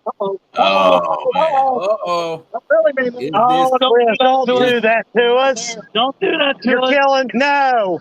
Don't Is do this that the to nail us. in the coffin? He's got it. This will put the nail in. Yeah. That's what we do. Hold the net. Oh, yeah. That boy. Let's net them down. Don't tell me there wasn't no pressure on them. Let's net them down. Because you heard how excited they got. So yeah. Nailed it. You can holler ice in the vein all you want to. We can see the difference now. How you like that? He ain't in the boat yet. Oh, that ain't. Is that a It's in the catfish? boat. Okay, he got him. All right, he got him in the boat. Yeah. It almost looked like a dang drum. I was like, wait. I didn't feel it. Is it a bass? It might be a bass. I don't know. Look, now they're going to start calling a different kind of fish and not counting it. Well, because I can't see it. It's not on camera. I can't Here see they the go. camera. We got a little bit of rock and roll here. Yeah, a little bit, right? Josh says, let Chris hold the fish. It'll look bigger. I told you that one that we got. That's funny. Wow. Show him his Big waves, brace yourself. big waves, no whammy. Did you guys catch another one? Yep, Yeah, they just caught caught one. Roger. Show them the whole fish on. Oh no! Look at the hole in this fish's mouth. Did he? Wow. Wow! Look at that. Jeez, That's crazy. Does Roger? All right, that's another does Roger one. have a fish? Yeah, they got a fish. All right, Roger's got one on now did you too. count our fish? Just want to make sure. Oh, man, Lord, Roger look got at this. one. So Okay, once again, I gotta Are we give winning that this score or not? three. That's the one Big pointer. fish. That's big fish of the tournament right there. Big fish of the day, right there, son. Oh man, Did put they him in count the bait ours? well, boys. Put him in the Hey, bait it counts, well. though. It counts. All right. J Dog, did y'all weigh that fish, or y'all fixing to weigh it, or? That one was under 10. Now, what I have on that? J Dog. All right. Hello, J Dog. What's up, buddy? That was either Hey, chicken or did kipjack. y'all weigh that fish, or was it a 1-pointer? That's a 1-pointer. Okay, 10-4. Did y'all see Roger just caught If one he off? would have had that big hole in his mouth, it would have been a 2-pointer. Yeah, that hole killed it. Yeah, I know, right? J-Dog, did y'all see that Roger caught another one too? Does that make We heard it. Okay, so Yeah, it was about- once it was again, makes we're right back. that makes 2 Ohio River fish for them, right? Yeah, 2 Ohio River fish. Yeah. Wow. So Here we go. Roger, you guys still got time if you catch a 10-pound fish. Okay, so the 2-point gap remains. Yep. But the score is now 6-4. So it seems like every time one team catches a fish, the other team answers the call. So that the 2-point gap remains. It's getting tight. It's coming down to the wire. I tell you, it's getting tight. We got a show on our hands now. And Roger's got to be kicking himself, going, "Why didn't we do this? Start this an hour earlier." Look at how he's angled right into the bank. He's beaching that thing. Yeah. Right around it too, didn't it? Yeah, this barge went around me and then parking that on the bank. You guys look at the angle he's got. Yeah, that's exactly what he's doing. He's gonna put it against the bank. Look how close I am to the bank. He did that for me. Yeah, he's gonna beat it. The J Dog's got fans out there yelling Team J Dog. I got the barge captains out here saying, "We got your back, brother." There you go. So What happened? Let me ask you this, Roger. Do you wish you'd start doing what you're doing an hour earlier? Yeah, maybe. If I started doing this earlier, I'd have been wondering what would have happened if I had stuck that out. Yeah, exactly. So, win, lose, or draw, I mean, that's a day of fishing. That was better than Roger. No, now we're going to intersect right on us. Picking up steam down through here. Those waves. He's a jerk. Kenneth, please get out of chat. Please, somebody block Kenneth from out of chat. I think we're gonna highlight that. Now, I'm not gonna lie. He lost me at jalapenos. I don't like. I don't like spicy stuff. Wow, that's weird. You live in Louisiana and you don't do spice. Okay, I will say this. What I call spicy and what other people call spicy is two different things. Yeah, I will say that. I like the flavor. I don't want a lot of heat. I like the flavor of the jalapeno. I want the flavor of the jalapeno. I just don't want a super hot jalapeno. Well, look, spicy and well seasoned is two different things. Yeah. You can have well seasoned food and not have a lick of heat in it. Yeah. And I'll take jalapenos. If I'm cooking jalapenos, sometimes I'll cut them and take about 3/4 of the seeds out, and then put them in there, because that'll lighten up the heat too. Dang you, Kenneth! You're just killing me, my friend. Yeah, you know I love cornbred and pintos. The seeds and the little white veins in the pepper, that's where the heat comes from. If you cut all that out, you won't have a lick of heat in them. Yeah. I bet he fixed fat. I bet he cooked that with fat back too. That's just really making me upset here. Man. The only thing that makes that better is if you cook that cornbread in a cast iron skillet. Oh, it's always if anybody don't cook cornbread in cast iron, they need to be. Oh, that's a crime right there. I agree. That's a crime. Telly has a video making cornbread in a cast iron skillet. Just saying. Hey, that is the only way to do it. You put oil in the bottom of that skillet. You put it in that oven. You heat that rascal up. Yep. Then when you pour your batter in there, you want that thing sizzling. When you pour your batter in there, Yep. And see, we season our cast iron the old way, actually in a fire. Set that thing on We fire. do ours the old way. I deep fry anything I fry. We fry in a cast iron pan and everything. That's actually a good way to crutch a cast iron pot that needs to be seasoned, but you just can't. That's a good way to crutch it, is you fry something in it. Oh yeah, I live in the country. I just set them on fire. You actually get the oil in there and take a torch. Still like that.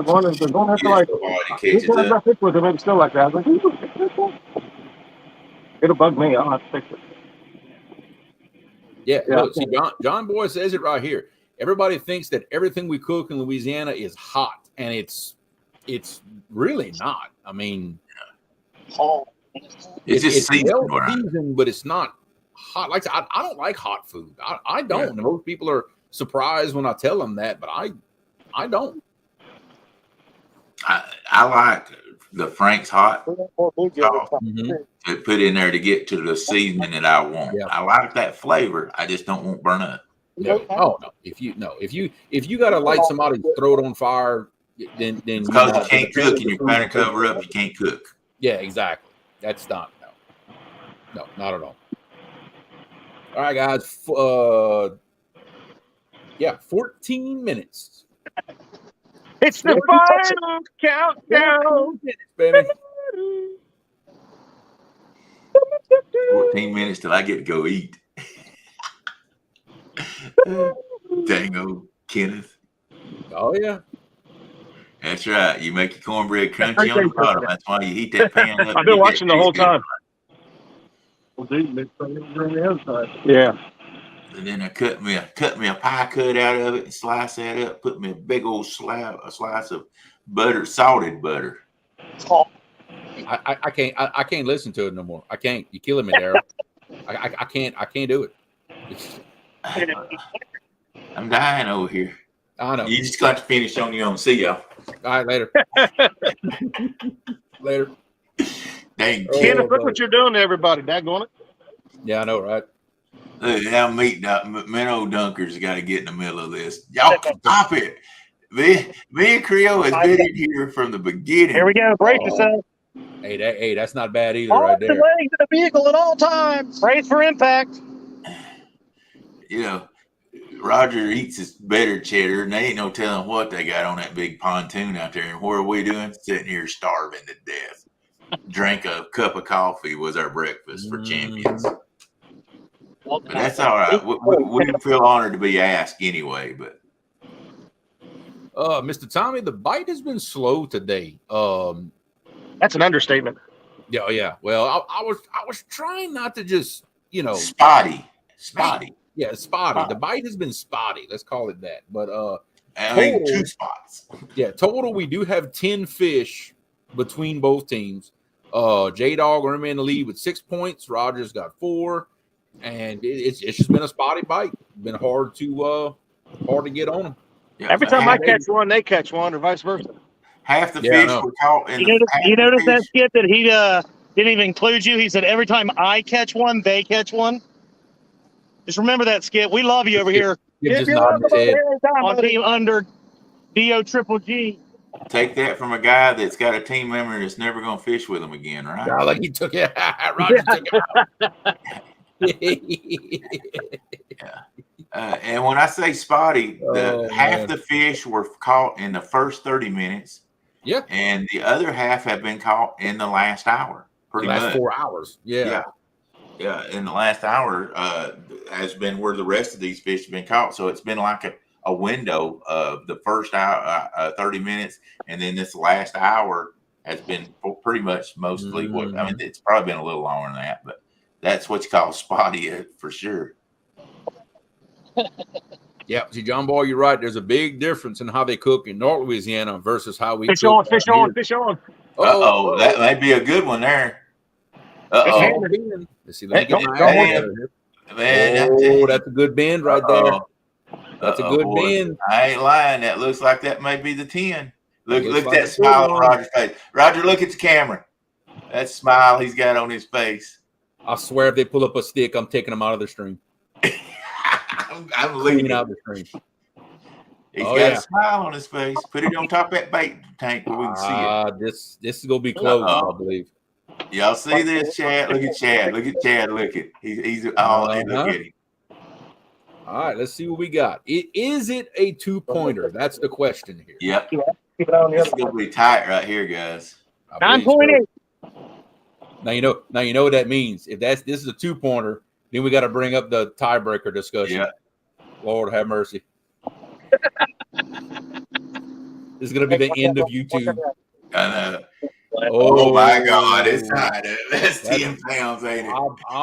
This is so crazy. I was hoping for this. We go weigh him up, but I'm pretty sure that's a 2-pointer right there. Yeah. Looks like he's about We're going to be tied up. Sudden death here. We got 9 more minutes left, guys. I'm gonna go 15 on that fish. I'm gonna be I'm gonna go 12. Optimistic. I'm going 12. I can go and tell it's over 10 or he'd went, dang it. There it is. Still don't know. 12.49. Yeah, I figured that. Go, baby. Well, there it is. 2 points. We are tied up. Yep, we are all tied up. Wow. With 9 minutes to go in the competition. 9 Come on, man. Now tell me you can't get no better than this. It's been slow with it. When it comes down to it, look here. Now, I'm all right. I'm gonna play devil's advocate here. Tiebreaker. Do y'all want to do sudden death? I can hang out for a little longer. I'm okay with that. They said big we'll talk about it at the end. But I want both teams to agree on what we're gonna do for a tiebreaker. I think whoever has the best logo on their shirt wins. Oh my God. Oh, here we go. Sit down. No, put your hand down. Sit down. I'm sorry. Little bad Tommy. Sit down, little bad Tommy. Somebody that can make any sense, please step up to the camera and talk to us. Somebody else better get in. Chris. Can we call Chris in? He's the only one stable out of those three. Chris ain't on camera because he ain't as tall as the tripod, so that's why he can't get up here. Huh? Is that bridge getting closer? Is that bridge getting close to us? Anyway. That is interesting, Mr. Tommy, because you may pass literally almost right by my house. We're definitely going to have to talk. We can make that happen, I believe. Have we been this close all the time? Hey, that fish hammered the rod. I'm talking 4 eyes deep, baby. That's what I'm talking about. Oh, I seen that, and I was like, that's going to be over 10. I seen that bow in that rod. Miss D, what's going on, D? What's up, Miss D? Rod, if you keep it up, I'm going to show you what 4 eyes deep is. 4 eyes deep. They done got mad again. See how it works. Look how they're mad now. All right. All right. Here's what we're gonna do.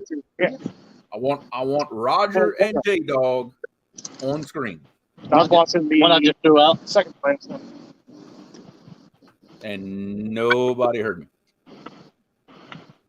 All right, Roger. J Dog, where you at? I want you on right screen. Here. Come here, J Dog. What's up, buddy? Right now, with 7 minutes left, we will iron this out. Listen up, Roger. Oh yeah. What you want?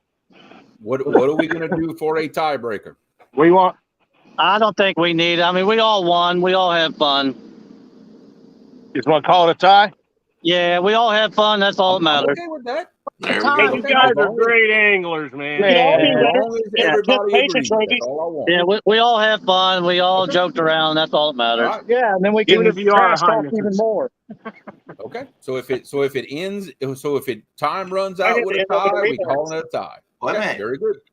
Yeah, we might have to do a rematch when it gets colder. Roger didn't agree yet. Roger, do you agree with that? Yeah, I'm good with it. I'm easy. Okay. All right, that's what we're gonna do. Very good. Y'all heard it.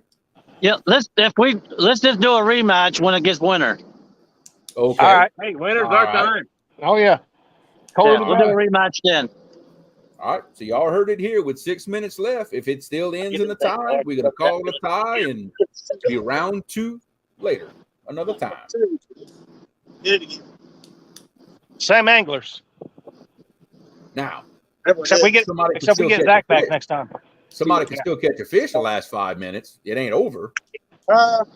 Ain't over till it's over. It ain't over till it's over. Hey, the fat lady, she's warming up, but she ain't she's sung warming yet. up. This is the this is the bottom of the ninth right here. Man, this is cool. Harold, I need your juju. 7 miles. Oh, 7 miles of river. All I heard was him holler. What did he say? I don't know.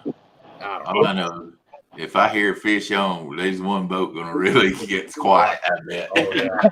That's like we're fish out of It don't matter which boat it is. the gal.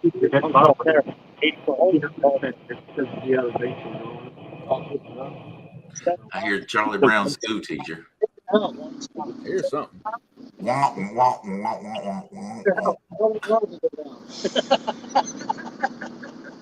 wah. Show her my rod too. Hey, Dude, you guys are horrible. Now, I hate to stir the pot here, but I'd hate to be the guy who catches a fish and loses it before it gets in the boat. Uncle Lou, Quality Fish Television. Thank you, Uncle Lou. Boom, boom, boom. $10. Uncle G, $10 $10 super chat. Thank you, Uncle G. We appreciate it, brother. Awesome. Being real sportsmanlike and they catch another one, they're like, "You guys suck." Yeah, I know, right? Yeah, that one goes out the window quick, won't it? Love you, BFF. I love you. That's even smaller than that one, isn't it? Okay, I seen that one earlier, but no, that's not as small as that one. Hey, we got new small fish. We got big fish and small fish now. Oh God, here we go. Yeah, and now we're yeah. tied. And now we're tied for most fish. I knew Stan would come out. You're not sooner or tied later. for most fish. We didn't win. No, you're not tied for No, most you fish. don't have most fish. No. Yeah, no. But Yeah, you Jay do don't have, most fish. but I need to interject something. You do have the most fish out of the Ohio River. Here we go. Hey, I didn't. Now, Creole, I didn't stir that. They stirred that when they started fishing. Hey, we You're got welcome, J-Dog. I missed You're this. welcome, Uncle Jeep J-Dog. with a super chat, $10 super chat. Thank you, Uncle Jeep. I appreciate that. Thank you. Jeremy, I didn't Ohio start River that. rock. They stirred the pot. They stirred the pot when they started Behave fishing in the yourself. Lincoln River. I'll put you in the corner again. Behave yourself. I'll put you in that corner again. I'm telling the truth. Am I not telling the truth? Hey, Word. be good. Yeah. This is like herding cats. If anybody ever wondered, this is like herding cats. We can thank Christina Dunnigan for that saying. I love that saying. 2-minute warning. You know, I'm tired of y'all having the buttons. I need some buttons next time. Nobody is giving you buttons, Daryl. Nobody. No. Jody lets me have buttons on hers. We didn't take any pictures for Zach. We should have. I know. God. Hey, Roger. Yes, sir. Look here. Can you see this paper? Not well. I'm just.